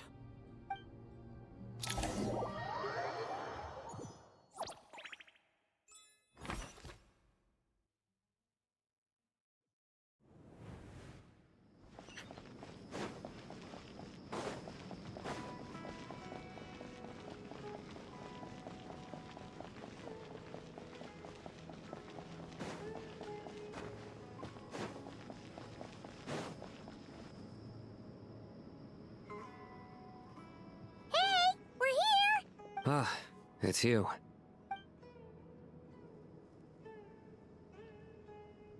The Aranara have good intuition when it comes to people. In other words, there may well be a traitor among us. Given everything that's going on, I'd be more surprised if there wasn't. Miss Nefer, as a professional intelligence broker, I trust you have a solution? Not one that I'm willing to volunteer. Let's say I'll treat this as a pilot project aimed at expanding your intelligence operations. Whatever business you're in, an avenue to demonstrate your abilities could never hurt. I like the sound of that. Glad we're on the same page. Given that you rarely set foot in Sumeru, practically no one at Caravan Rebot knows who you are. I take it you've read the files on everyone in the area? Yes. I also skimmed the list of evacuees, and are more or less up to date on where everyone stands. Any initial suspects? Limiting the scopes to males whose recent activity could be viewed as suspicious. The Aranara saw 2 people talking, but currently we only have 1 suspect. The other person was probably just a messenger, and in all likelihood has already left Caravan Rebot. Everyone is heading for the desert per the evacuation order. Anyone willing to turn back at this stage is... There's no way it was a spur-of-the-moment decision to act at a time like this. We need to smoke him out from wherever he's hiding. Sounds like you have the beginnings of a plan.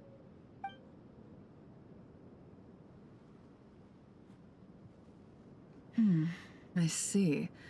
Your suspicions are well-founded. I'd be watching him too if I were you. So far, we still lack solid evidence that he's been bribed. He hasn't made any recent purchases that would indicate he came into some... Then let's get closer to him to confirm before we make our move. I can handle it. I'm not based in Sumeru, so... And you're certain you've never encountered this person in Nodcry? I'm certain. Besides, it's extremely rare for me to have had any direct contact with Sumeru mercenaries besides Jet. There's no way he could have seen my face before. Sino, stay out of sight and wait for my signal.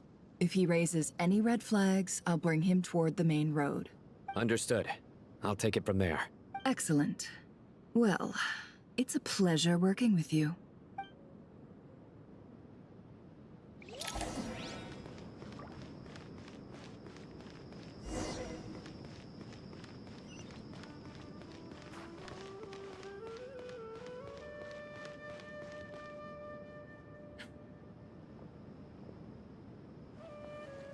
Darker skin, scars, frequents the desert and has ample combat experience.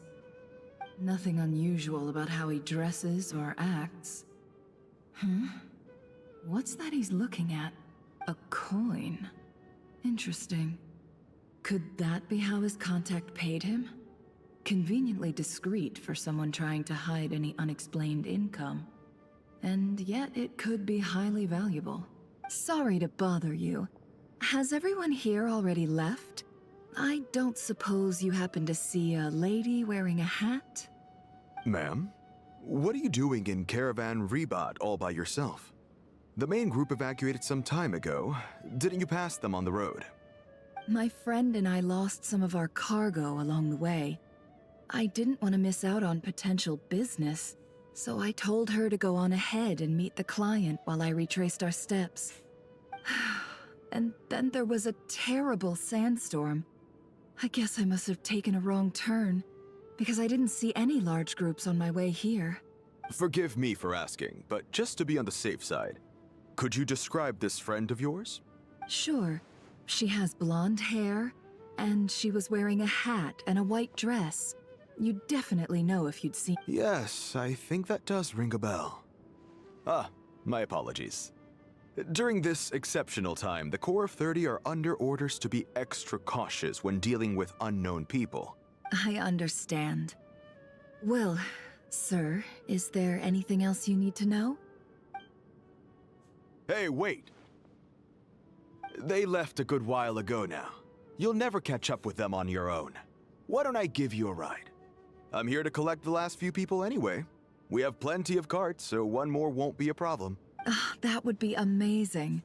Traveling with a group will be much safer. I'll have— Hey, let's not worry about the money for now. Wait here a moment.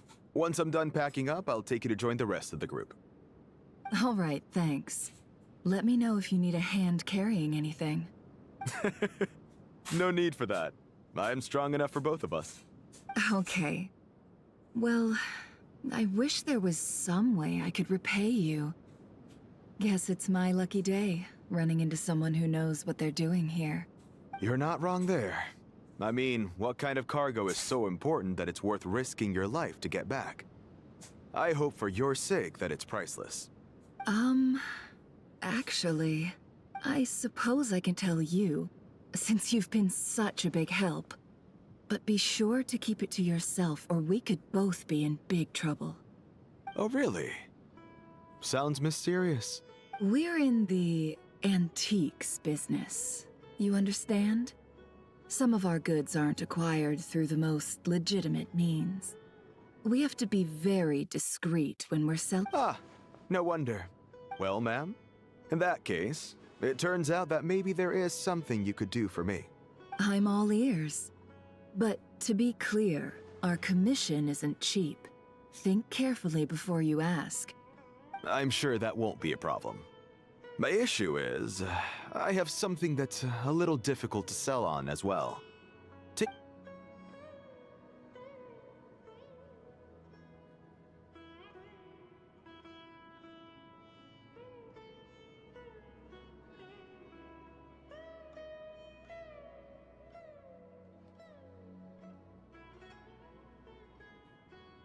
Pure gold. That's quite something. How'd you come across it? Dig it out of some ancient tomb? If you look hard enough, there are many treasures to be found in the mausoleum of King Deshret. It has no distinct Snezhnayan markings. That'll be why he's going with that story. And he clearly doesn't want to arouse suspicion, so he's on the lookout for an opportunity to make a quite— Surely you have an existing business partner. Won't they take it off your hands? I hope I won't be attracting the wrath of my competitors by helping you sell this. The shop I used to work with is having cash flow issues at the moment after losing some money. I'm under enough pressure as it is without having to deal with them. On the off chance anything went wrong, I'd never— I understand. Gold is the last thing that traders with cash flow problems want to see. Well, in that case, I think we can work something out. As it happens, I'm just about done packing. Shall we make a move? Sure. Let's walk and talk. This evacuation was a huge operation. They needed a few people to stay behind and tie up loose ends. And I ended up being one of them. You're lucky you ran into us in time.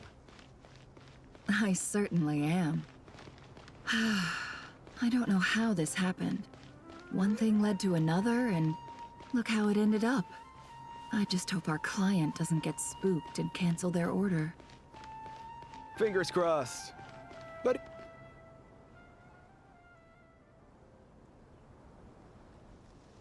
Huh?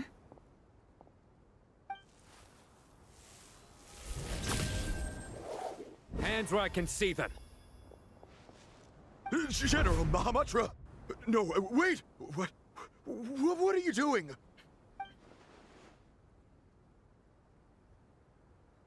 This is the coin? Good. Sadly, you won't have the chance to spend it. Nicely done. Looks like Sumeru's Matra are a well-oiled machine nowadays. Unmarked gold coins are quite difficult to trace. Thanks to you, we have secured the evidence. Here's what's gonna happen.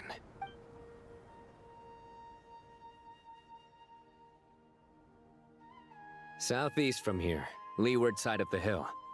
That's where he's meeting his contact. Great work. Candace tells me your interrogation skills are highly effective. Hers are quickly catching up. She's improved a lot in recent years. Looks like it's over to you for the next step. Because I'm quickest on my feet? Because you know how to trail a target. Plus, it'll be easier to monitor their activity from the air. Fine. I'll be quick. One more thing. The Traveler just brought a message from the Dendro Archon. Once you're done with this, we're to meet up at the mausoleum of King Deshret. Got it. Will do. Are you sure you'll be okay on your own? Gee, I don't know. Maybe you should come with me. Okay. Then Paimon's coming with you. Really? You do know this is a stealth operation, right? Meaning, you have to be quiet? Paimon? Are you sure about this? Well, Paimon at least wants to give it a shot. Like everyone says, if you never try, you'll never know. Besides, being the best guide into that has to count for something. This should be a piece of cake. Fine. Join me if you want. But be warned. If anything goes wrong, I'll have to gag you and shove you into a bush. No need! Paimon will be super careful. Good. Then what are we waiting for? Let's... Ah! Coming! Coming!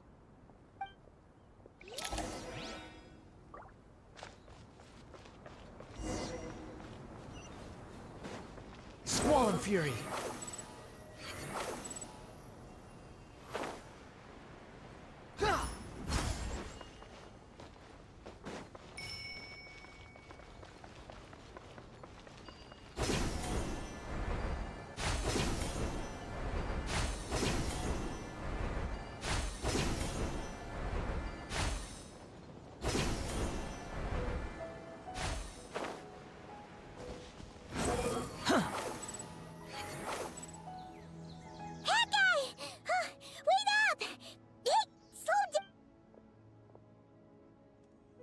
We're here.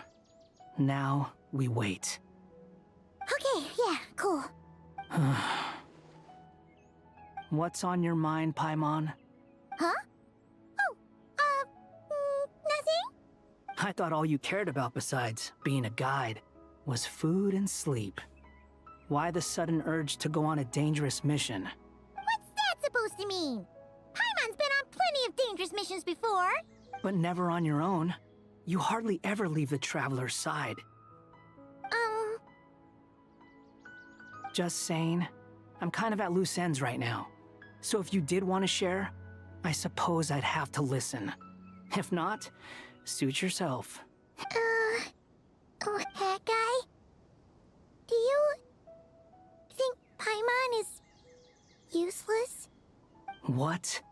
Where's that coming from? When we were in Notcry, Paimon suddenly realized something. Even though Paimon's with the Traveler every single day, whenever we face real danger, she can't do anything to help. Paimon doesn't get like this very often. She just got really scared when the Traveler got kidnapped that time. What if she never came back? What would Paimon do then? And the more Paimon thought about it, the more useless she felt. But Paimon doesn't want to be a burden. Paimon wants to be a friend who's actually useful. Does that make any sense? You know, that feeling of just being completely useless and... Oh. Paimon probably sounds so ridiculous right now. You asked the right person. Boy, do I know that feeling. Oh, that guy. I'm not gonna try and encourage you. What I will say is this. When you start doubting yourself, you have two choices. Give up or change. You have to make the decision to move forward. Otherwise, no amount of consultation from other people is gonna help you. So ask yourself, what do you want? To get stronger? To learn more? Whatever it is, go do it. You won't have any regrets if you can at least say that you tried. Oh. All right. Something's not right. Shouldn't they be here by now? Paimon, is it just me? Or is it a little too quiet around here? Should Paimon take a look? We'll give it another hour. If nothing happens, we head back. Okay. How strange. We've been here for ages. Where the heck are they? What is it? Did you think of something? Something feels off about this whole situation. We know for sure that the guy Sinocot had something set up. Yet somehow his contact is a no-show. So But how would they know to do that? Wouldn't they at least send someone here to check things out? that's the problem. They couldn't possibly know what's happening here. Unless... This feels all too familiar. Come on, let's head back.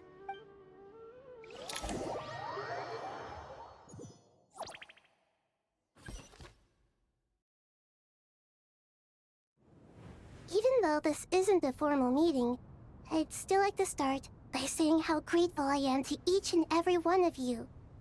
Thank you all for coming here and standing by our side.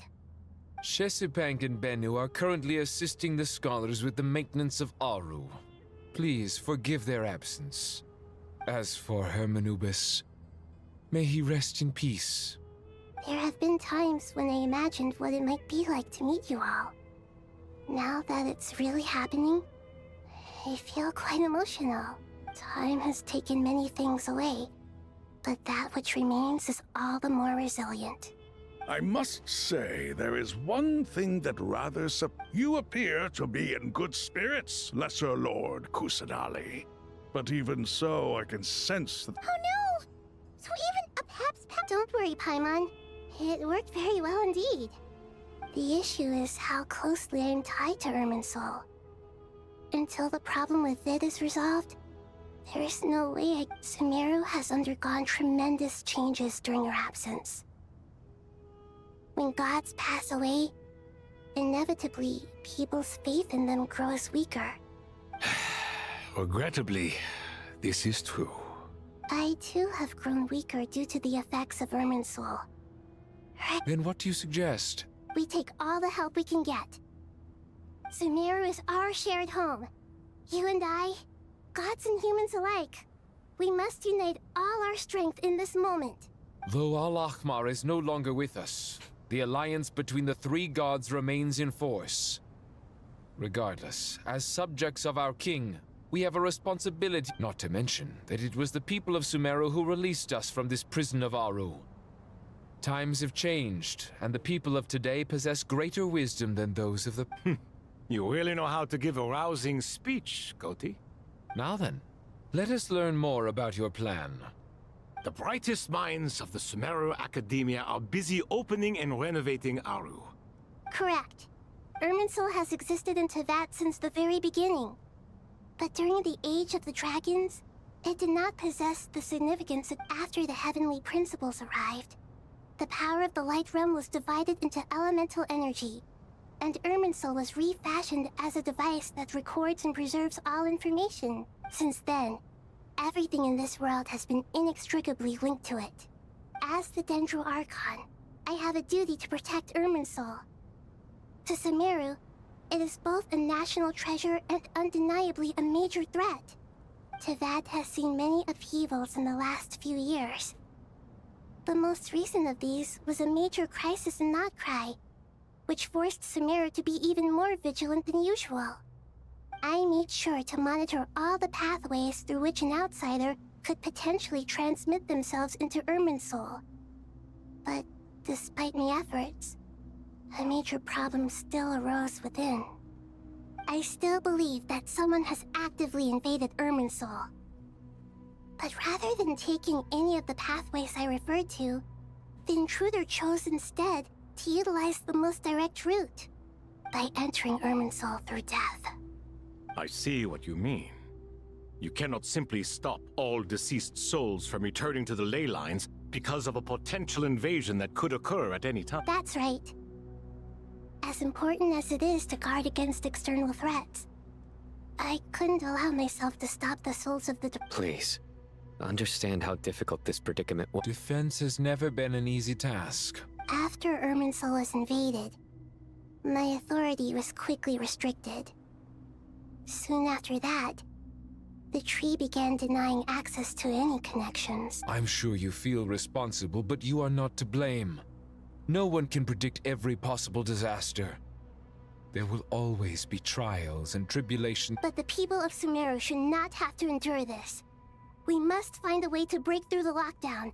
And this is why you need Aru. Yes.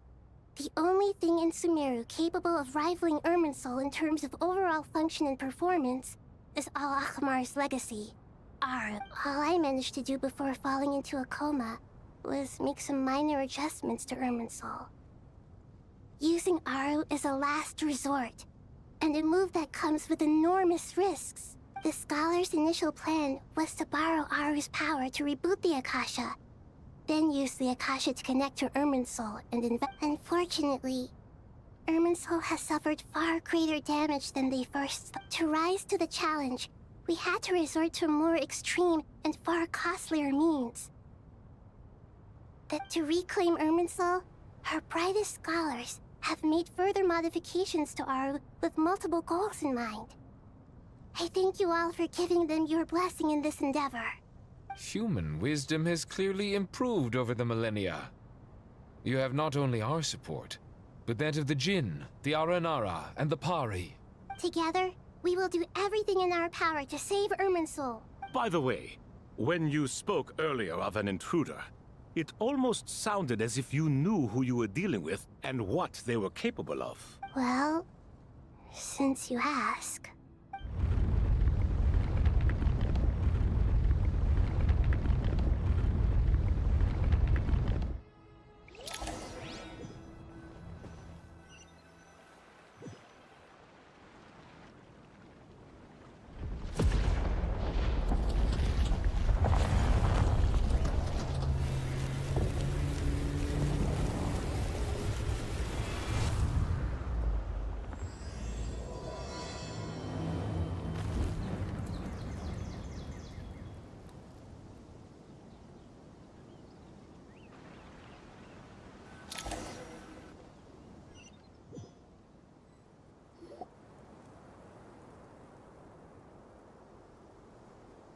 Master Tainari! What is that? Is this Irminsul? How did this happen? What's going on inside? Luckily, we managed to evacuate everyone. What in the world was that? That was terrifying! Oh my. I understand now, Dendro Archon. Not once over the millennia has Irminsul been so terribly afflicted as... Please continue, Dendro Archon. Irminsul's root system is what comprises the ley lines. In the past, it has always been hidden away, going unseen by the general populace. It has become a tree of unbridled greed. A clear sign that a deranged experiment has advanced to a new stage. Blasphemy. From where I stand, an experiment in the name of blasphemy sounds rather improper. But if we are to honor Dottores' will, this is what we must do. The birth of this tree proves to me beyond doubt that this incident is connected to him. But to explain the situation in full, there is someone I need to tell you about.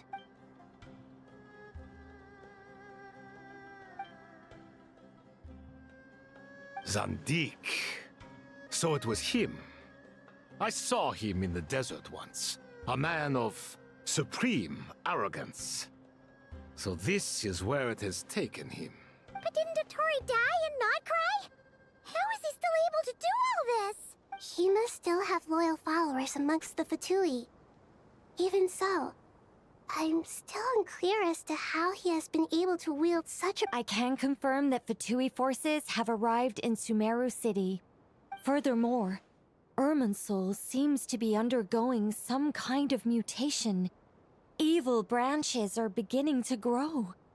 Things that do not belong to this world are slowly but surely... Sorry, I couldn't think of any other word to describe it. They don't seem to be fully formed physical entities yet, after all. A baleful tree climbing up into the heavens. Speaking of Dottore, I have some information on that front as well.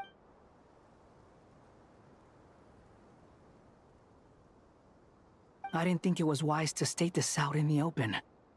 But my theory is, the mole wasn't cut off after he was caught. They wrote him off from the beginning. You mean the Fatui never intended to follow through with him? Then why plant a mole at all? It's hardly a conventional strategy, and the rationale behind it is pretty twisted. But as it happens, I know someone who works exactly this way. And when it comes down to it, his goals are very simple. He just wants to confuse people, so they can't figure out what he's up to. He's been a collaborator of Dottore's from the outset. That fact alone confirms that Dottore is involved with this somehow.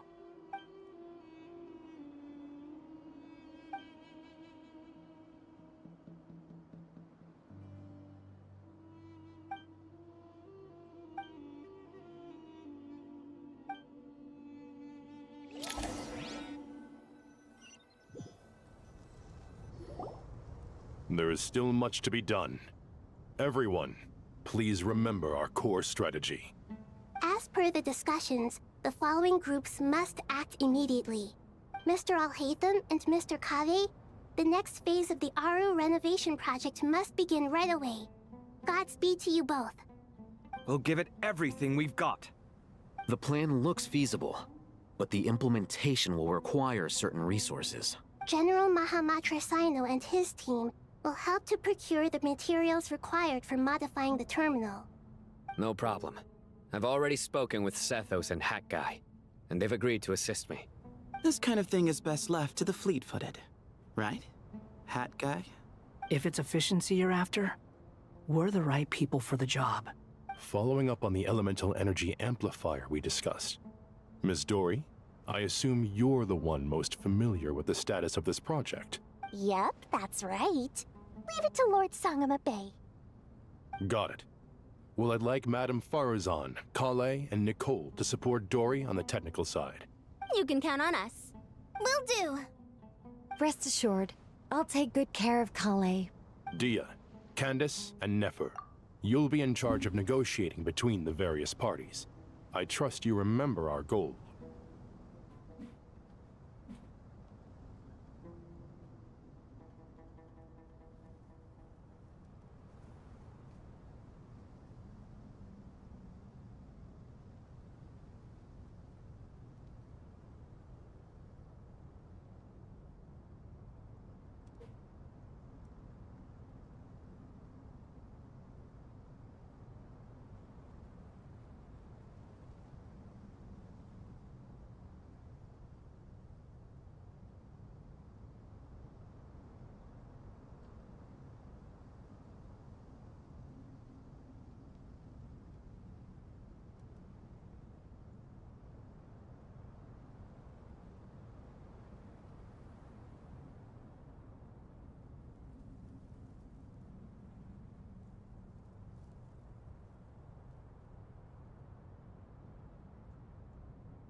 You bet.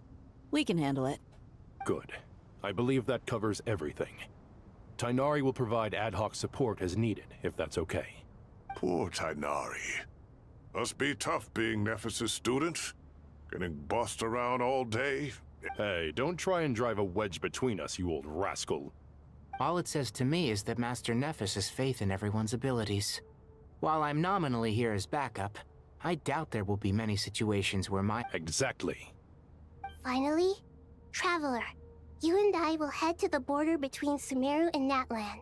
Once that task is complete, I'll be asking some of you to accompany me to the Eternal Oasis.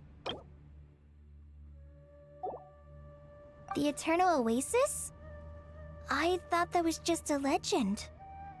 So it— Regarding your trip to Natlan, under normal circumstances, a meeting between our two nations would be a far more formal affair. Unfortunately, Sumeru is all but completely cut off from the outside world at present. So regretfully, we won't be able to give the Pyro Archon Mawika the grand reception that she deserves. No point putting too much pressure on yourselves. Right. Especially you, Dendro Archon. I'm sure you're still feeling quite weak. Don't worry about me. The Dendro Dragon's life force will sustain me. Plus, we'll be there every step of the way. Nahida will be just fine. Yes. I believe in myself. And I believe in every one of you. Well, time to get going.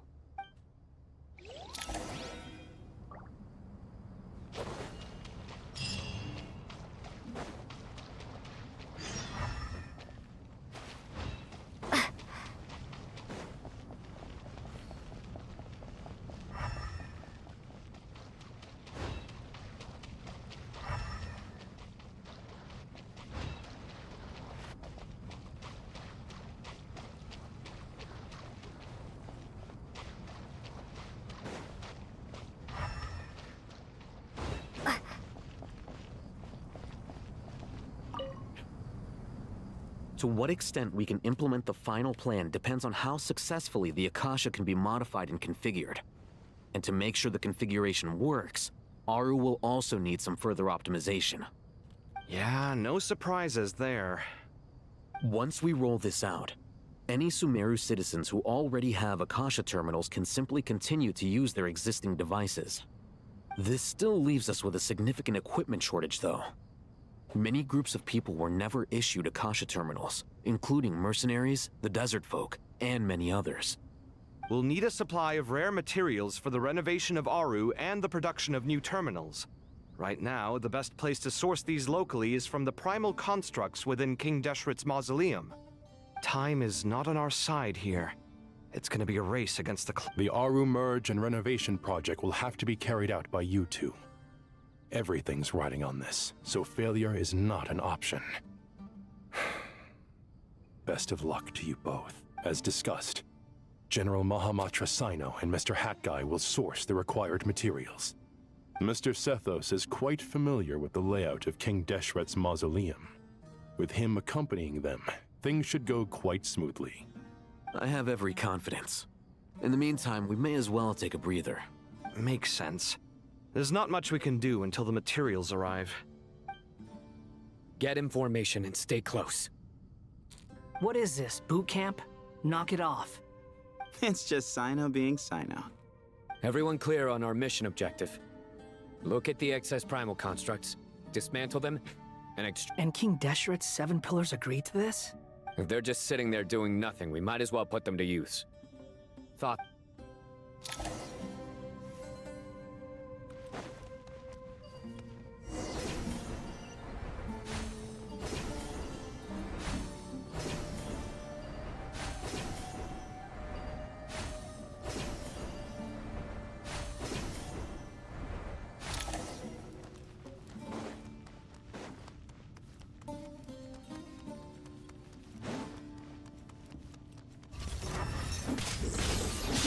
Judgment is upon you. You stand condemned. Guilty. Your penance is due. You stand condemned.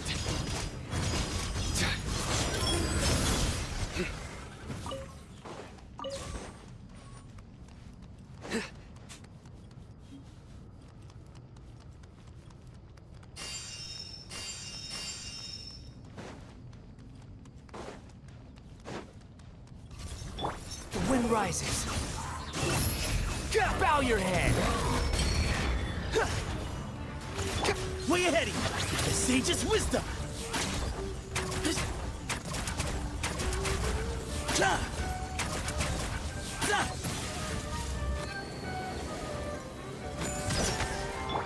Futile!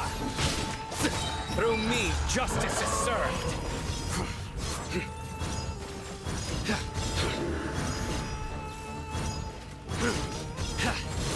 Their penance is due!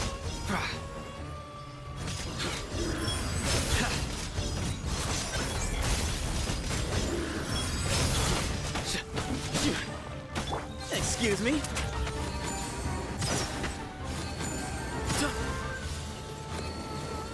Squall and Fury!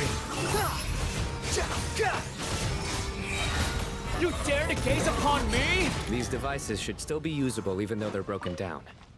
Let's take them back for the others to review.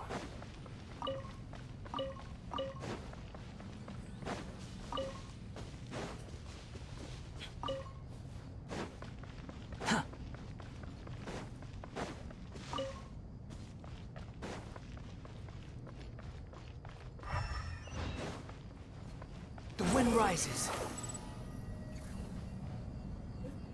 Yeah.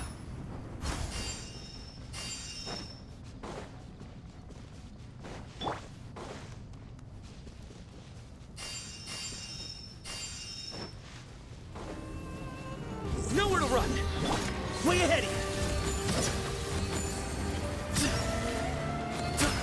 Behold.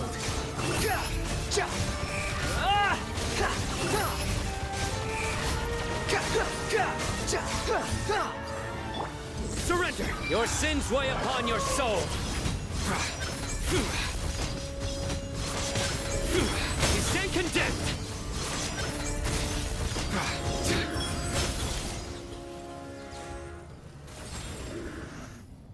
How many do we need again?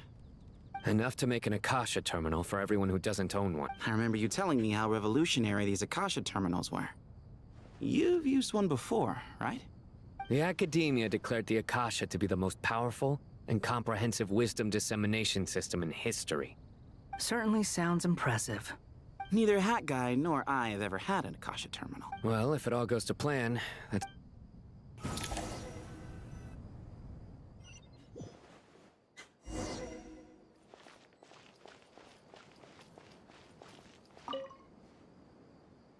Oh, goody! Thank you so much for handling the delivery. What a long way it was. I'm well aware what a bumpy, dangerous journey it must have been. Now, I would have loved to oversee the process myself, but of course, Oh, trust me. I'm patting myself on the back for my assembly work here. Simply flawless work. But will you really be needing all of this? According to our plan, yes, this is the quantity required. I have no complaints about the quality either. Only the price. So expensive. I heard you covered a lot of the funding out of your own pocket. Oh, that's an exaggeration. The Academia provided most of the funds. I just offered a small token of my goodwill. Of course, the real tragedy is how little profit I'm making on this. You know, it's a serious crisis when you can't even make money out of it. It's really quite a beautiful design. And I'm intrigued by how such a diminutive device is able to output the power of the Light Realm.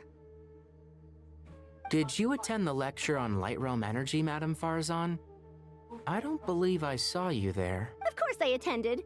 I was just a little late, so I had to listen to the whole thing from outside the back door. Anyway, I have a perfectly good understanding of Light Realm, elemental and abyssal energy, as well as the relationship between the three. Good to know. Master told me in private that the conversion process between Light Realm energy and elemental energy involves highly classified knowledge that shouldn't be disseminated too widely. But even so, the scholars still shared said information. Well, you can't enforce a rule that everyone breaks. Is that the idea? At first, the Dendro Archon was reluctant to explain it in great depth for safety reasons. Later, she came to terms with it, and simply informed my master that we would all have to face the question of survival together. To protect someone from such dangers means keeping them in the dark. But for someone to know and embody the wisdom within, they must understand its very essence. It's an information hazard. We're exposed to danger just by knowing the facts. And just like bait, it lures us in by offering us the solution to our problems. A tricky problem. But today, this big problem has been broken down into many smaller, more trivial ones. What do you mean? Ah, I get it. For instance, you and I share secret knowledge, while she and I take on the risks of life, death, and fate. Something like that? Hey, what? That is not what I call a trivial problem. Well, as they often say in Vahumana, an event that is monumental to the individual is negligible in the grand scheme of history. Generally, the fate of the individual is an insignificant affair. Being from Amorta, where the subject of our research tends to be a lot more personal, I have to disagree. It's hard to dismiss the individual as insignificant. In other words, the big problem of survival has been broken down into many small, interconnected factors, and each one of us represents one of those factors. When the same secret is shared with a group of people, the same fate binds them together. Most people would find this unimaginable, but to us scholars, this is the path that has always beckoned to us. Sharing knowledge is a good way to fight against fate. I will always believe in that. All right, I think that's everything. Thanks a lot. But don't go anywhere just yet. I'll still be needing you to calibrate the equipment.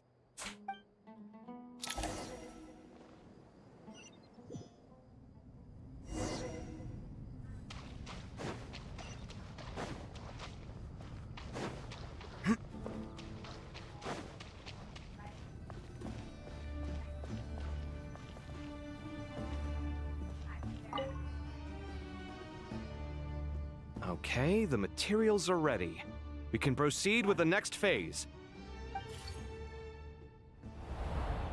Alhaitham, how are you getting along?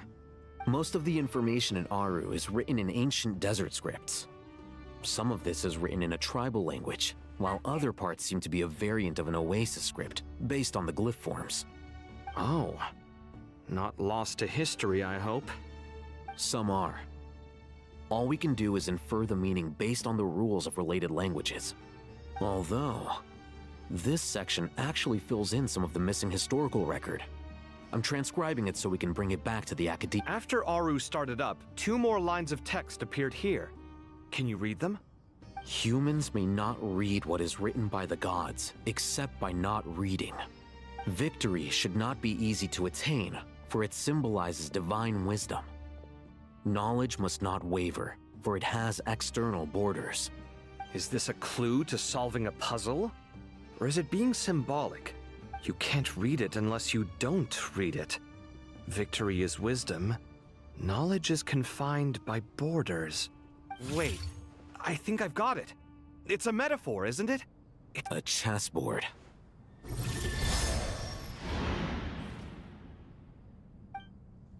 You were right. The youth of today are skilled at solving riddles. Have the secrets buried in the desert not been unearthed over the years all the same? Since Aru is a place reachable through wisdom, this day was bound to come sooner or later. Oh, I've always been against overly cryptic sentences. Don't you get tired of reading and writing all that? Ah, it's you 3. Just in time. We've been delving deep into Aru, and now this board has appeared. I've heard this was how you'd while away your free hours. You must be quite the experts by now in that case. It is true. King Deshret's chess games are some of the most well-loved of all his wonderful creations. If you have ever been to Safhe Shatranj, you may well be familiar with the chess pieces you see here. Is this chessboard supposed to be another visualization of the interior of Aru, then? Naturally. Visitors, everything is ready. Only by completing the challenge on the board in accordance with the rules will you be permitted to overwrite Aru. 1 second. It's not dangerous, is it? Dangerous? Why, yes, of course. I should be the one to go, then. Wait for me here. Sounds like the self-confidence of our present company has rubbed off on you. Don't be ridiculous. I'm your upperclassman, and that means I have to look out for you. I appreciate the sentiment, but a game of chess typically requires 2 players. Besides, I'm sure they won't let things get out of hand. Keeping things relatively safe is in your best interest too, isn't it? Fair enough. I mean, you guys are controlling the difficulty, so please don't go too hard on us, all right? Ah, but Bennu said he wanted to put some respect into these whippersnappers. All right. Thank you. Obviously, we'll still try to be careful. This doesn't seem like ordinary chess. Is the goal to defeat the opponent? No, you must enter the board and pass the trials we have placed there. Ready? Let's do it.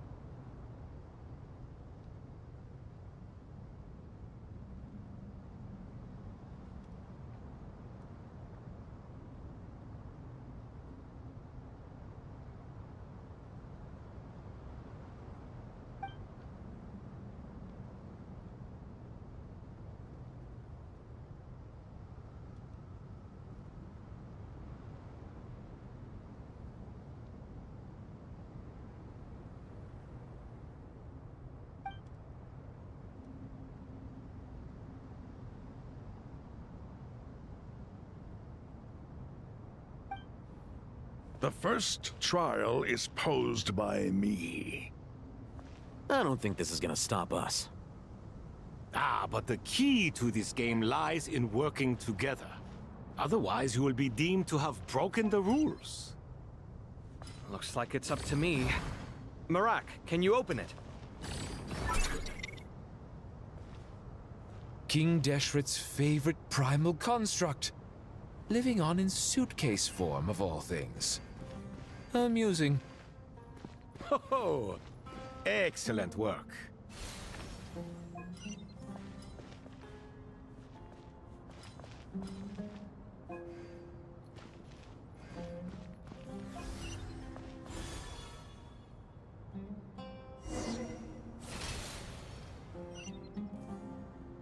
Now is the time for my trial.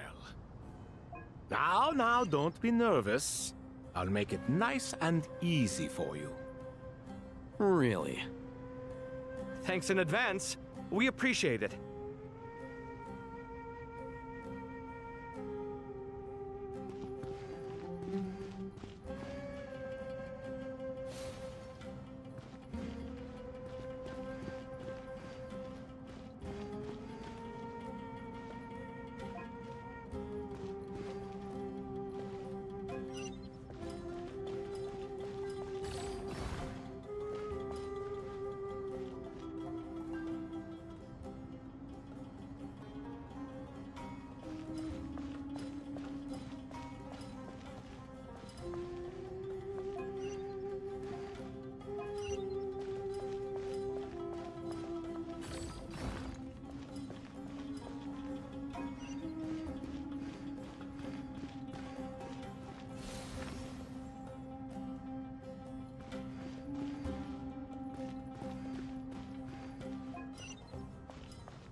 Strange time to catch up on sleep. I'm not sleeping, I'm thinking! It's not that simple, you know.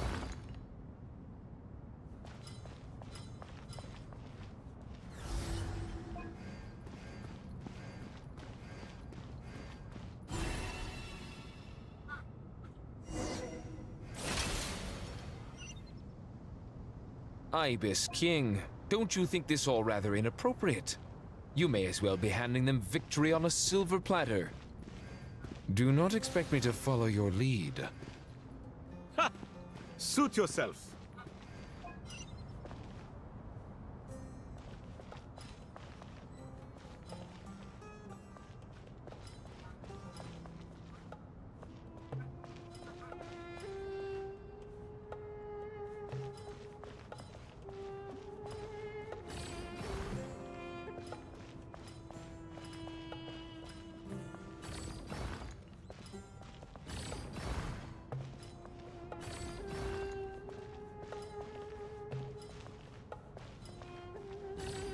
Strange time to catch up on sleep. I'm not sleeping, I'm thinking! It's not that simple, you know.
Ibis King, don't you think this all rather inappropriate? You may as well be handing them victory on a silver platter. Do not expect me to follow your lead.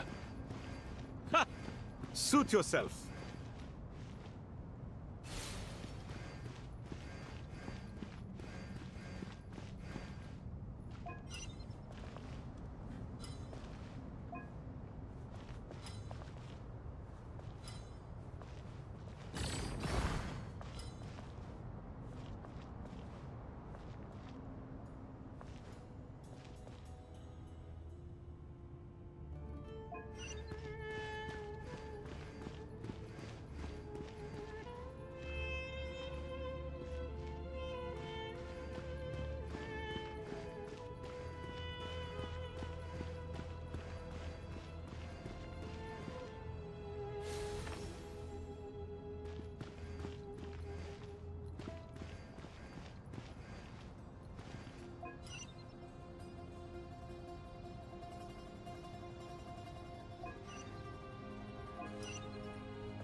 Done. Finally. It's over. But seriously, that was incredible. Standing on the chessboard felt completely different from standing on solid ground. And also... Oh, sorry. I'll save my thoughts for later. Thanks to the three of you for helping us out with this. is it just me, or were you giving us quite a lot of guidance along the way? We made but a humble contribution. You lived up to our expectations. Bravo! Our aid was not given for naught. In addition to since Aru's interference shield can cover the entirety of the mausoleum, it should be possible to extend its range even further. So, building upon the existing functions to... Ah! I'm with you! Imagine for a moment. What would the ideal outcome look like if this function were compatible with the devices? I agree. This is the best solution possible. Please, everyone, we beg you to help us. Me, oh my! Well, since you ask so very nicely, I suppose... Goti? Croco? What do you say? Naturally.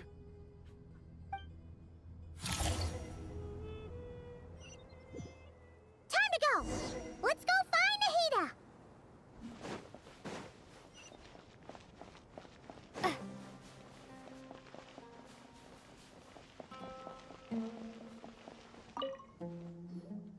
There you are. Miss Nicole truly is an angel. She shows great wisdom in guiding others, and she has already sent word to Natlan on our behalf. She said that while the other members of the Hexen Circle are busy with important work, she is quite free, and she is more than willing to accompany the people of Sumeru for the entire journey. Oh, yes, Nicole, all right. Always super patient and loves to help everyone out. She's the best. She is. So kind and enthusiastic. Well, time for us to get going. Let's head out.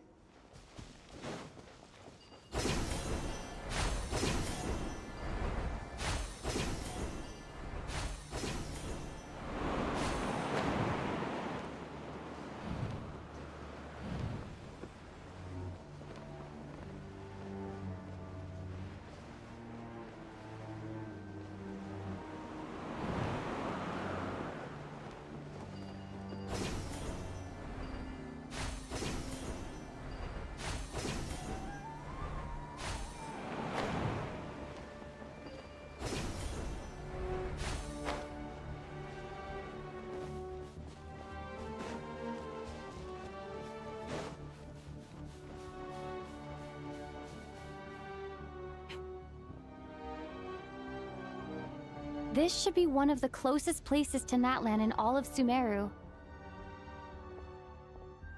There's the barrier Nicole and Nefer mentioned. It completely cuts this nation off from the others. But why? Why separate you from the rest of the world now, specifically? And if I'm not mistaken, Irminsul was polluted once before, wasn't it?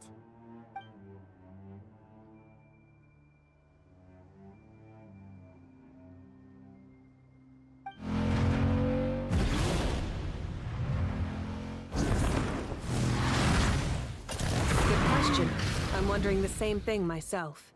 That voice. Moika! You got here pretty quickly. Hello, traveler. It's been a while. Hello there.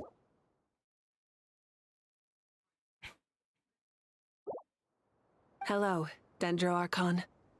Moika, I apologize for asking you to meet at the border on such short notice. I also apologize for not being able to greet you in person. The form in which you see me now is one carried by the Traveler. The Irminsul has been infiltrated by the Doctor. We must be on our guard, as he can spy on information in the world from within the tree. Fortunately, there is no record of the Traveler in Irminsul. My records will be preserved in the Night Kingdom, rather than the ley lines. As long as the Night Kingdom remains disconnected from the ley line cycle, the Doctor has no way of knowing my movements. Exactly. So by meeting each other in this way, the meeting essentially never happened. No wonder Paimon didn't come. You were concerned that her activity would be recorded by Irminsul. The Natlanese have heard about the situation in Sumeru. With the borders sealed off, merchants have been forced to stop their shipments. It's pretty serious. And you're... I'd like to address the question you raised at the beginning. I can offer a brief explanation, although it will sound rather cruel. I don't reach this conclusion gladly, but Irminsul predates the heavenly principles. It existed long ago, when the dragons of Natlan were at the height of their... So even when the people of Sumeru became ill because of pollution, it was not a critical issue from the perspective of Irminsul itself. As long as it continues to function normally. But this time, the Doctor's invasion has directly affected the tree. That is what caused the barrier to deploy. The heavenly principles established a rule that when Irminsul is plunged into grave danger, a portion of power will be reserved to isolate Sumeru. That way, even if Sumeru is destroyed, the outside world at least has some time to catch its breath. We'd certainly need it. The heavenly principles created almost everything that exists in Teyvat today. To them, preserving the existence of the world and its inhabitants takes priority over protecting Sumeru. Meaning, protecting Sumeru now falls to you. Yes. My own power may be limited, especially compared to yours. But that doesn't mean that we're just gonna sit around and wait for the end. Nicole of the Hexen Circle didn't say exactly what this meeting was about. But after hearing everything you've said so far, I think I can guess where this is going. That's right. Nahida and I discussed it at length. We both know how presumptuous this is, but... You need the pyronosis, don't you? Yes, you guessed correctly. Originally, I only intended to borrow it, but the situation is far graver than I foresaw. So instead, what I ask of you is to please give the pyronosis to Sumeru. Why do you sound so nervous? There's no need to be shy. Surely a gnosis is pretty important to a god. I guess, but it's not as if losing it would suddenly render us powerless. But I'm sure you don't need me to tell you that. With all the nations you've traveled to, and all the gods you've met, you must have realized that by now. As far as I'm concerned, a gnosis is basically an elemental energy enhancer. But I don't usually use it. You know me. I like to think I'm pretty strong without it. Yeah. Not about to dispute that. So you see? You don't need to sweat it. Here, take the pyronosis. Uh-huh? Just like that? Uh-huh. Just like that. To tell the truth, I've always toyed with the idea of giving it to someone who needs it more than I do. I know you accompanied Nahida here to try and increase the chance of success. It's a good thing you did, because your involvement is one of the main reasons you've managed to persuade me. Are you sure about this? Handing over your gnosis just because of me? I won't try to quantify it, but trust me. Handing over the gnosis to Tumaini is far from the craziest idea I could think of. Besides, even if you hadn't come here personally, I think I still would have agreed to Nahida's request. Irminsul doesn't just affect Sumeru. It impacts all of Teyvat. I know all too well how difficult it can be to protect the things you care about. So logically, morally, or however you want to cut it, helping you is the right thing to do. You don't need to tell me the specifics of your plan. Where the gnosis is involved, the tighter the secrecy, the higher your chances of success. Malika, my heartfelt thanks go to you and the people of Natlan. Don't mention it. But now for the hard part. How do I actually give it to you? The Irminsul barrier is right in the way. I have an idea.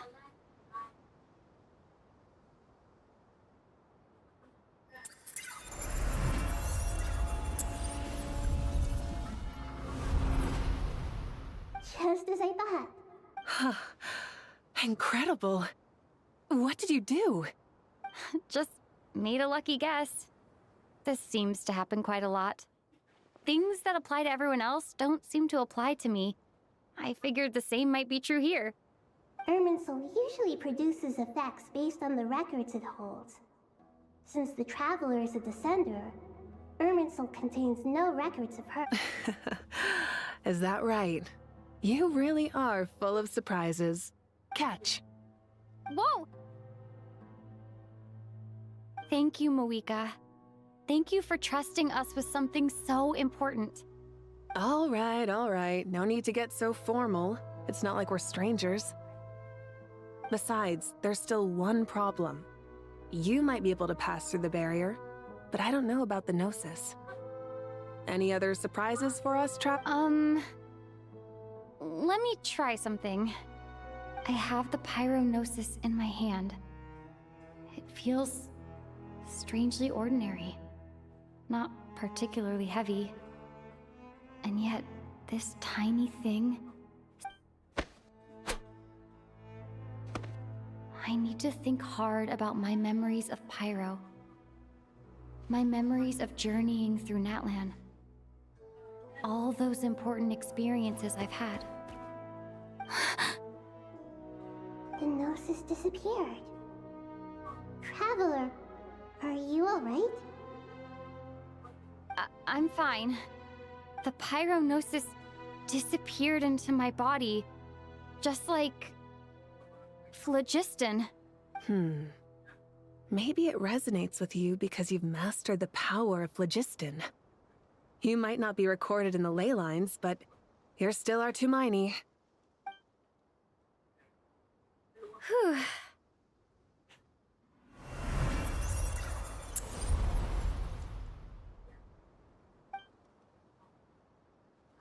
Please allow me to express my gratitude once again, Mo.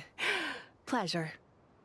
Well, I've given you all the help I can. We won't let you down. Yeah, we aren't about to lose.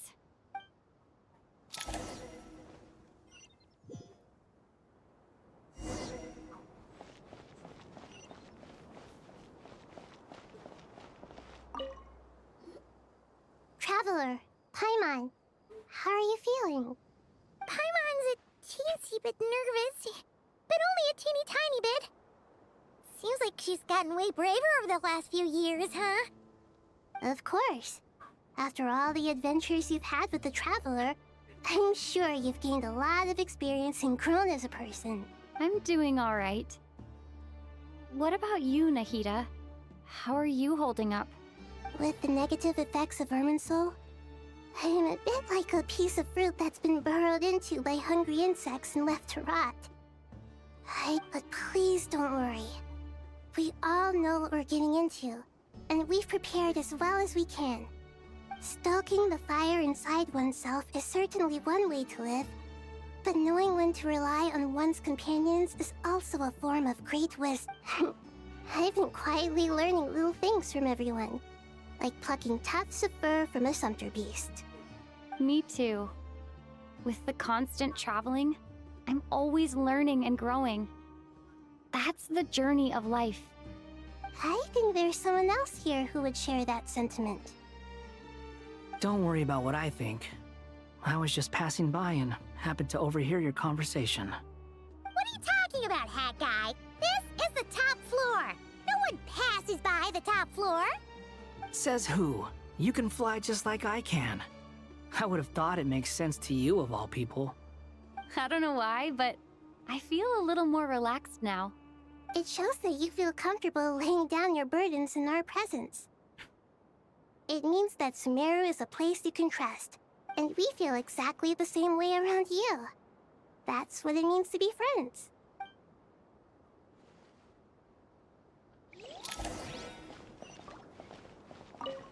Feel free to mingle if you'd like some time to catch up with people. Chuck?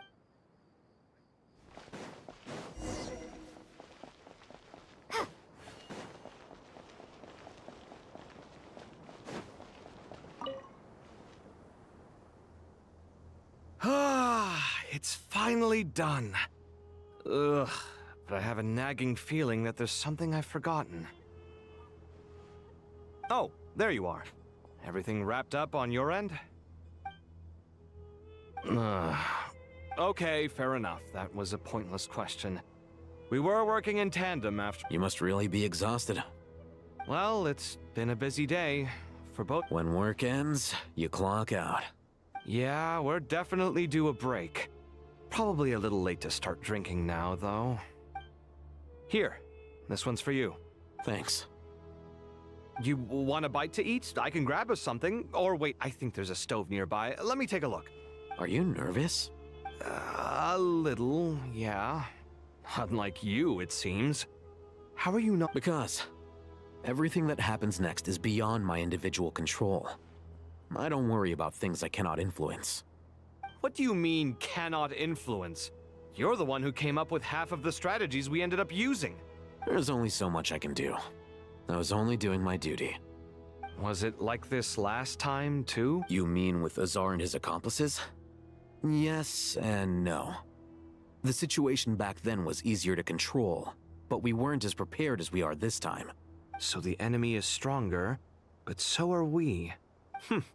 I still vividly remember the way you interrogated me in the library after the fact. Where were you when Sumeru needed you most? If your memory is so vivid, you might also recall that it was you who came looking for an argument. You're often the one who initiates these things, you know. I came for a conversation! I didn't know it was gonna turn into an argument!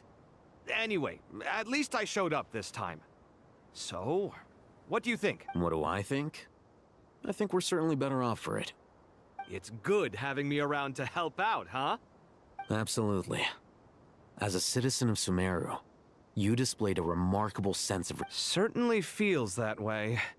I just shudder to think how the world would have ended up if we hadn't got... So, do you think this is what impending disaster looks like?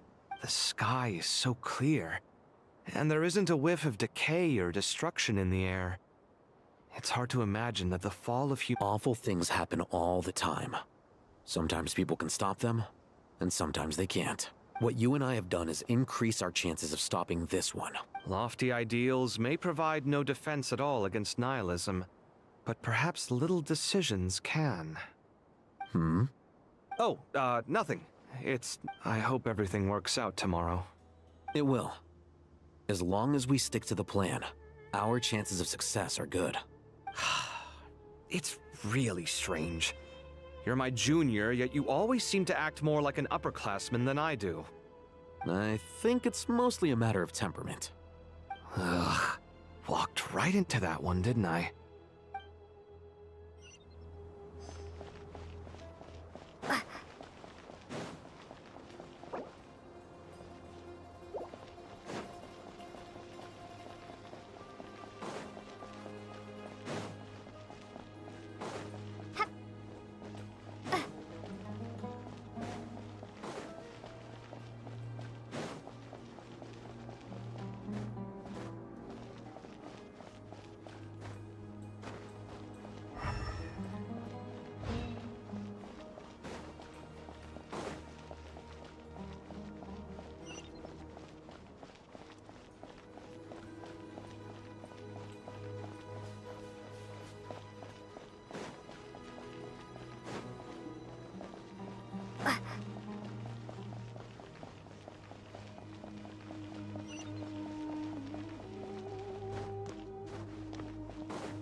We'll make our move after sunrise tomorrow.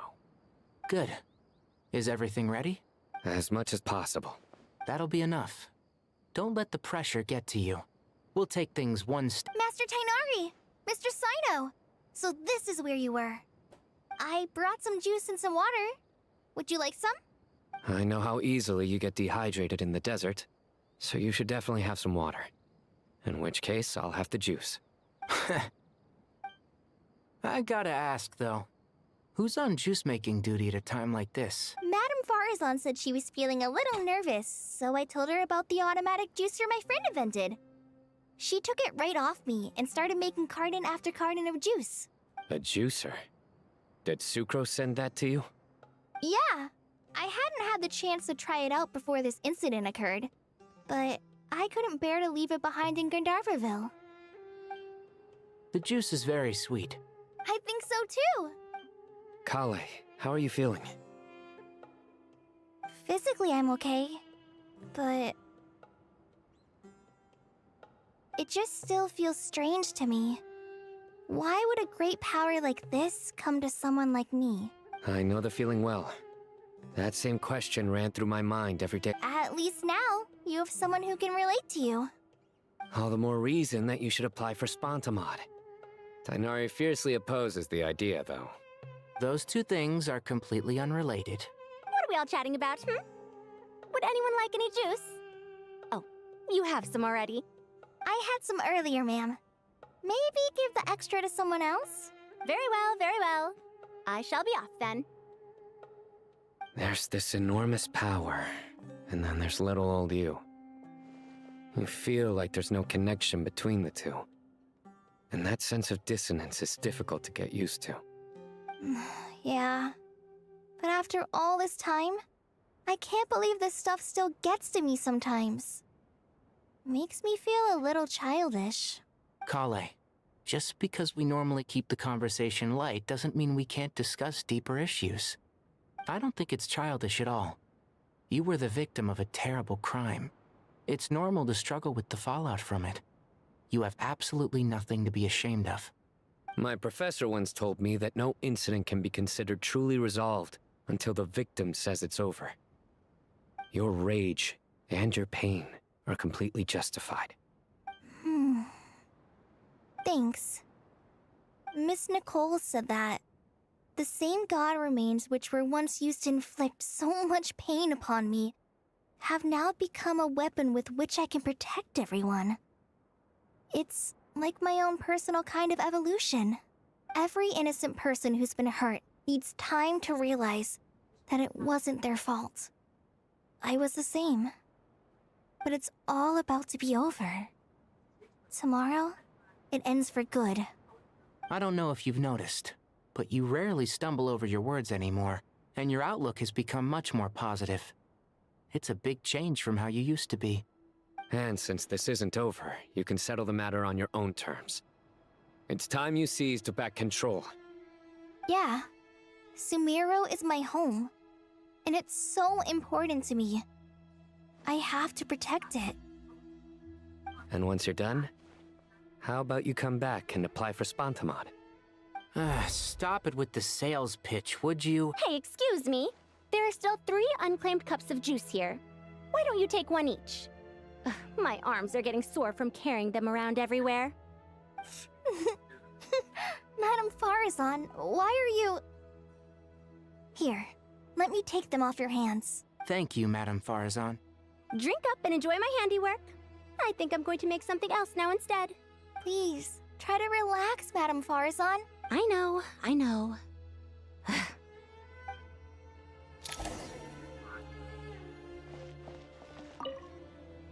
Drink up and enjoy my handiwork. Please.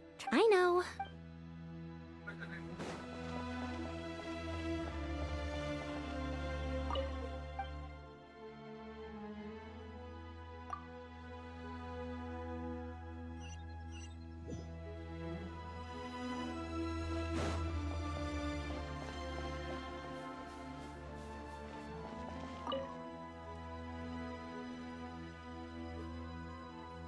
Something on your mind, Miss Nefer? Nothing in particular. But the future has not yet arrived. How can you say how it feels? Some people know that there's an impending disaster. Others remain blissfully unaware. Each group is imagining an entirely different future while walking towards the same one.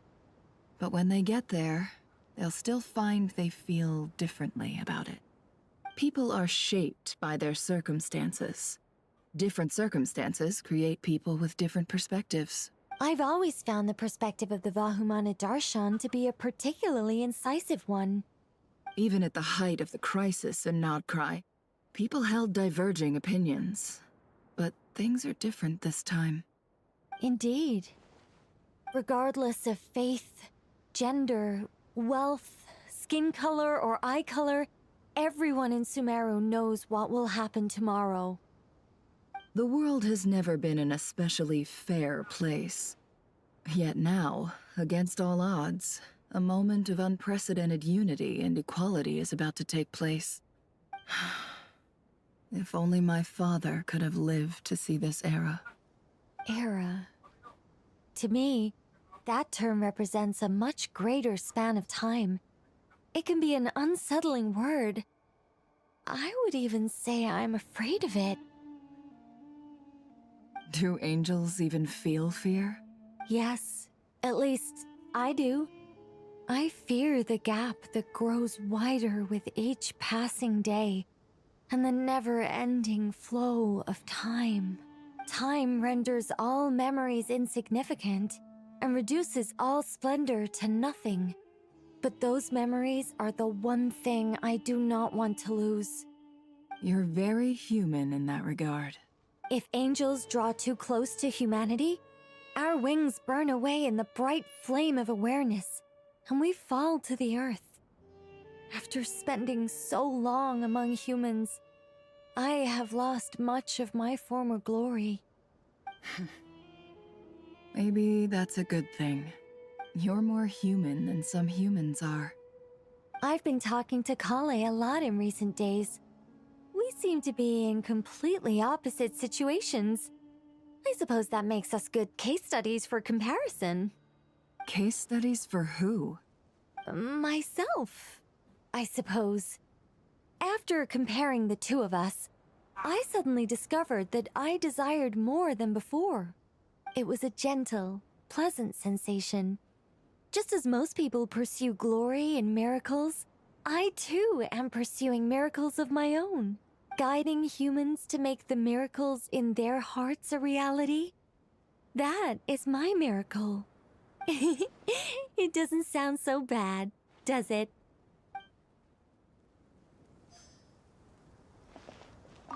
It was a gentle, guiding human. It doesn't sound...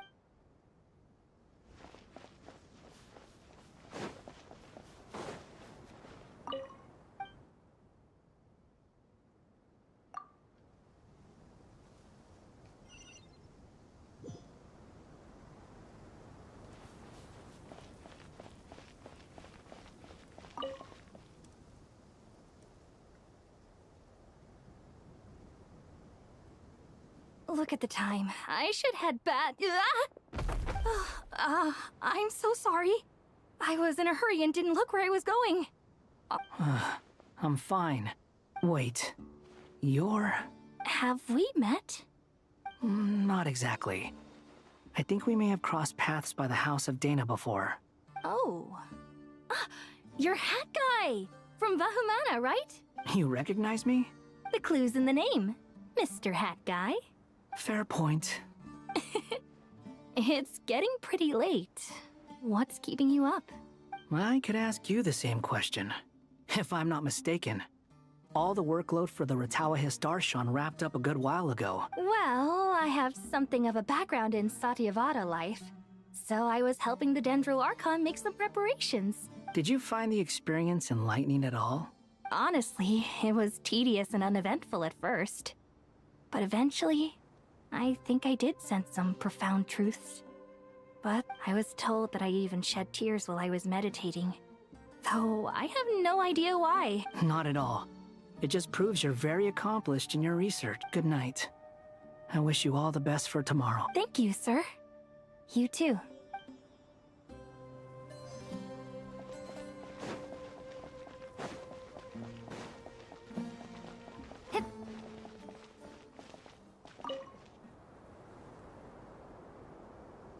Too bad we've got to fight tomorrow. Let us pray instead. Prayer. How nostalgic. Lord Sangama Bay. Came to get some fresh air too, did ya? That's right. Actually, I was hoping I might run into you, Dia. I wanted to let you know that I've stocked up on that perfume you said you were so fond of. No, really? I'll take 2. Any chance of a friends and family discount? I knew you'd ask that. And surprise, it's free of charge. That's very generous of you, Lord Sangama Bay. Does this mean you've made a fortune in Nodcry? Nope. Turns out it's not that easy to turn a profit there.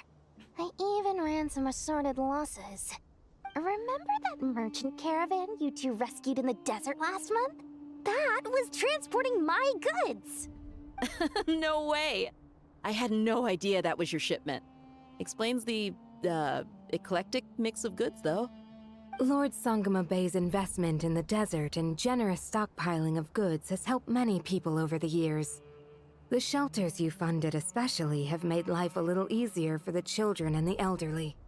Wait, how did you know about that? Oh, I see. Nefer told you, didn't she? Ugh, that pesky lady. Aren't intel brokers at least supposed to charge for divulging people's secrets? She and Candace go way back. It's normal for close friends to share things you wouldn't tell to everyone. Sure, but why did they have to be things about me? That's how Nefer shows that she cares. She wishes for all of us to know what a generous person you truly are. It must be hard trying to make a living far away from home. Just because we can tell what kind of person you are doesn't mean everyone else can. Well, maybe her intentions were partly good, but I don't think that's the full story. I'm sure she enjoyed knowing how much it would annoy me.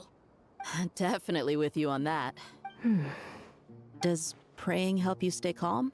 Defending one's home is a just cause. My heart is filled with a mix of anger and hope. Anger. You know, being able to get angry is a good thing. It shows that you're in touch with the real world. Oh, my lady? What are you doing out here? Just taking a walk to clear my head. Look where I ended up. Were you praying just now? Yes, Miss Dunyarzad. Come on, it's fine. She won't mind who you pray to. Oh, then sure. I remember you, Miss Dunyarzad. You visited my shop before. If I recall correctly... That's right. She is such a gentle and kind god. But to me, she is more than just a god I worship. I see her more as a friend. And so do many others. She's... Agreed. She's a wise teacher and a good friend. I spoke with several people during the evacuation. Everyone's aware that tomorrow's battle is one that ordinary people can join too. Oh, it makes me glad. I can finally do something for those who protect. You've grown so much since we first met. Oh, a compliment? Ooh, more please. Thank you. My lady, you've always been a remarkably strong and ambitious person. It's indisputable. And that's not just a compliment. It's a statement of fact. What are you praying for? Our beliefs may not be entirely the same, but we both wish for the same thing. I pray that everyone will rise to the challenges ahead and return safe. I pray for the safe return of all my companions.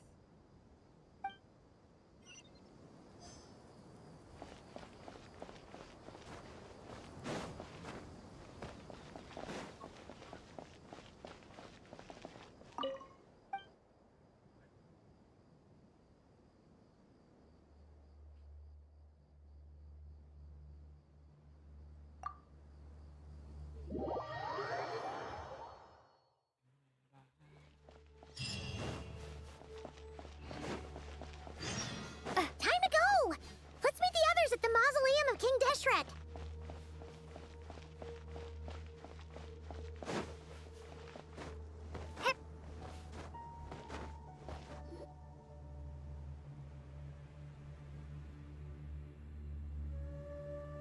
I have not felt this way. Standing up high, gazing out at the rolling dunes. One cannot know what freedom truly means without first losing it. The Golden Slumber truly lives up to its name as a dreamland. Though desert sands exist there too, no mirage, no matter how— Dendro Archon, what is on your mind? I was wondering whose counsel I should seek on the questions in my heart. What kind of question? So many. More than can be put into words. As I once said to a friend, we look, we see, and we comprehend. What are the many disasters that this world faces but the sum of all irresolvable questions? The biggest question you should be asking is how to seize victory. Yes. Although, I would express it differently. I must not fail. And so the question I am most curious about now is whether the path to victory will be— What we declare to be a young sapling, we may, in fact, find to be a towering tree, if we would only cast aside our ignorance and look beyond the veil of time to see her true. Nahida! We're here! Just in time. My preparations are almost complete. Ready when you are. We're here too. Miss Nicole! Miss Nicole! You run so fast! I thought I'd get a lot of exercise as a forest ranger, but I can barely keep up with you. Sorry, I got a little carried away. Lesser Lord Kusanali, the equipment is ready, and the modifications to Aru are all complete. As discussed during our meeting, Accessing Irminsul via the Akasha is no longer feasible at this stage. There are other options, it's just— they're a little more— maybe you should take it from here. The architecture and functionality of the Akasha terminals overlap considerably with Aru. There is reasonable evidence to suggest that one was developed based on the other, or that they both utilize technology of the same. As long as the transplant and merge operation succeeds, Aru should theoretically work on a scale greater than the Akasha and approximately equal to Irminsul. It will become the largest active computing device in all of Teyvat. A system this powerful is capable of a lot of different things. In the past, the Akasha was primarily used for one-way information transmission, but I suspect it could also serve as a central bridging. In the pursuit of greater knowledge, some scholars have attempted to connect their consciousness to Irminsul through the use of terminals, incense, and meditation. Correct. In academic language, scholars who reach that stage are said to have entered Satyavata life. Hypatia— Right. And this at least proves that there is a zone within Irminsul. That's right. Providing wisdom to the people is one of the very reasons for Irminsul. In that case, I'll skip to the conclusion then. We need to further modify Aru, merge it with the Akasha, manufacture terminals, and Every person? Even the desert folk? Yes, everyone. I've already calculated the amount of raw materials we need.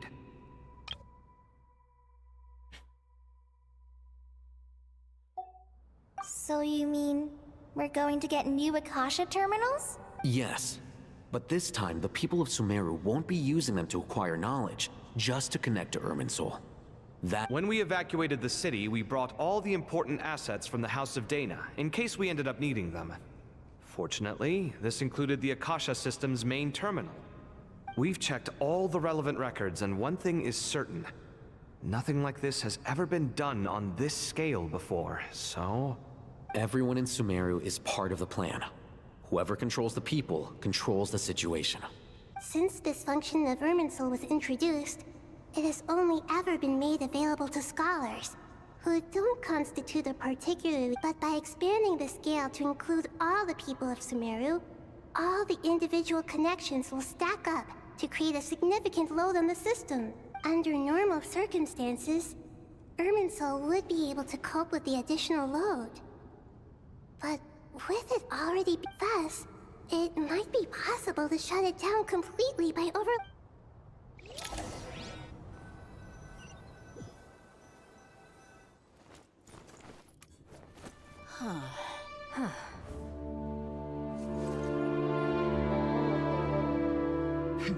Counting down.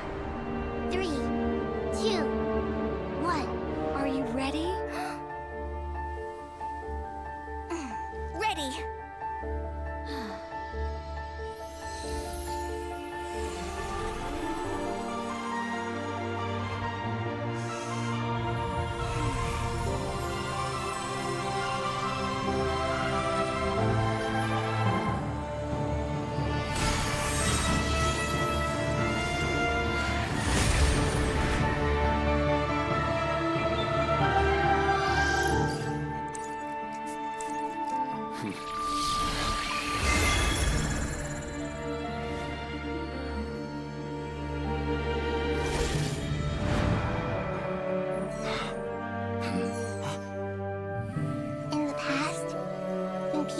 that knowledge, they turn to the Tree of Wisdom.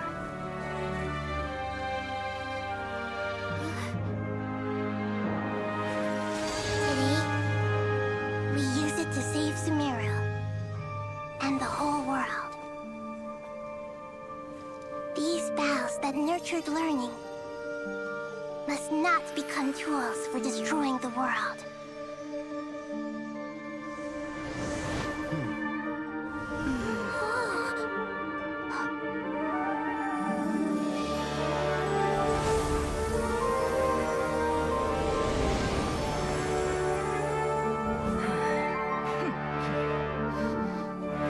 Stop.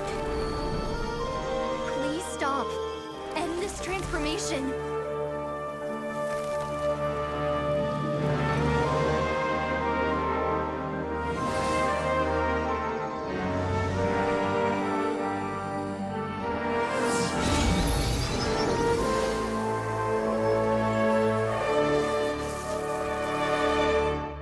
You would shut down Irminsul just to stop me? You fools. I have all the time in the world.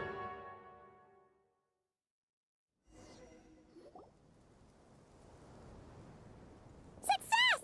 The evil Irminsul tree has stopped growing! Great!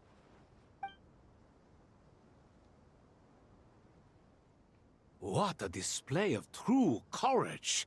The courage to think and the courage to act! I never thought I would witness the shutdown of Irminsul with my own eyes. Indeed, only humans could do such a thing. Gods are few and far between. What was once created for spreading knowledge is now used for another purpose. A rather ingenious plan. I am grateful to you three for your help. Only thanks to you were we able to extend Aru's interference capabilities to cut. Now, nobody who wears a terminal will have their activity accurately tracked by Irminsul. No matter how many eyes Dottore possesses, he will not be able to see us clearly. Now for the next step, I will need the help of your supreme powers once again. How might we be of service, Lord of Dendro? I need to reach the Eternal Oasis immediately.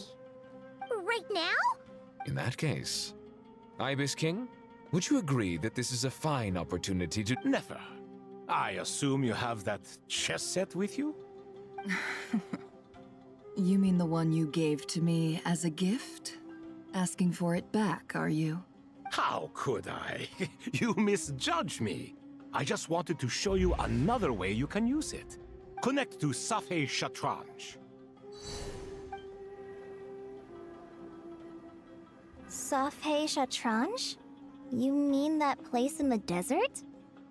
Thoth's chess set gains its power from the chessboard laid out in the desert by King Deshret and ourselves. All ceremonies conducted using the chess set must be activated via Safei Shatranj. In other words, the chess set is an extension of the chessboard. In the past, moving a chess piece was a sacred and momentous act. Transfer initiated. Entering live combat mode.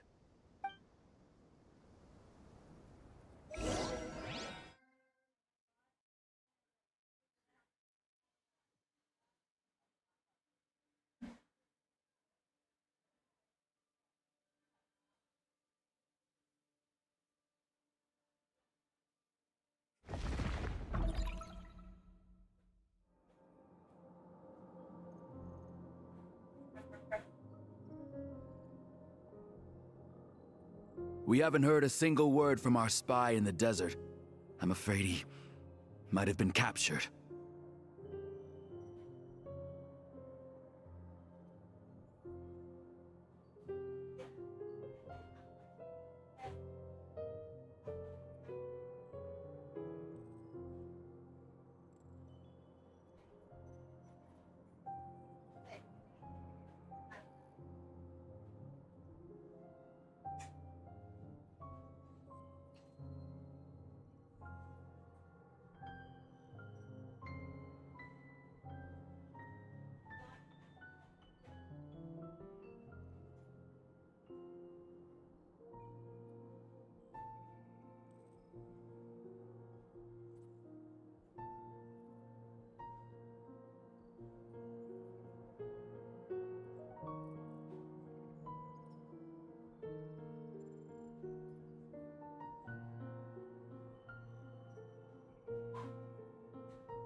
Never mind. But we spent years turning him. And a lot of Mora. Nothing comes for free in this world, but the loss is not without its purpose. For a small price, we have wasted a precious amount of the limited time they have. Quite a bargain, if you ask me.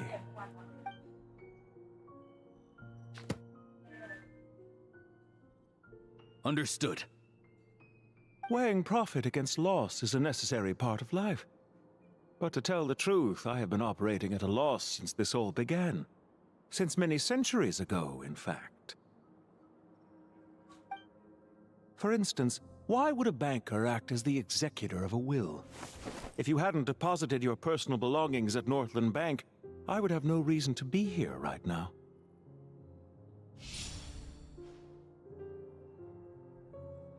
Dottore, I've placed your final data backup into the ley lines as per our contract. I trust we are now square for the safe deposit fees you paid. Is it not a little petty to split hairs like this? Given our... I consider sound bookkeeping a matter of principle. Do not forget that you only live to see this day thanks to me. In fact, every day of your life since you met me, you've been living on borrowed time. Why, that's hardly a fair assessment. I will concede that my survival was perhaps at your whim, but I became a harbinger on my own merits. Managing money is not like other professions. Mine is not a role I could have acquired based on your recommendation alone, and certainly not one I could have lasted so long in without genuine ability. The information stored in the ley lines is quite comprehensive. Rest assured, I have not forgotten how strong your pride is. Well, I presume you have no sense of fragmentation while talking with me? How could anything possibly go wrong with such strict measures in place? The remainder of your soul was split in two, with one half sent to Nodcry and the other stored in the most secure vault of the Northland Bank. Though I must say, your disdain for the other segments is quite amusing. Zandik is you, and you are Zandik. Zandik created the segments, yet you, a segment yourself, reject him.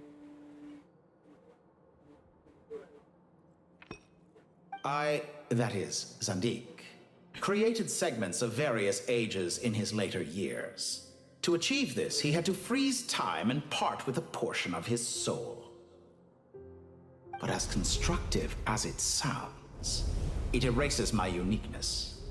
If each segment is equally me, then by the same token, none of them are truly me.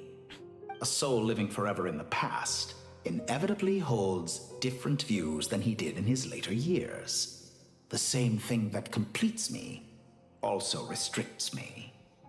You too might ask yourself which stage of your life you want to be preserved at. The day your business failed? Or the day you were framed by a gang and sold off to a medical lab as a test subject? We needn't dredge up the past. This undesirable plan was eventually scrapped. Lesser Lord Kusanali was quite right. I needed an opportunity to eliminate myself. And after that, I concluded that there was no more effective plan than directly splitting the soul. Once the soul is transferred out, you will find that creating a physical body is far simpler than creating a puppet. The other half of your soul suffered a crushing defeat in Nodcry, you know. And yet in the process, I obtained the information I always wanted, did I not? I once thought your ultimate goal was to ascend to godhood. But as it turns out, that was merely one of your experiments. Experiments take many forms. Most people are too eager for success, too fixated on the end goal. They forget that the experimental process itself is just as important. A suspiciously vacant seat, a new face. I trust you can put two and two together. The reason it doesn't exist is because someone tampered with the record. What can I say? After all your efforts, you really did uncover the world's secrets. So, is the new world you promised a lie? No, it never was. I am glad to be able to control Irmin's soul from within. Now I shall attempt to create a new world, inside the existing one. Almost everyone faces the prospect of death, but not a single person has ever been able to experiment unrestrained in the afterlife through sheer force of will.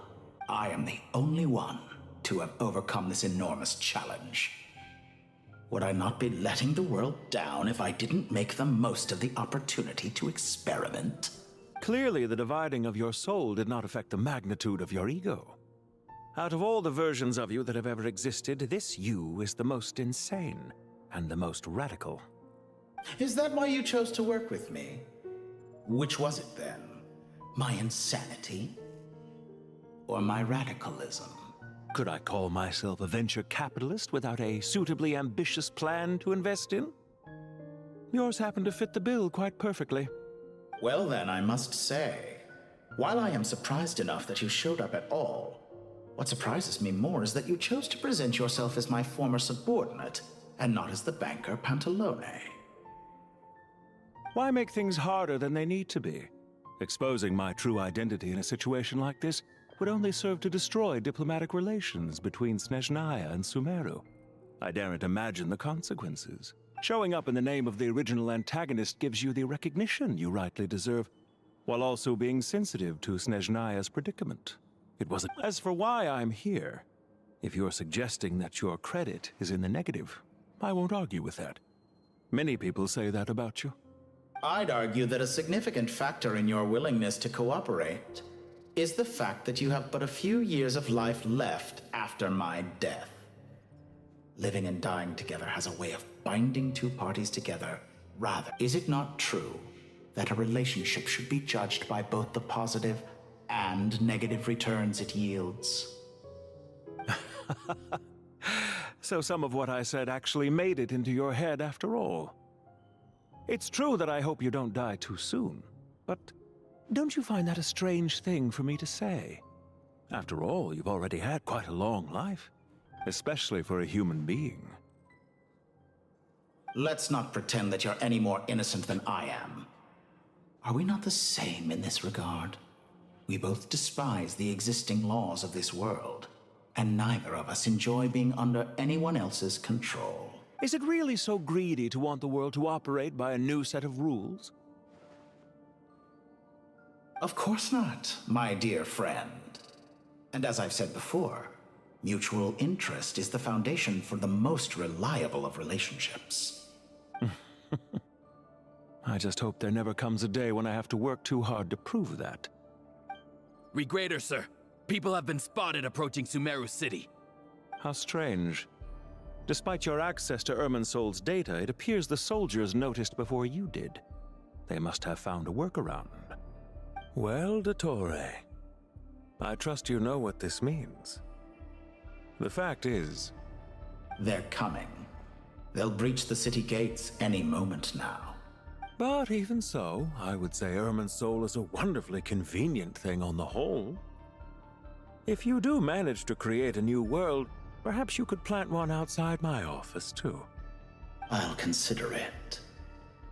What do you need me to do? Stall them? The experiment will take time.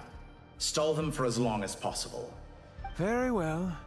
But you're really asking for the moon here. Have you heard this story? There was once a guilty man, kneeling in the center of a church while an angry mob outside waited to bring him to justice. He pleaded with the gods, begging them to grant him one final request, the chance to finish confessing his sins before he... Many suns and moons passed, seasons changed, and still his confession continued, as if he intended to speak and... Are you suggesting I worship you as a god? Or were you hoping that I might confess my sins to you? Certainly not the latter. That would make my life miserable indeed.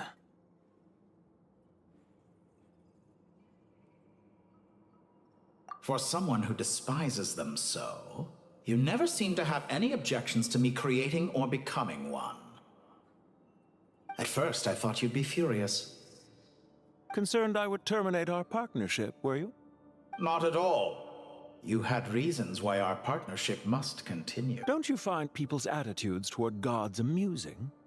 A god descends from the heavens and people worship it unreservedly, blindly following whatever rules are. And yet, When they see an ordinary person gain godlike levels of power by virtue of their own hard work, they treat him. Is that supposed to be a compliment?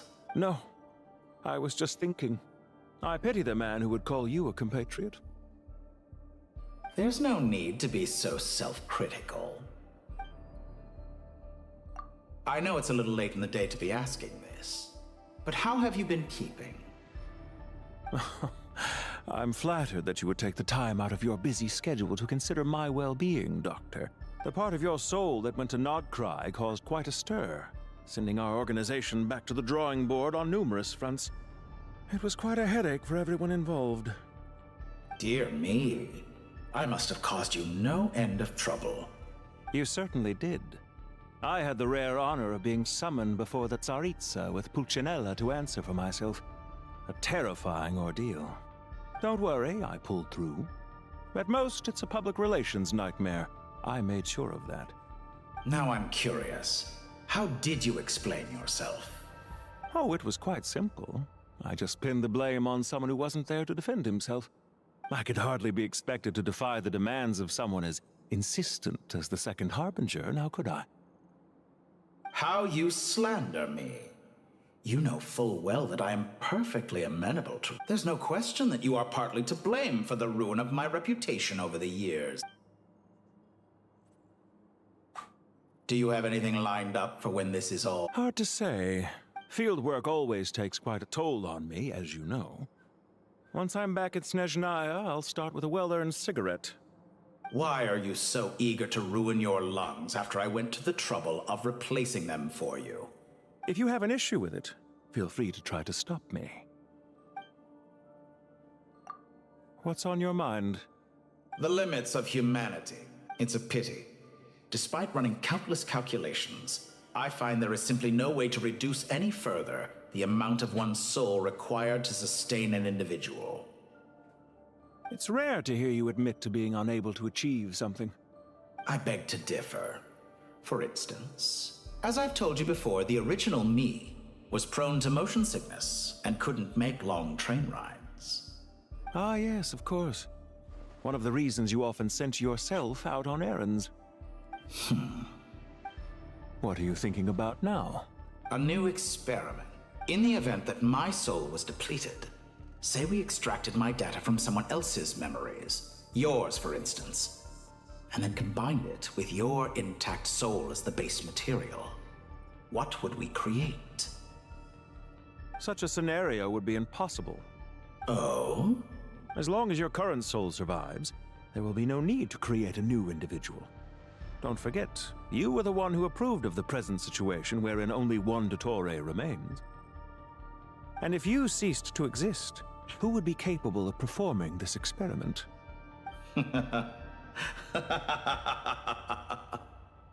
Since the day I met you, you've always excelled at talking your way out of a quandary. Isn't it a little too early to be saying goodbye? Not that I wish to keep you from your business, of course. Very well. Let's leave the conversation there for now.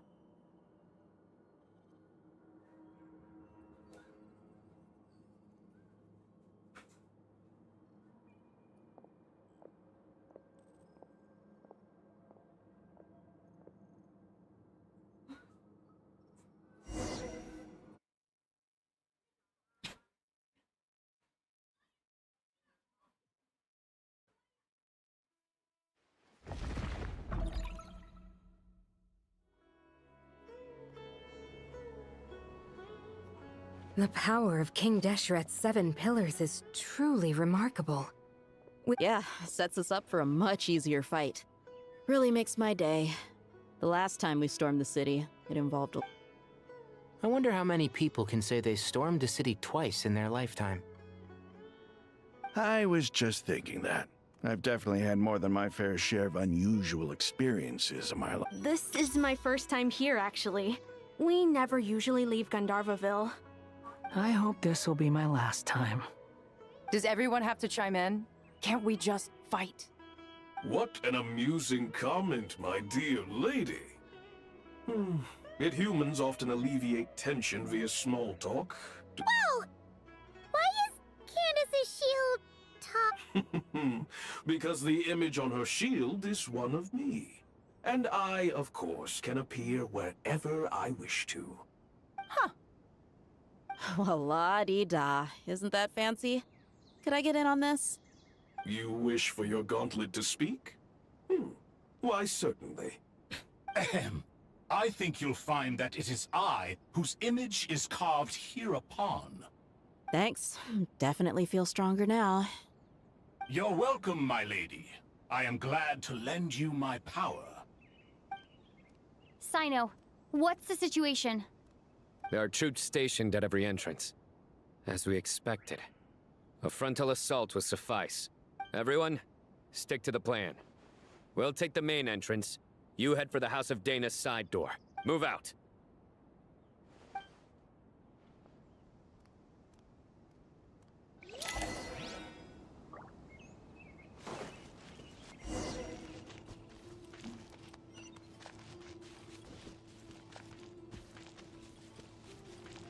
Out of my way! Take this! Watch out! Ah! Get lost. Whew. Thank you, Jed. You gotta be more careful. If you're not ready to put your life on the line, you can't be certain of defeating your opponent. She's right. Keep your wits about you, Rana.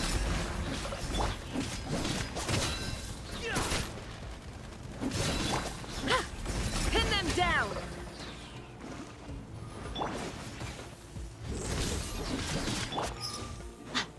Fire rate maximum! You're dead meat!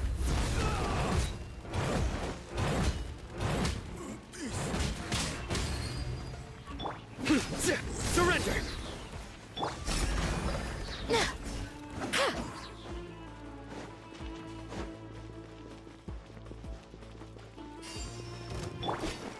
Pay your dues. Futile! Through me, justice is served! Their penance is due! No escape. We shall prevail! Buckle up! Surrender! Take them out and secure the harbor. Reinforcements will arrive by water. Let's move. Consider it done. Show no mercy. Look alive! Your sins weigh upon your soul! Grant us your blessing! Gloves off!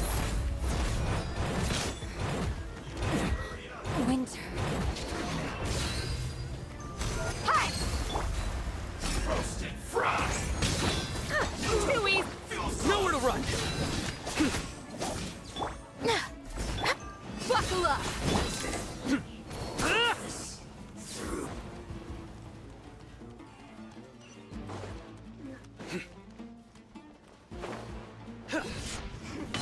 Change of plan.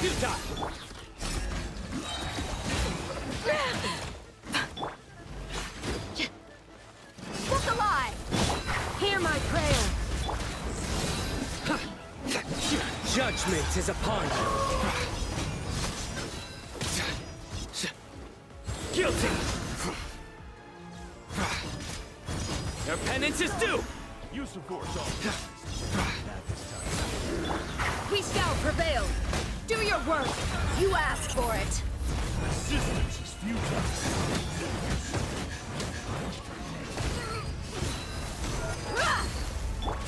Nowhere to run! Intel!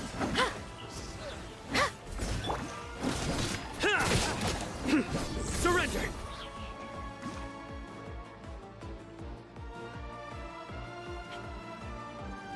Waterway secured. Brothers! Sisters! Perfect. Just in time. Welcome. Once we've linked up, we'll The team has arrived at the north entrance, as planned. Good. Press on.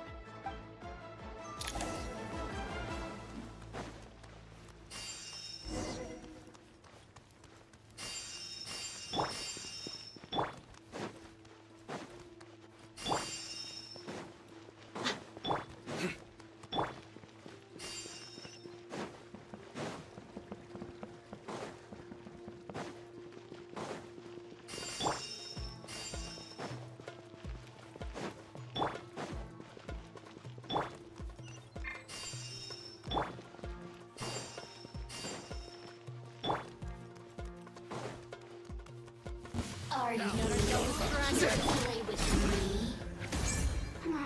them down!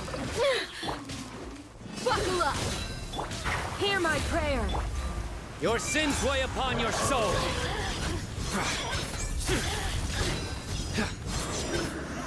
Guilty! Your penance is due! Guilty! You stay condemned! Go! Gloves off!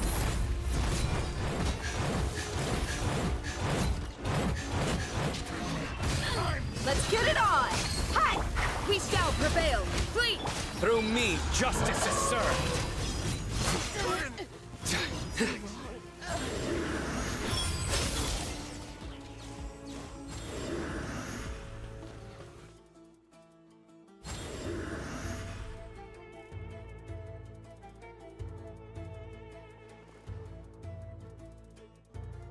Look out! It's... Finally. We need to hurry. Take the middle road now. Mahamatra Sino, area clear. Don't relax just yet. More Fatui approaching from the right.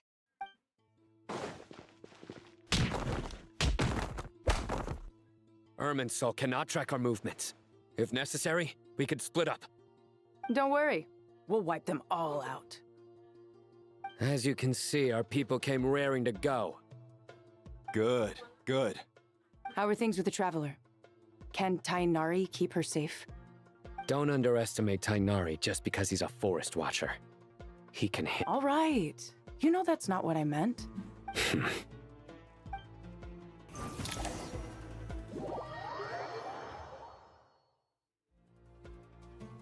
Sino and the reinforcements have drawn the Fatui's fire away. By using a cluster leaf of cultivation, we can pass through certain terrain silently. Good luck with that. We'll just fly up there. Huh? Oh, yeah. Paimon forgot she could fly. Ready? Ready.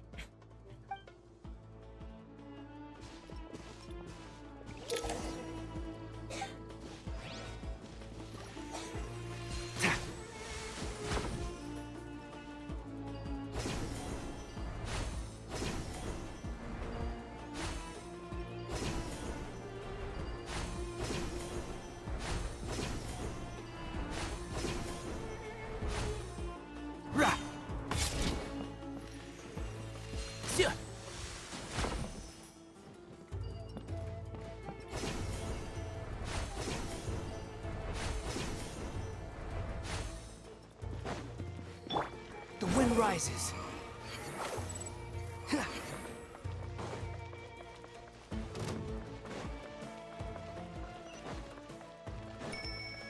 Behold!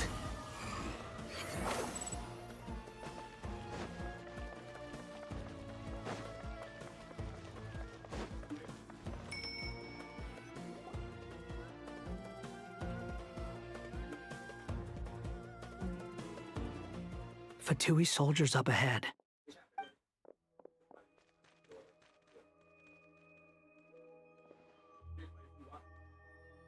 Careful. Prepare for battle. Hey! There's people over there. You have some nerve showing your faces here in the center of Sumeru City.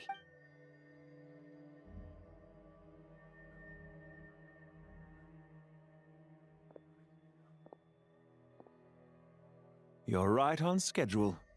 Well, this guy sure as heck isn't your average Fatui Sark. They've stationed quite a few people nearby.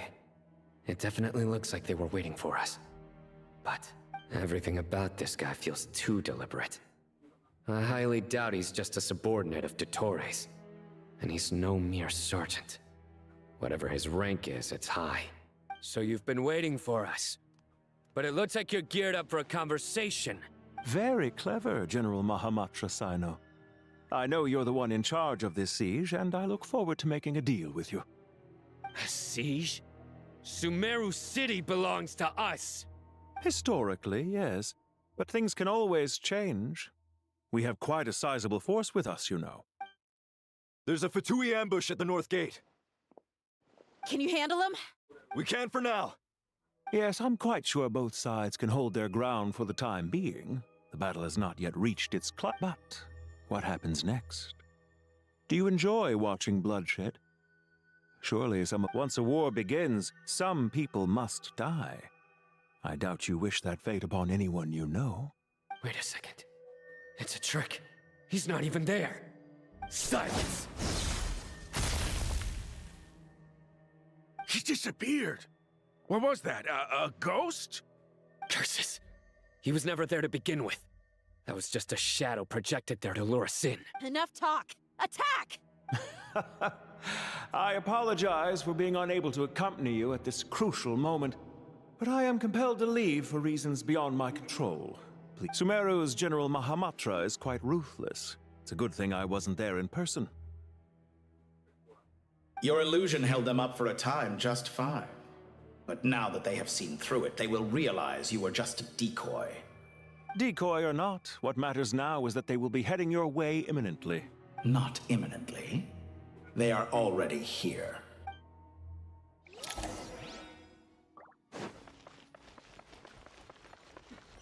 Squall and Fury.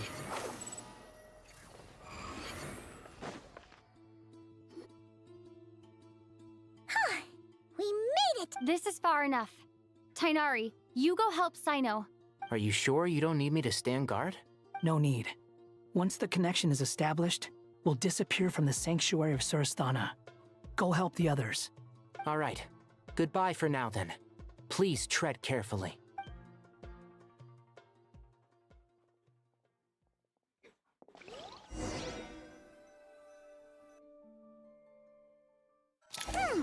Now where's the interface Nahida mentioned? Come on, where's it hiding?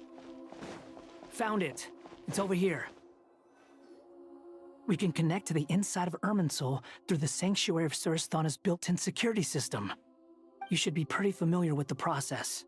Is it the same route as last time? For the most part. We don't need to adjust any of the parameters. Then I should be fine. And Paimon?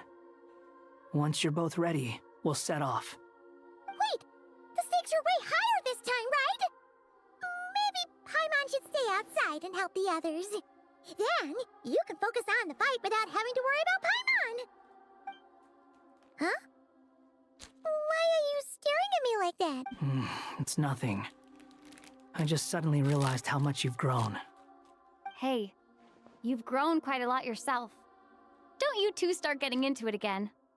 Well, anyway, Paimon thinks she's pretty knowledgeable. Who's the best guide in Teyvat again?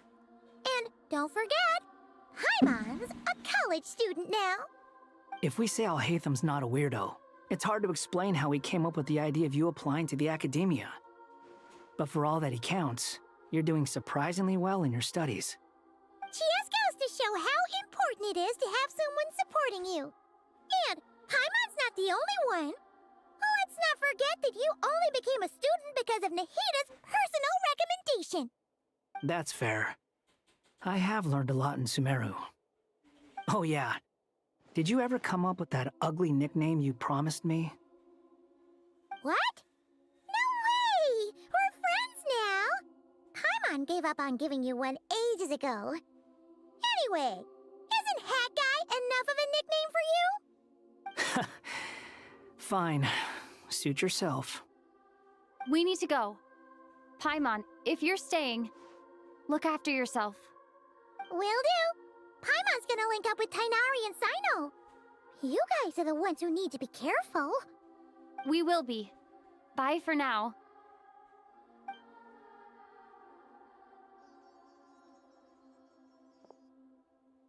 Initiating connection.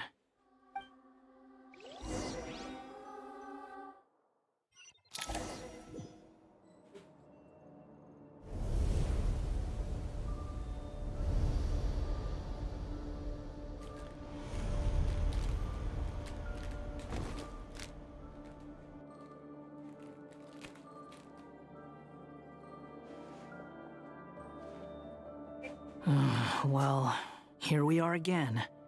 Come to think of it, I still don't even know where we're going. Thanks to our terminals, it should be impossible for Irminsul to read. I can... Don't. Don't tell me. Only you need to know. That way, whatever happens to me next, it won't affect your progress. Listen to me. Your safety is just as important as mine. Don't even think about sacrificing yourself for the greater good. We came here together, and we're leaving together. All right, if you insist. I won't argue with you.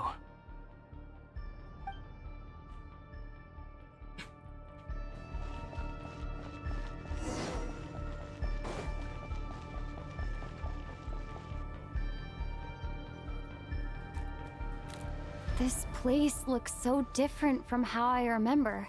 It's unrecognizable. It's a complete mess, like someone's turned the place upside down. Must be Dottoro's doing. Either he's searching for some information he needs, or... It's still changing. He has to know we've entered Irminsul. But luckily for us, he can't pinpoint our location. Be on your guard. Don't let him find us. The red parts have probably been corrupted by Dottoro's power. Don't touch them, or you might alert him.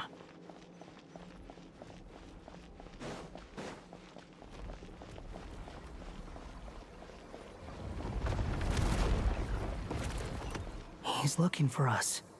Tread carefully. That wall could be a problem. Fortunately, it looks breakable. Give it a shot.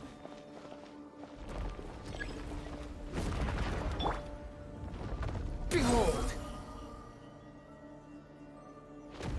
Upon the gale.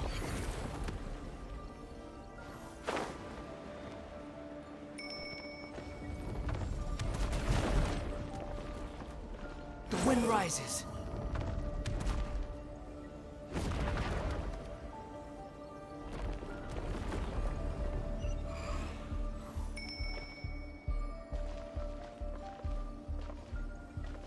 Behold!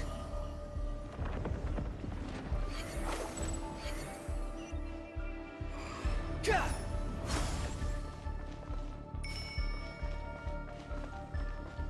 The wind rises.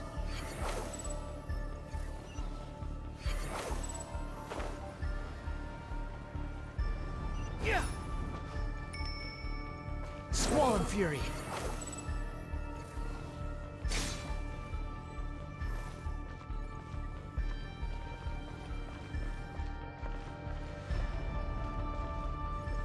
Behold!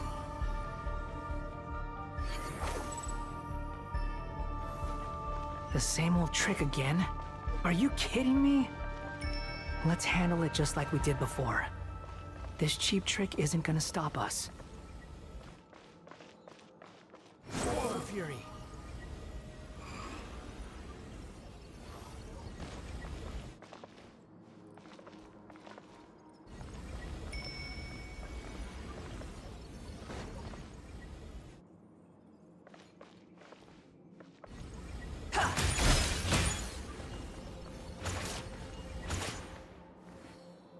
Oh no! It's...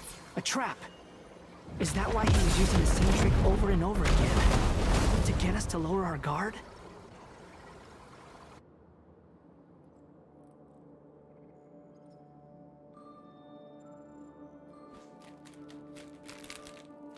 I'm trapped!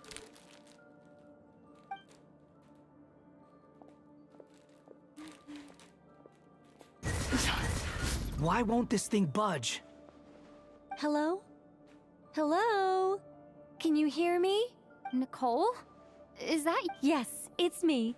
I'm monitoring your progress from inside the Eternal Oasis, and I have to say, this terminal is simply marvelous. It makes tracking you so much easier. I couldn't see anything at first, but now that you two are inside, I can use your location with support from the terminals to get a partial view of the situation inside. It's not the clearest image, but it's better than not being able to help at all. So, here I am. I can't intervene directly, but I can help to guide you out of the jam you're currently in. So please, just follow my lead. Dottore in his current form is a blight upon both Irminsul and the ley lines. Pay attention to your surroundings. There must be sources of his contamination nearby. The corrupted information Is that one of them? Precisely. Take it out. Good work. But we're not done yet. Stay close, and let's see if we can find any others like it nearby.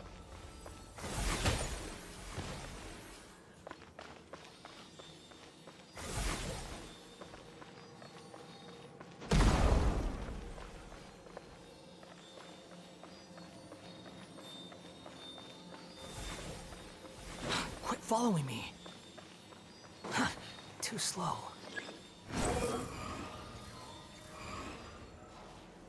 This must be another one. Agreed. Now... Wait! Watch out! It's Dottore. I think he's found us.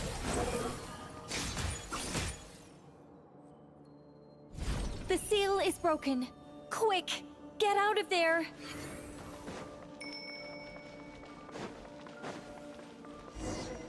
And where exactly do you think you can run to? Wait, what is that? Pursuers! That's gotta be it! Run! Don't let that thing touch you. Dodge that attack!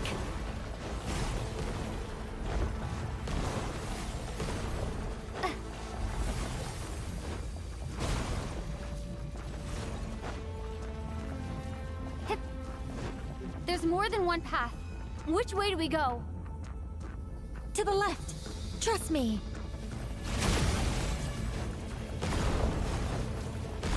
Fleeing like vermin. What a pathetic sight. Hey! Watch yourselves! Stay focused!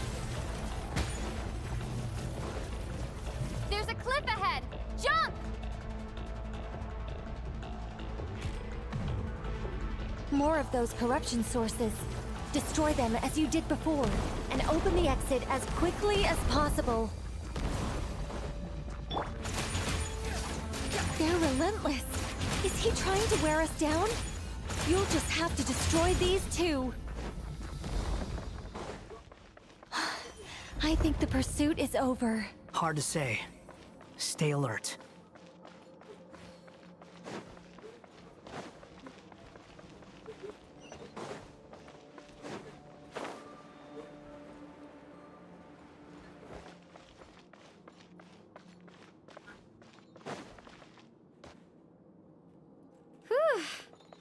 I think we've made it to relative safety. Phew, goodness. You doing okay? I'll be fine. Don't worry. Take a short rest, and then... Nicole? Nicole! The connection's been cut. But that means... Look at you supporting one another. How very touching.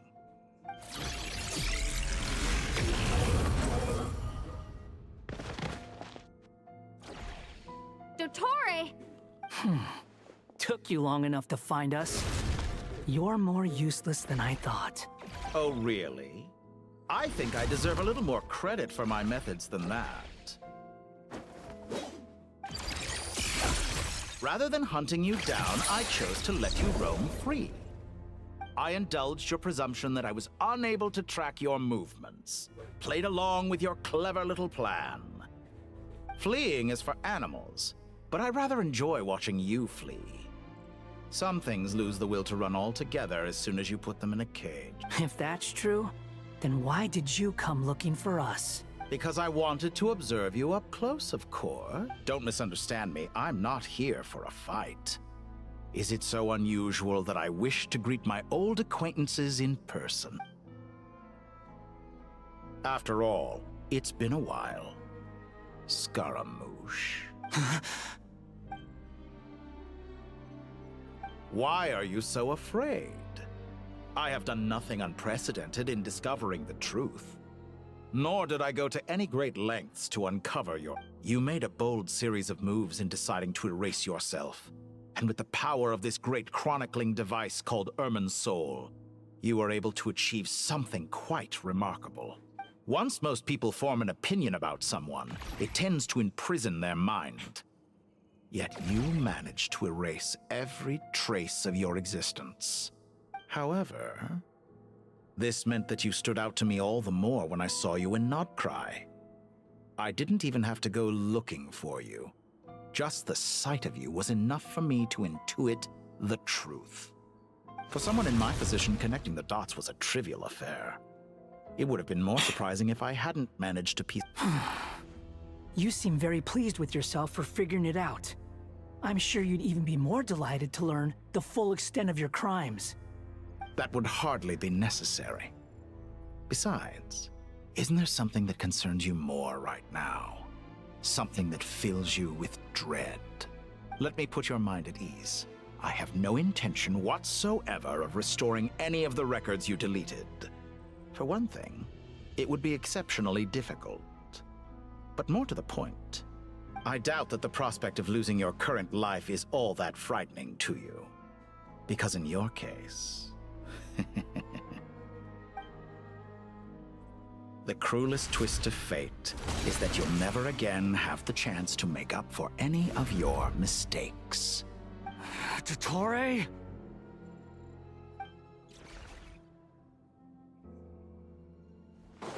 All here shall bend to my will. The wind rises.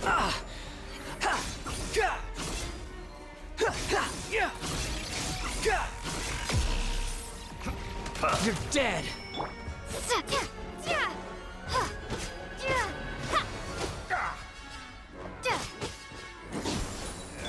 How amusing. Behold.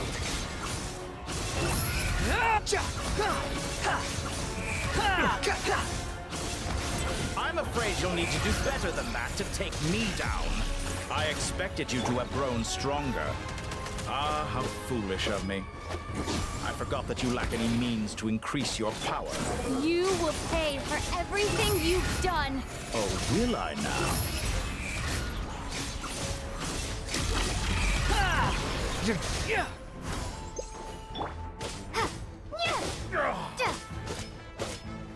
Blazing light! Behold!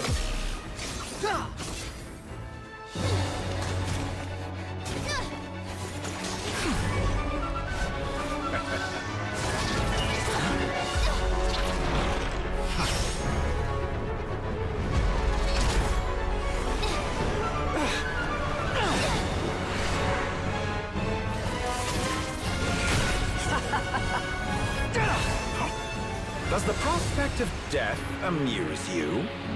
I could ask you the same question! I'll distract Dottore. You focus on the mission. Got it.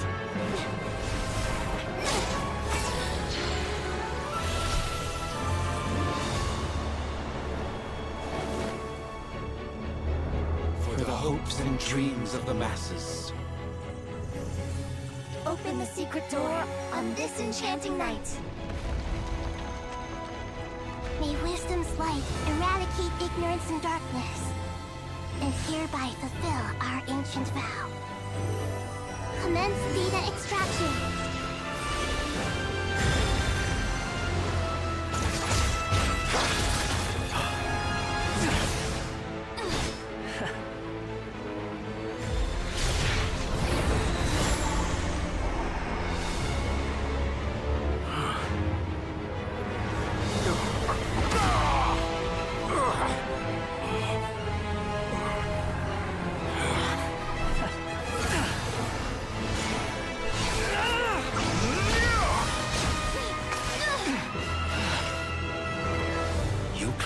Outdated ideals and stand in the way of progress.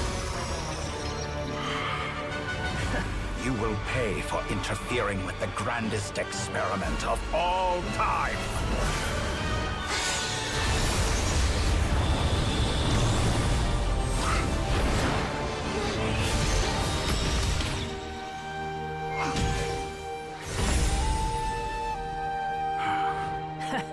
Good timing.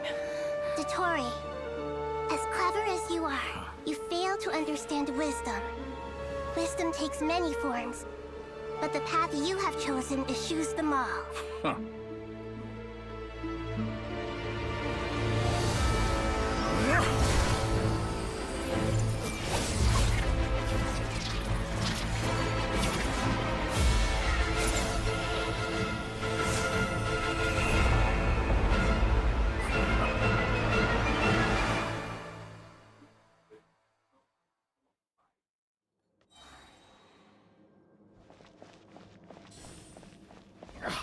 My strength is fading!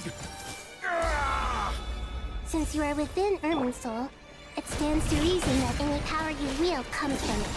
You're extracting the information from Irminsul just to strip me of my power. I will find his weakness.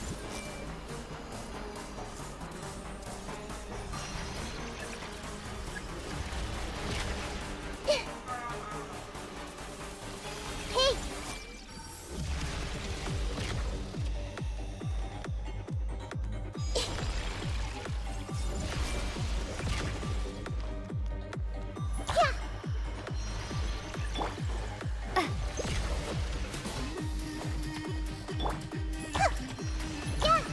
I see everything. Behold! How? I admire your attempt to introduce a new variable, but it's nowhere near enough.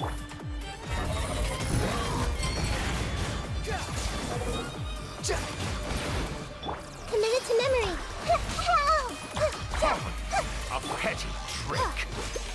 The wind rises.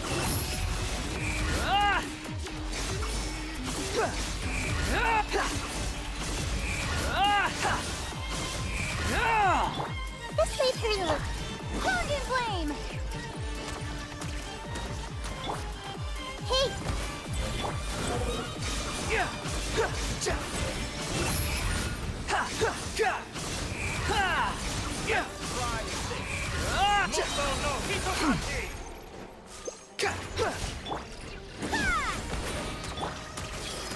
Sharing my knowledge. Unsightly insects. You're so close. Just hold on a little longer. I'll hold him up. Traveler, Hat Guy, the rest is up to you. We certainly have a knack for surprising each other, don't we? I'm just getting started. It's time! Say your prayers! Stay on the offensive, but watch your back.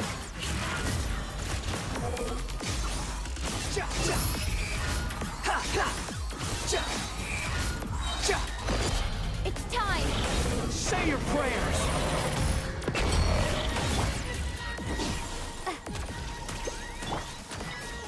Behold! Let's try this. Muso no Hitokachi!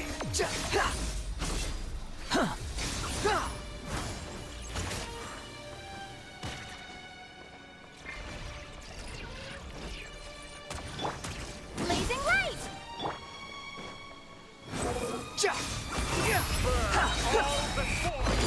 It's time! Say your prayers!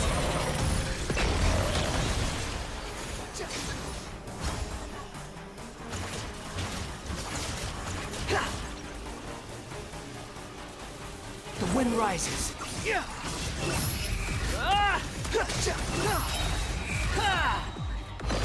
It's time!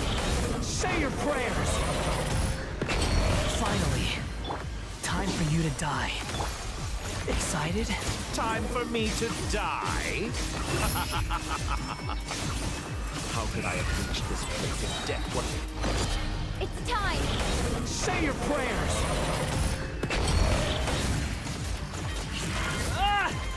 All before you! The wind rises. That's enough!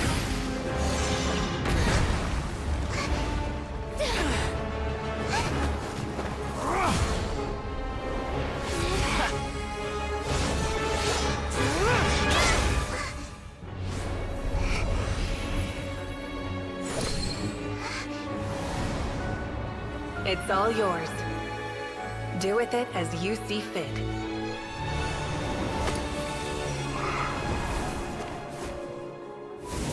Just as you say, this world is home to some archaic things. And as you suppose, you are a formidable opponent. You have long coveted the secrets of wisdom. So now, I will demonstrate true wisdom in action. I invoke my supreme authority as the keeper of Irminsul. Commend me or condemn me, but give Give your verdict now!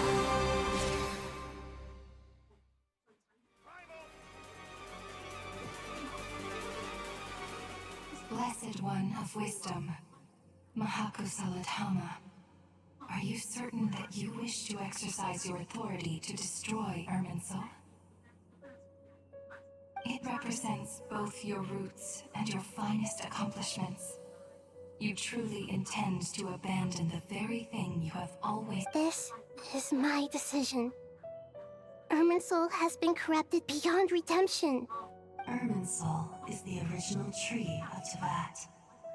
It is the means by which the heavenly principles maintains fate itself.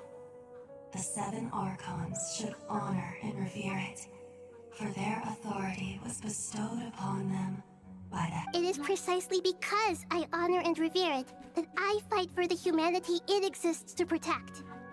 Wisdom is knowing how to weigh the options and make the right decision. If you truly care about the fortunes of this world, then it is me you should seek to preserve. Planting a seed begins the chain of cause and effect.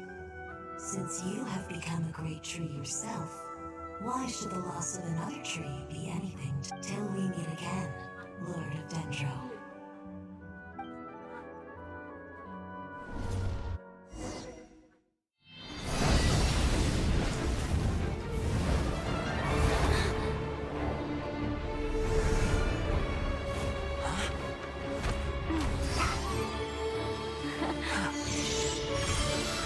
The first flame. The pure, cleansing fire.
Shall we?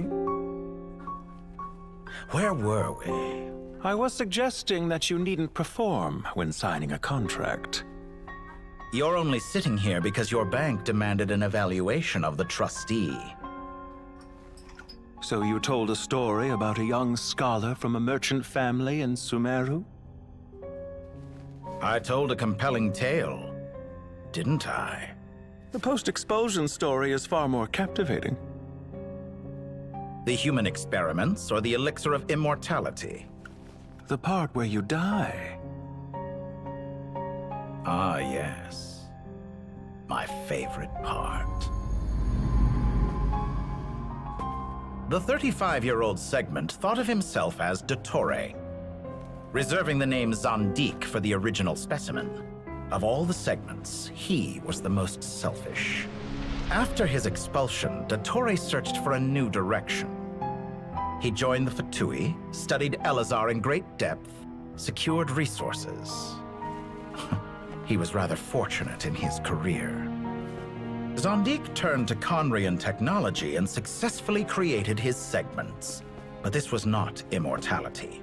Even with backup segments, his body would still age. Still, thanks to Snezhnaya, Zandik found the ideal base for his experiments. Then a perfect partnership materialized at a crucial moment. The year that both parties realized they needed more time.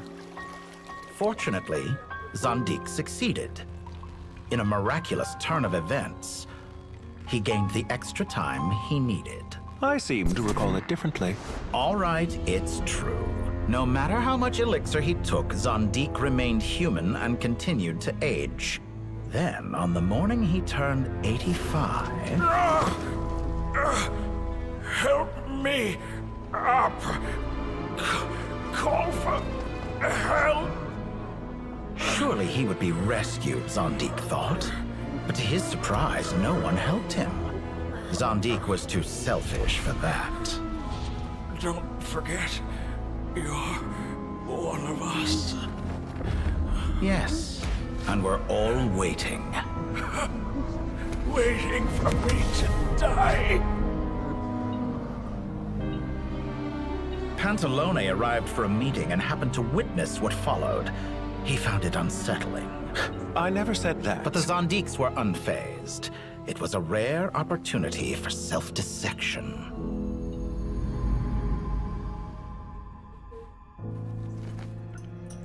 What does all that have to do with you depositing your data at Northland Bank? It has made me cherish my time in this world all the more. Fair enough. So you do have a sense of self-preservation.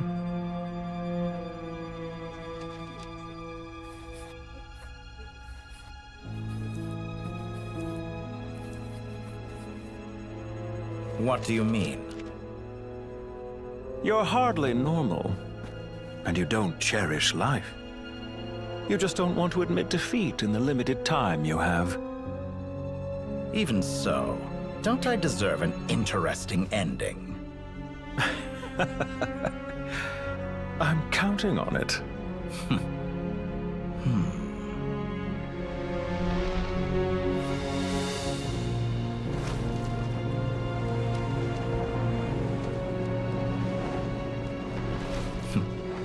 If nothing else, I expect my funeral will be a grand affair indeed.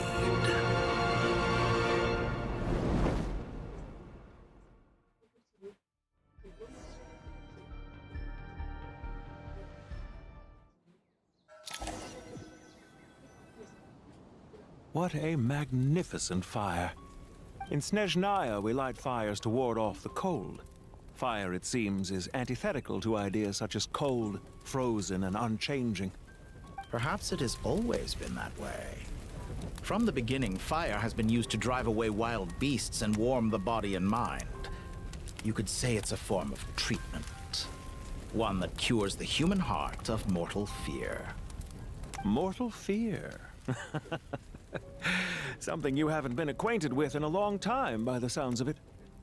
Whereas you, I'm sure, must know the feeling quite well indeed. I remember when we first discussed the elixir of immortality, you claimed that extending your lifespan was about buying more time. You fear the prospect of dying a wretched end in this world, don't you? Of course I do. I'm only human, after all. And while you may have forgotten it, you cannot deny that you too were once human, Dottore. I do not believe that there is no such fear in your heart. Perhaps you are right. But I abandoned it long ago and devoted myself to my experiments. I have felt no fear since. From the very beginning, I never thought you could win this game. But still you came. Contract in hand, to honor our agreement. Because I am a reputable partner. And as we have discussed, experiments are about more than results alone. The process is equally important. I have come here and completed my creation, and I do not regret my decision. I'm afraid your journey ends here. After I die, there will be no one to make the elixir of immortality, and your remaining stock will only last a few more years. How then will you prove that you didn't perish in this incident alongside everyone else? When I feel optimistic about market environments, I never forcibly adjust them. They have their own direction. And I myself am one such environment. I have been quite particular about many things in my life. But where the manner of my death is concerned, I choose not to be. You make yourself sound so magnanimous. Oh, but I am. And I hope you will be too. It may have been a long time since anyone told you this, Dottore, but I recognize that you are a truly rare talent. Ha! I can see it. The experiment in blasphemy that I've been performing all this time. It has been a long process, and I do not care about the results as much as people might imagine. If the very goal of your experiment was to explore infinite possibilities, then there was never any reason for it to end. Indeed. Yet now, the experiment has officially drawn to a close. What should I call you? Zandik? Or do you prefer Dottore? Suit yourself. Goodbye, Feofan. This time, that's what it truly is. And don't I know it? Goodbye, Zandik.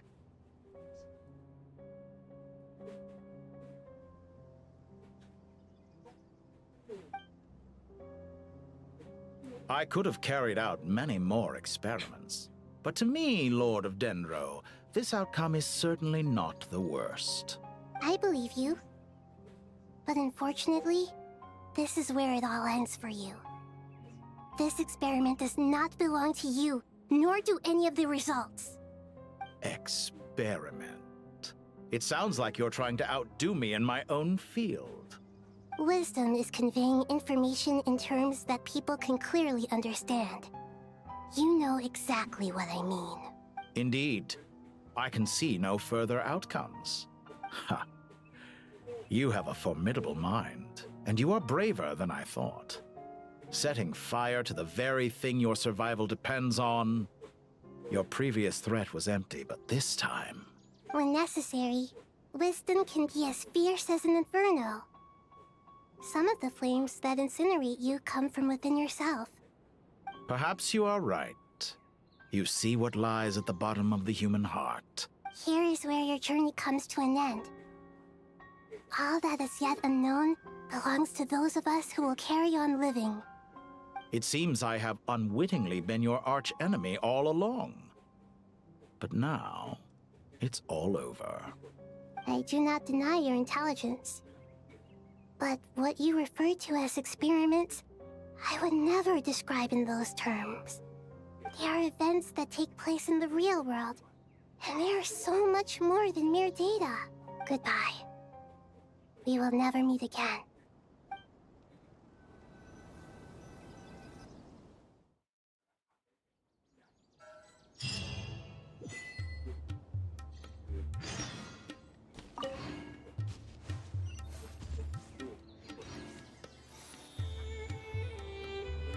Well, that's the last of them. Everyone on the list is already back where they should be. It was a long, hard road, but we finally finished escorting everyone back. I just pray that we'll never need to leave again. I hope we can stay here forever in this peaceful paradise of our own choosing. Paradise. In the annals of the Temple of Silence, that word carries great significance. I wouldn't think gods need such a place. People always think they're the only ones who can lose their homes. They forget that gods too need a place to reside. As the Goat King once said, a god without his people shall cease to exist. Gods need their believers every bit as much as their believers need them. Only we can truly understand how much the desert faith has faded over the centuries. But we still talk about the gods as though they're part of our lives. Given the myriad ways in which gods and humans interact, I'd say they really are. How else could Dunyarzad consider the Dendro Archon a friend? Well, that sounds about right to me. Describing them as friends sure makes us feel a whole lot closer. If you told me a few years back that I'd have this many friends, I'd have called you a liar. Belief is a choice, just like friendship. We've made our choices through battle. The right ones, wouldn't you say? I'll be heading back to the Temple of Silence. I heard the Goat King and the Ibis King decided to pay us a visit. How about you? It's back to Aru Village for us. Still plenty of supplies to distribute and people to help. Until next time, old friend. As long as you can find the time, you're always welcome to visit us in Aru Village. Right back at you. Make sure to drop by the Temple of Silence the next time you're free. Where it is that two of the other 7 pillars, Shezapank and Bennu, might also be dropping by. Since you're wearing the symbols of their power, it'd only be fitting if you came to see them for yourselves. Dropping by? That makes it sound like they're visiting a neighbor's home. Well, the temple was founded by Hermanubis, so I guess to them, that's exactly what it is. Guess that's true. All right. We'll make sure to find time to stop by. I will.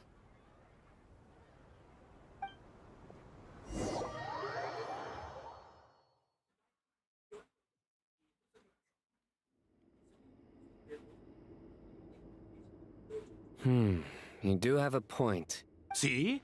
Retirement has always been a problem, especially for old-timers like us who've been locked away all these years. You finally step out into the light, and bam! You're face to face with a whole different world. Naturally. What do you think, Layla? Huh?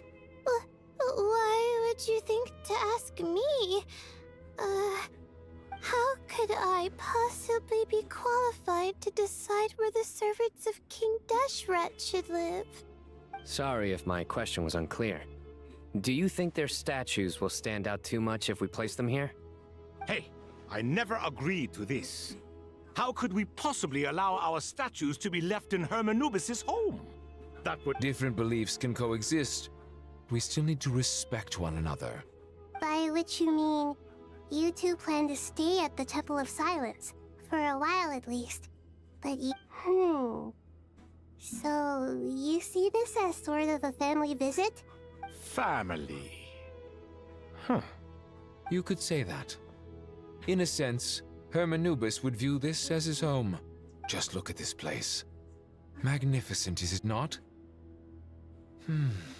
The sad truth is, in the past, all three of us invested so much into misguided ventures. We failed to build what we should have. And what do you mean by that? I mean that for the most part, time spent associating with the likes of Sobek, and, let's say, Why does that not surprise me? Anyway, given how much time we'll all be spending together, Once Sethos, the current leader of the Temple of Silence, returns, you can discuss the matter of staying here with him. But judging by the expressions of everyone here, I imagine you'll receive a very warm... This sacred ground houses untold knowledge, after all. What better place for the servants of King Deshret to appear in the mortal world? How about we share a meal together first? I imagine it's been many years since you last tasted fresh food. Oh, that sounds wonderful! After so many hundreds of years, I can only surmise that desert cuisine has become a lot more varied. Are we having a get-together? If you'd like, I can help prepare some food. After all, Lord Thoth, you helped me so much in the desert. Oh, my, that would be wonderful.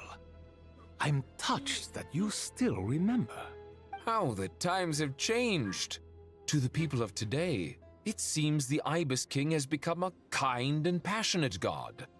And you, Mr. Herreshoff? What kind of god do you wish to be? To be honest, I haven't given it much thought. Me? I'm very happy with my current life. Forgive my bluntness, but you do not seem to derive your authority from majesty and might, like Lord Al-Ahmar. Clearly... I do, but projecting a majestic front doesn't really suit me. Besides, my relationship with others isn't simply one of a god and her people. Not putting on airs might earn you more adoration. Exactly. Besides, I really like parties where everyone brings their own food, and we all come together to share. You should join us. I'm sure you'll find it fun. Last time when we got together for a picnic near the Avidia Forest, it was quite the occasion. Seeing as you're already here, how about we hold the next one in the desert? Can we do that? Wouldn't Tainari have to transport a ton of trees? Don't worry, I can help out. Layla, would you like to join us next time? Me? Sure. The more the merrier. That way we... Don't take this the wrong way. I just think you should know. When it comes to passing the time, chess. In that case, Dendro Archon, what do... If I were to compete against you, I can't say with certainty I'd win. but I certainly wouldn't mind giving it a shot. Where's Sobek? I'm sure he'd be good for a few rounds. Cards, cards, cards! I'll always prefer chess. I wonder what variant of chess we're talking here. Mr. Thoth. Oh, I'm glad you brought that up. As long as the leader of the Temple of Silence agrees, we can search Hermanubis' place for books to teach you how to play.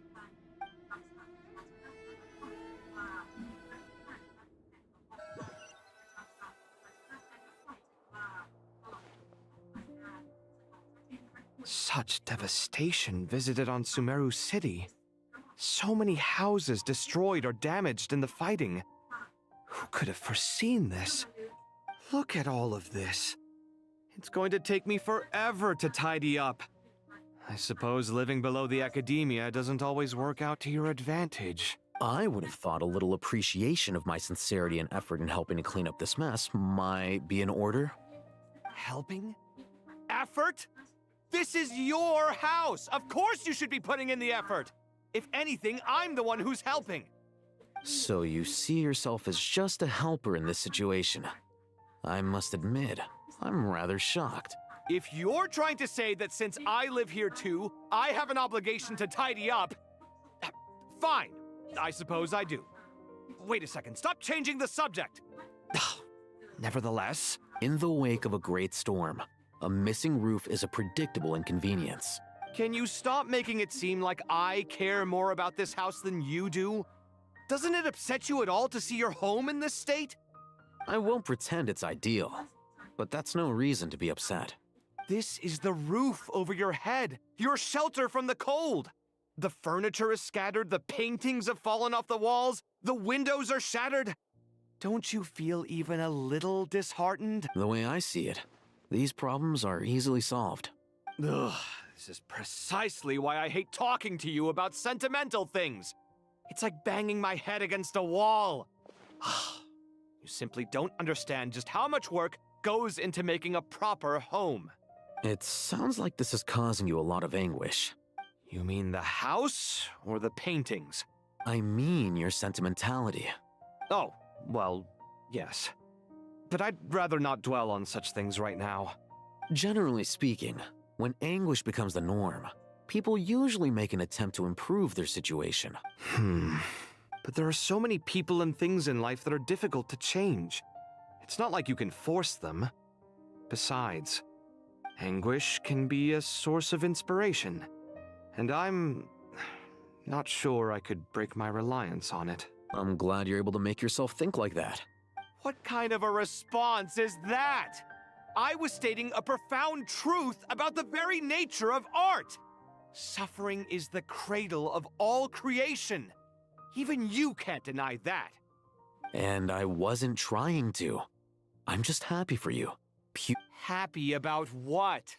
Happy that you can always find an answer that backs up your views. You... More often than not, life is a process of running into problems and then searching for answers.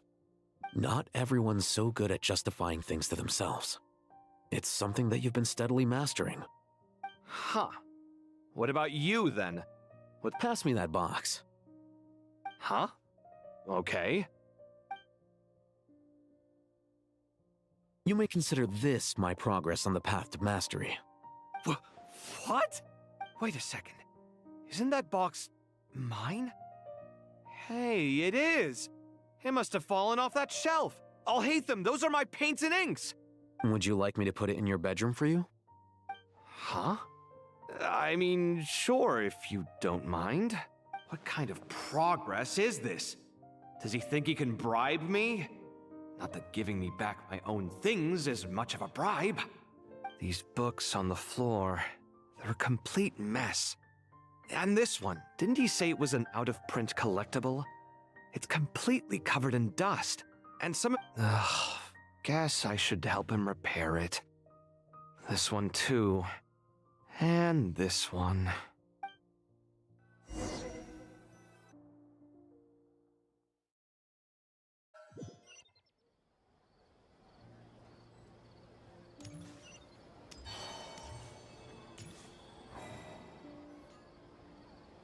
magical subter beasts, imported goods. Such a bright future ahead. I can picture the Mora just rolling in.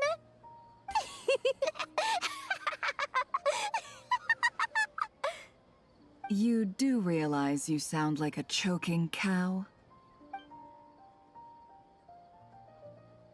It's called being imposing. Can't you feel it? Are you not intimidated? Oh, I'm positively shaking in my sandals. What commands do you have for me, oh mighty Lord Sangamabe? You've got a lot of nerve, Nefer. You went and told Candace and the others everything, didn't you? Seriously, do you have any idea how differently they see me now? Surely that's a good thing.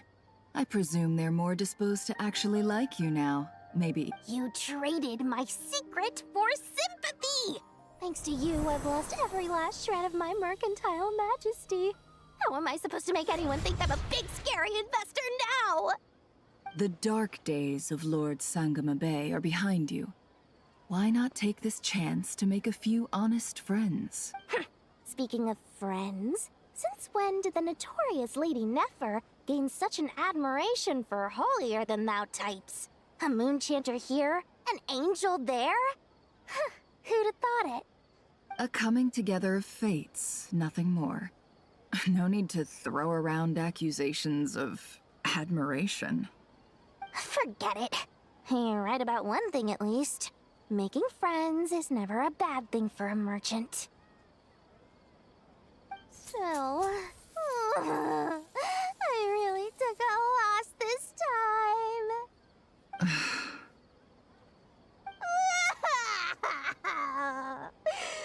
What are you looking at?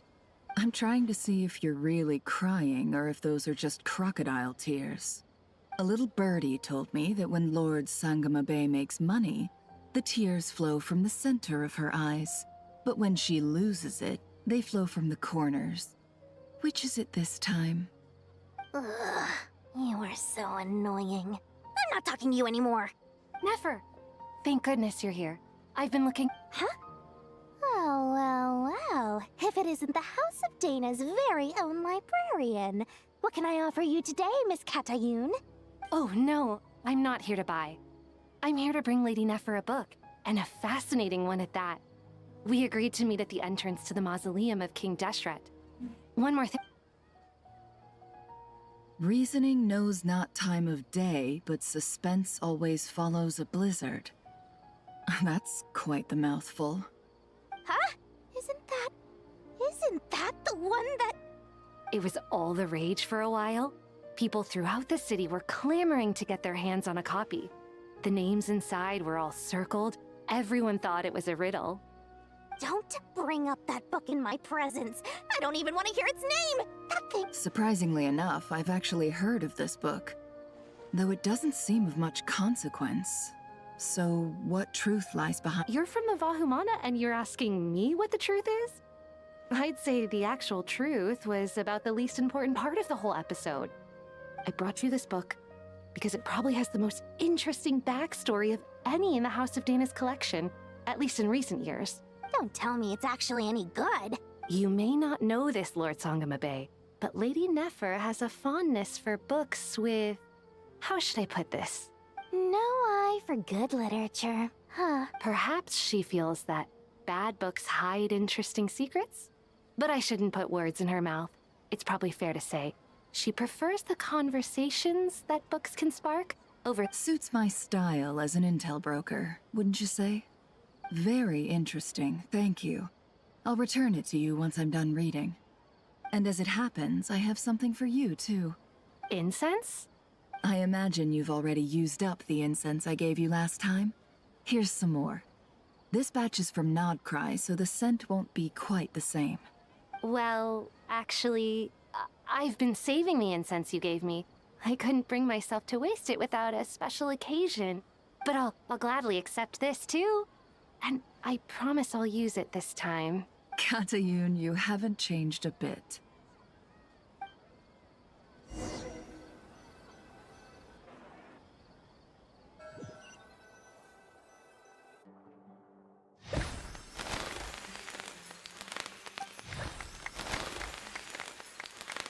Congratulations, Kale. Well done, Kale. After studying for so long, you finally become a full— Sure hasn't been easy for you, huh? This really is All grown up. No longer a trainee, but an official forest ranger. Thanks, everyone. It's true. I'm an official forest ranger now. Master Tainari, thank you for your guidance and support. I wish Mr. Sino were here so I could thank him too. Sino had a matter to attend to at the Temple of Silence. I don't imagine he'll be back for some time. But don't worry, we can— I'm afraid the party will have to wait. Kale still has some matters to attend to first. Kale? Is everything all right? No, it's not what you think. There's nothing wrong with my health. I just have a few things I need to deal with. I've made plans with the Traveler and Paimon to visit Mondstadt. Master Tainari and Mr. Sino will be accompanying us too. Well, that's a relief. Let's get together when everyone's back. I'm sure you'll be doing even better by then. Of course. I have a feeling you're right.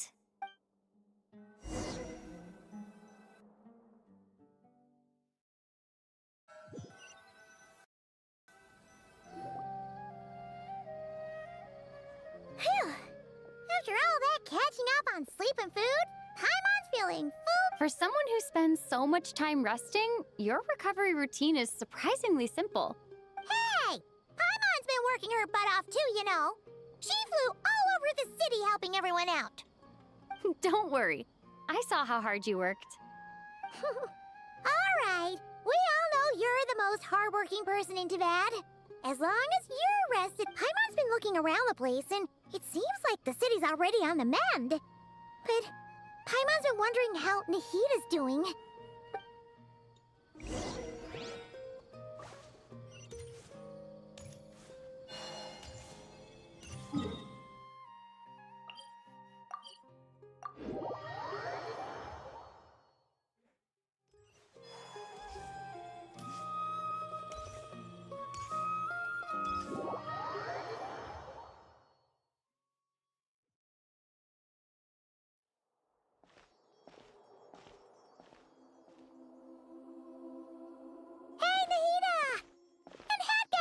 Traveler, Paimon!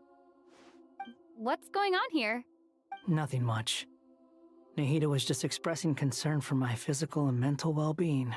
Oh, the Traveler told Paimon all about that. We've both been very worried about— You make it sound like I'm on the brink of some kind of breakdown. Truth is, I'm doing much better than you might imagine. If we can just get to the bottom of Dotori's intentions, we can minimize his negative influence. That's the sort of thing I excel at. Just listen to that newfound optimism. It seems like having you enroll in the Vahumana was a truly inspired move. I can really see the positive influence. Observe, a classic Sumeru specialty. Chalking everything up to education and learning. To be honest, even I can sense the change in you.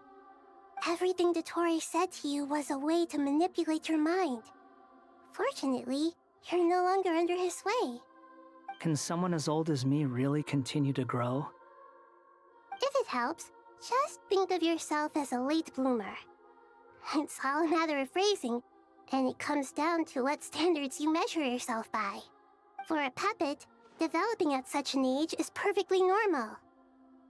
But if you choose to call yourself a late bloomer, it sounds more like you consider yourself human. However you see yourself.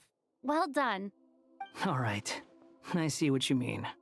Anyway, what's your next step? What else can I do but complete my current courses?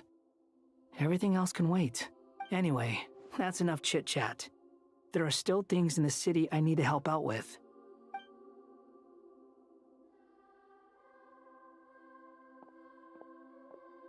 I'm so happy that Hat Guy is doing better than we thought. But what about you, Nahida? How are you holding up? The pyronosis burned down the corrupted Irminsul. The flames blazed for 7 days and 7 nights before they finally subsided. All that was left were the parts underground. Now, Aru shoulders the responsibilities that once belonged to Irminsul. The situation was contained before it got out of hand, so Tevat's most vital information has largely been preserved. Irminsul has a strong influence over you, doesn't it? How will you cope now that it's gone? There is no need to worry. Thanks to Nicole's extraordinary talents, my connection to Irminsul has been severed and transposed onto Aru. Angels can do things like that? They can. Such abilities are precisely what makes them so powerful. The goddess of flowers, Nabu Malikata, once claimed that she too could perform feats beyond the reach of mere mortals. In my eyes, much of what she went on to achieve reached such transcendent levels. So, does that mean your situation is stable now? Correct. Just imagine that Aru has become the new Irminsul, and the essence of my existence has been bound to it.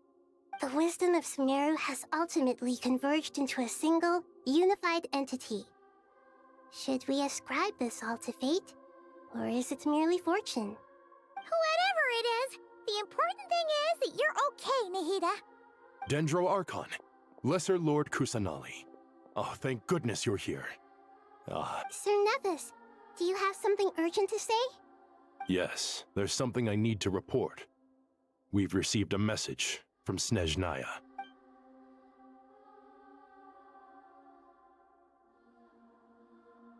The Fatui Harbinger, the Rooster, sends us his sympathies, along with all the usual pleasantries.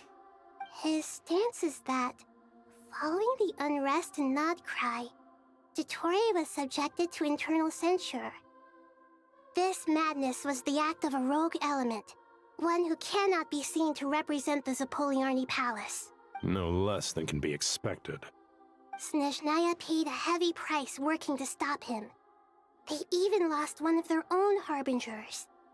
The letter goes on to say that even so, Snezhnaya cannot claim to be blameless. Apparently, they will deal with Dottore's subordinates in accordance with Snezhnayan law. Additionally, they are supplying relief funds and supplies, which are already en route. They hope... Sounds like he's got an answer for everything. True. But as diplomatic rhetoric goes, it's highly effective. Completely watertight. This disaster has had a profound impact on Sumeru. There is much that I will keep in my heart. The matter of Dottore can be seen as settled for now. We are sure to cross paths again in the future, and in that light, Snezhnaya would do well to uphold their responsibilities and keep a tight rein over their actions. With Irminsul burned, the flow of fate now carries many more possibilities. I will be watching carefully. Perhaps we can move on to a less serious matter? Dendro Archon, will you eat with us once this matter is dealt with? Everyone wishes to celebrate together. Your presence would be most welcome. Of course! Junior Zod, Sino, and Hypatia all told me the same thing. If there isn't enough room for everyone, we can arrange back-to-back feasts. What a wonderful idea. That just leaves the question of what we should eat. Not more tomatoes, surely. More? Dendro Archon, what do you mean by more tomatoes? Those good friends of yours are always talking about tomatoes. Sometimes when I'm walking through the city, I can even hear them arguing in the fields. Tomatoes. Tomatoes. The word has a certain magic to it. Like the autumn fur of a sumpter beast swirling in the wind, sometimes flying up my nose. Tomatoes. What can we make with tomatoes? Wait, why tomatoes? Take your time, there's no need to rush. The Traveler, Paimon, and I still have somewhere we need to visit. You'll have plenty of time to think it over before I return. Does this mean you're going to Natlan? Meeting them there in person. It will require a long journey. I know. But this is necessary. Traveler, Paimon, we'll set off as soon as you're ready. Sure.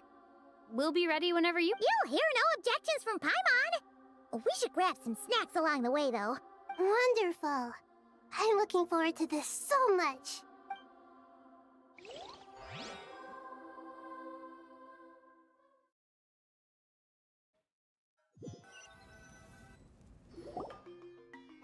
is such a lively place.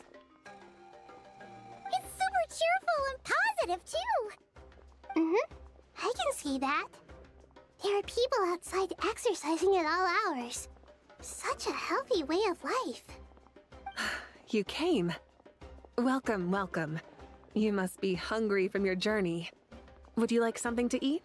Oh, thanks, but no thanks. We've been eating the whole way here. We had a mushroom platter, Sab's meat stew, butter braised chicken. All right. No need for all that detail. I'm starting to get hungry myself. Maybe later then. We can wait till everyone's got an appetite. Then Sounds like a plan. Let's find somewhere to sit down.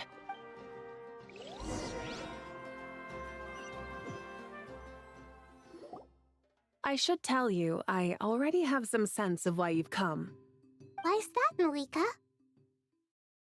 To say thank you. Your senses are spot on. But on top of that, we also feel guilty. Because the pyronosis has vanished? Despite scouring through the remnants of Irminsul, we couldn't find any sign of the pyronosis. Not even any trace of it burning to ash. That's certainly unusual. Still, the potential fallout from Irminsul's loss is significant, to say the least. Perhaps the pyronosis's disappearance is simply a knock-on effect of the impact it's had on a certain strand of fate. There's no need to feel guilty. We were clear that this time, there was to be no returning, only giving. Pure and simple. Thank you really is a fascinating phrase. We use it to express gratitude for the smallest of things. Yet, when faced with a kindness too immense to describe, it's not that we lack other means of expression. It's that when we truly need to express our feelings, the simplest and purest words are always— You're right. In Natlan, we prefer simple expressions too. Companionship, friendship, support. They might not sound fancy, but the sentiment behind them is sincere. That's wonderful to hear. Sincere feelings are often a vehicle for the deepest wisdom of all. Irminsul's destruction doesn't seem to have done you much harm. I'm glad to see you're doing well. There's still a lot of work to do, but before we begin, we felt it was important to come here and speak with you. Partly to express our gratitude, but also because we felt that seeing you, in a sense, is like basking in warm sunlight. That's a nice way of putting it. I like that. To tell you the truth, though, I'm not a fan of somber meetings. So, since there's nothing more to say, why don't we go bask in some actual sunlight? The weather's beautiful today. What a great idea! Paimon's gonna lie back and sup.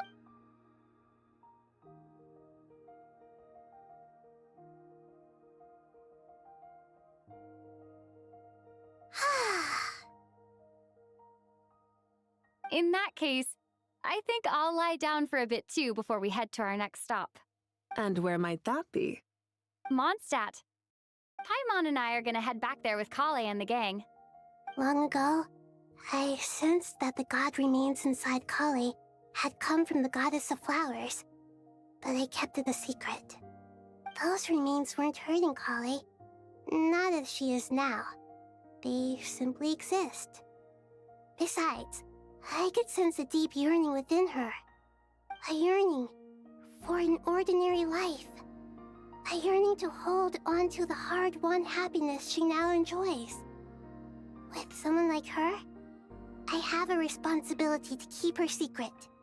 She should be ready to face the truth by now. Whenever people meet, there is always the potential to create warmth and kindness. Every child grows up, but even as adults, they are still children in the eyes of certain people. Oh, just like how Paimon sometimes sees Nahida as a little kid. Is that so? Well, anyone who's friends with a kid is probably a kid themselves. Of course! And there's nothing wrong with that. When we get back, we'll actually be hanging out with another of our friends who happens to be a kid. Or more like looking after, in her case. Dear Sucrose, when you receive this letter, I'll probably be as busy as always. But busy with wonderful things. That's because I'm no longer a trainee.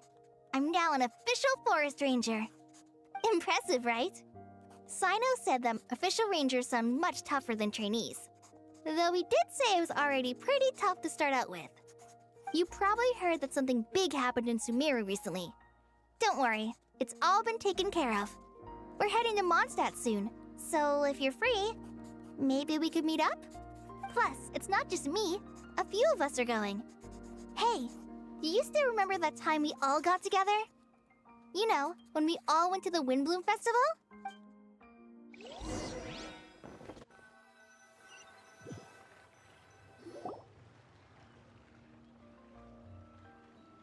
Dainari, is that... Don't you say it! Is that the great Vayu-Vyastra? Behold, the great Vayu-Vyastra, General Mahamatra. How times have changed. I wasn't expecting you to beat me to the punchline. You've really upped the aggression in your battle against Sino's jokes. Kale, how did you know what I was going to say? For the love of... Hey! Traveler! Paimon! You're right on time! I hope we haven't kept you waiting. Kalei! Sucrose! It's been so long! How have you been? I've been well. Everything's going great. What about you? Are you still busy? Not at the moment. Oh, right! That juicer you gave us works amazing! Farzan loves it. Seriously? That's wonderful. I don't suppose you drew up a detailed test report. Oh, what fruits did you use? How's the texture of the final product? Sucrose, you might want to try asking your questions one at a time. Albedo! Paimon didn't see you there! It's been a while since all of us were together like this. How about we follow the same plan as last time? Good idea, my friend. You never disappoint. So, what are your identities this time? Don't remind him. First things first. Allow me to introduce our very own official Forest Ranger Kale. The rest of us are simply her humble travel companions. This sounds like one of those mushy stories that gets people hooked on some corny, heartwarming premise. Oh, is our story not heartwarming? If I recall correctly, there was even a scene like this in King of Invocations. Besides being heartwarming, our story's also about tough, impressive-sounding job titles. At least that's what I think.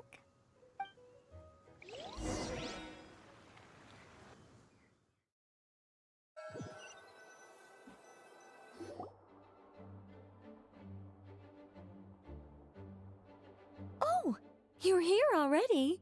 I'm still giving Dodeko a little trim. I won't be a moment. A trim? Does Dodeko need haircuts too? Of course. It's important to know how to take loving care of the apples of your eye. All of these trivial matters get left to me. It's because I'm an angel, and angels are, in a way, the guardians of all Teyvat. Oh, right! Well, that's definitely an impressive-sounding job title. What are you writing? I'm just brainstorming some cool-sounding lines. Oh, write them on these card backs. Of course. Clearly, my lines are pretty amazing, wouldn't you say? Miss Nicole. Kale? You seem a little nervous. I was just wondering, who was the person you mentioned who needed their wish fulfilled? Wish? What do you mean? Miss Nicole asked if we could meet up in Mondstadt once everything was over. She said a friend of hers had a wish that needed my help to come true. Well, you never mentioned that before. All we knew was that you'd arranged to meet in Mondstadt. But we thought... To be fair, everything I told you was true. Anyway, my friend is waiting. Come on, let's pay her a visit.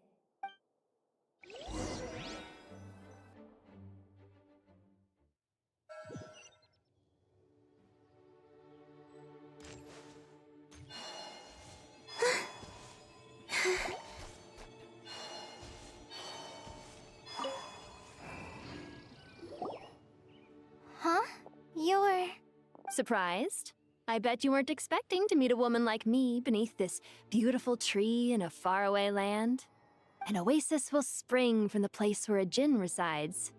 That saying falls somewhat flat here in Mondstadt, given that everywhere is already so lush and green. Lilupar, what are you doing here? I made friends with Miss Nicole. I asked her to bring me here and then invite Kale to come. The prologue to this story is that I have a wish. It has stirred within my heart for centuries. Millennia, even. Original. Could this be related to the goddess of flowers? My dear young lady, my mistress left her final trace in this world upon you. I can't tell you how glad I am to see you here. And now I have seen you, and peered into your heart. You have experienced hardships and suffered setbacks. But, beneath all this, I've witnessed the seeds of desire. You yearn to return to the simple life you once knew, do you not? I do. I want to throw away everything that isn't mine. But how do you decide what is yours?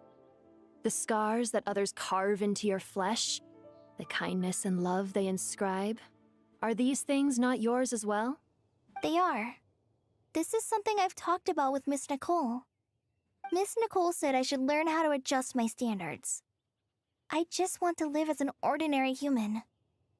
Anything beyond that isn't mine. Don't you want anything from the remains of the goddess of flowers? She gave me a revelation once. I think that's already more than enough. In the past, you would not have possessed such a rich heart. Your brief life has taught you to hold on to everything good, to home in on kindness. How fascinating. You're nothing like Nabu Malikata, and you're certainly not her. Of course not. I'm not some great and powerful being, Miss Lilupar. Yet I am a djinn. We exist because of the Lord of Flowers.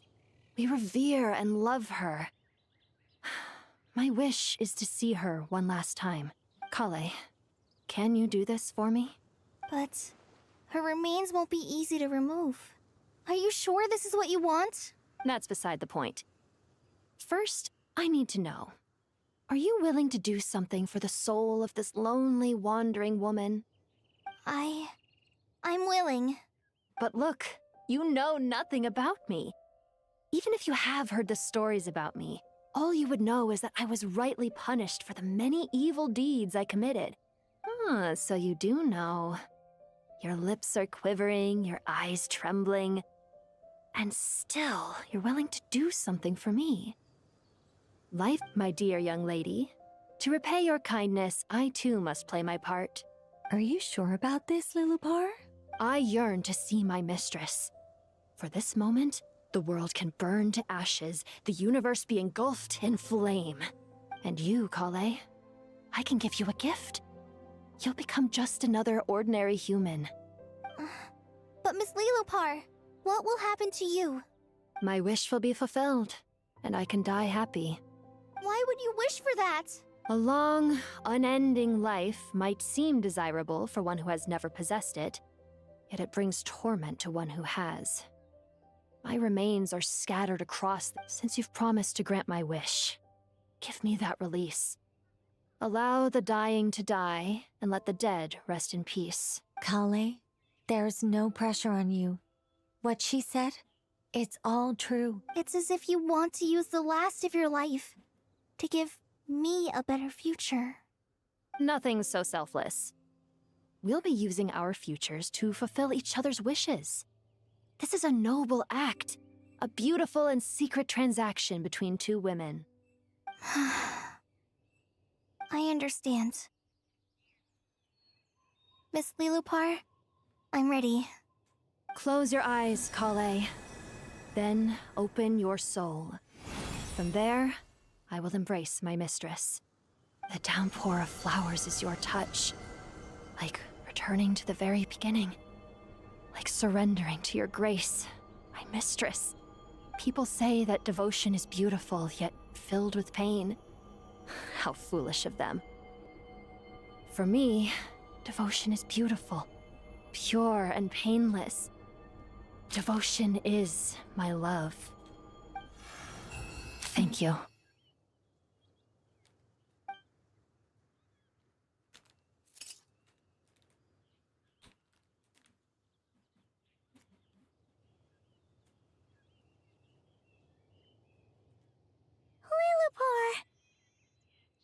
disappeared? She left, carrying the blessing of flowers. Kale, are you alright? I'm fine. Now that the remains are gone, I don't actually feel any different at all. Those remains weren't hurting Kale. Not as she is now. They simply exist. Besides, I could sense a deep yearning within her. Kale must have already received what she was yearning for. I'm doing fine. I feel relaxed. There's really no need to worry. Then my wish has come true, too. To become ordinary? That's just one of my wishes. Actually, I have a few more.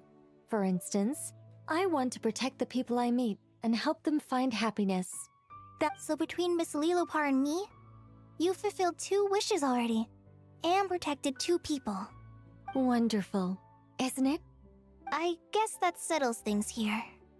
So what's next? What do you want to do when we get back to town? Kale, look who I've brought to see you.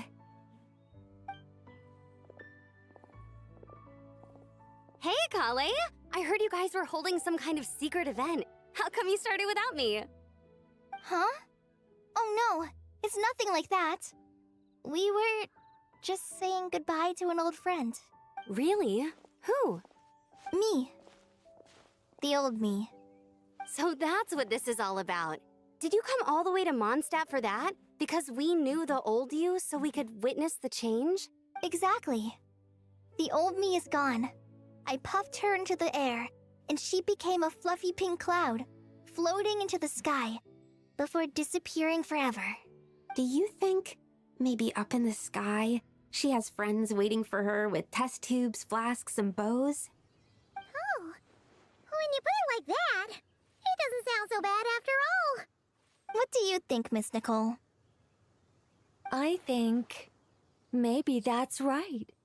At least, if it were up to me, I'd consider that a happy ending. Dear Sucrose, even though my childhood ended long ago, these past few days have really felt like growing up again. I've become stronger, and I feel like I can finally accomplish things by myself. Surely someone as mysterious as you will find a friend like this fascinating? Always growing, always thriving like a plant. I came to say goodbye to my old self. I know that after this, she'll be gone. Thinking about it makes me feel a little lonely. But somewhere in my heart, I feel a great sense of joy. It feels like I've always wanted to take this step. To walk towards the new me.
มาสุ่มก่อนนอน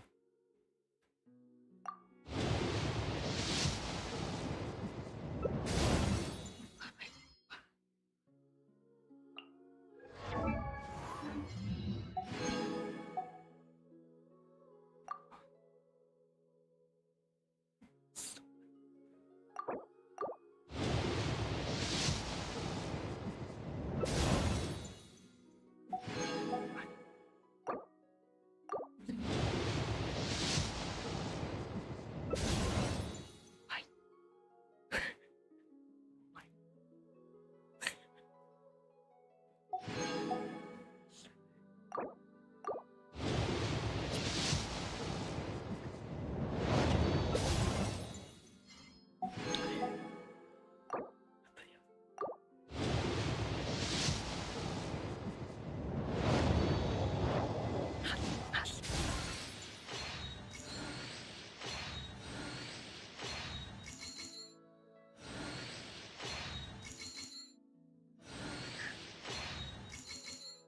Should I introduce myself again? Looks like no interference from Alice's self-introduction magic this time. So I suppose I'll just go ahead. I'm Nicole. As you can see, I'm... Oh, again? Guess I spoke too soon.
The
Mm-hmm.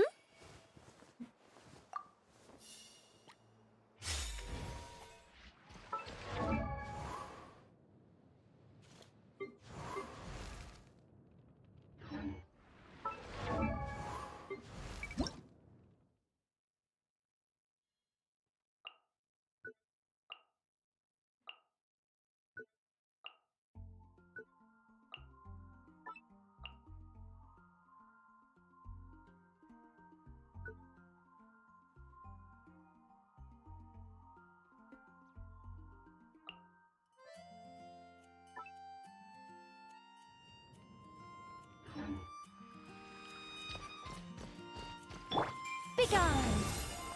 Do I sense treasure?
Radish veggie fruit.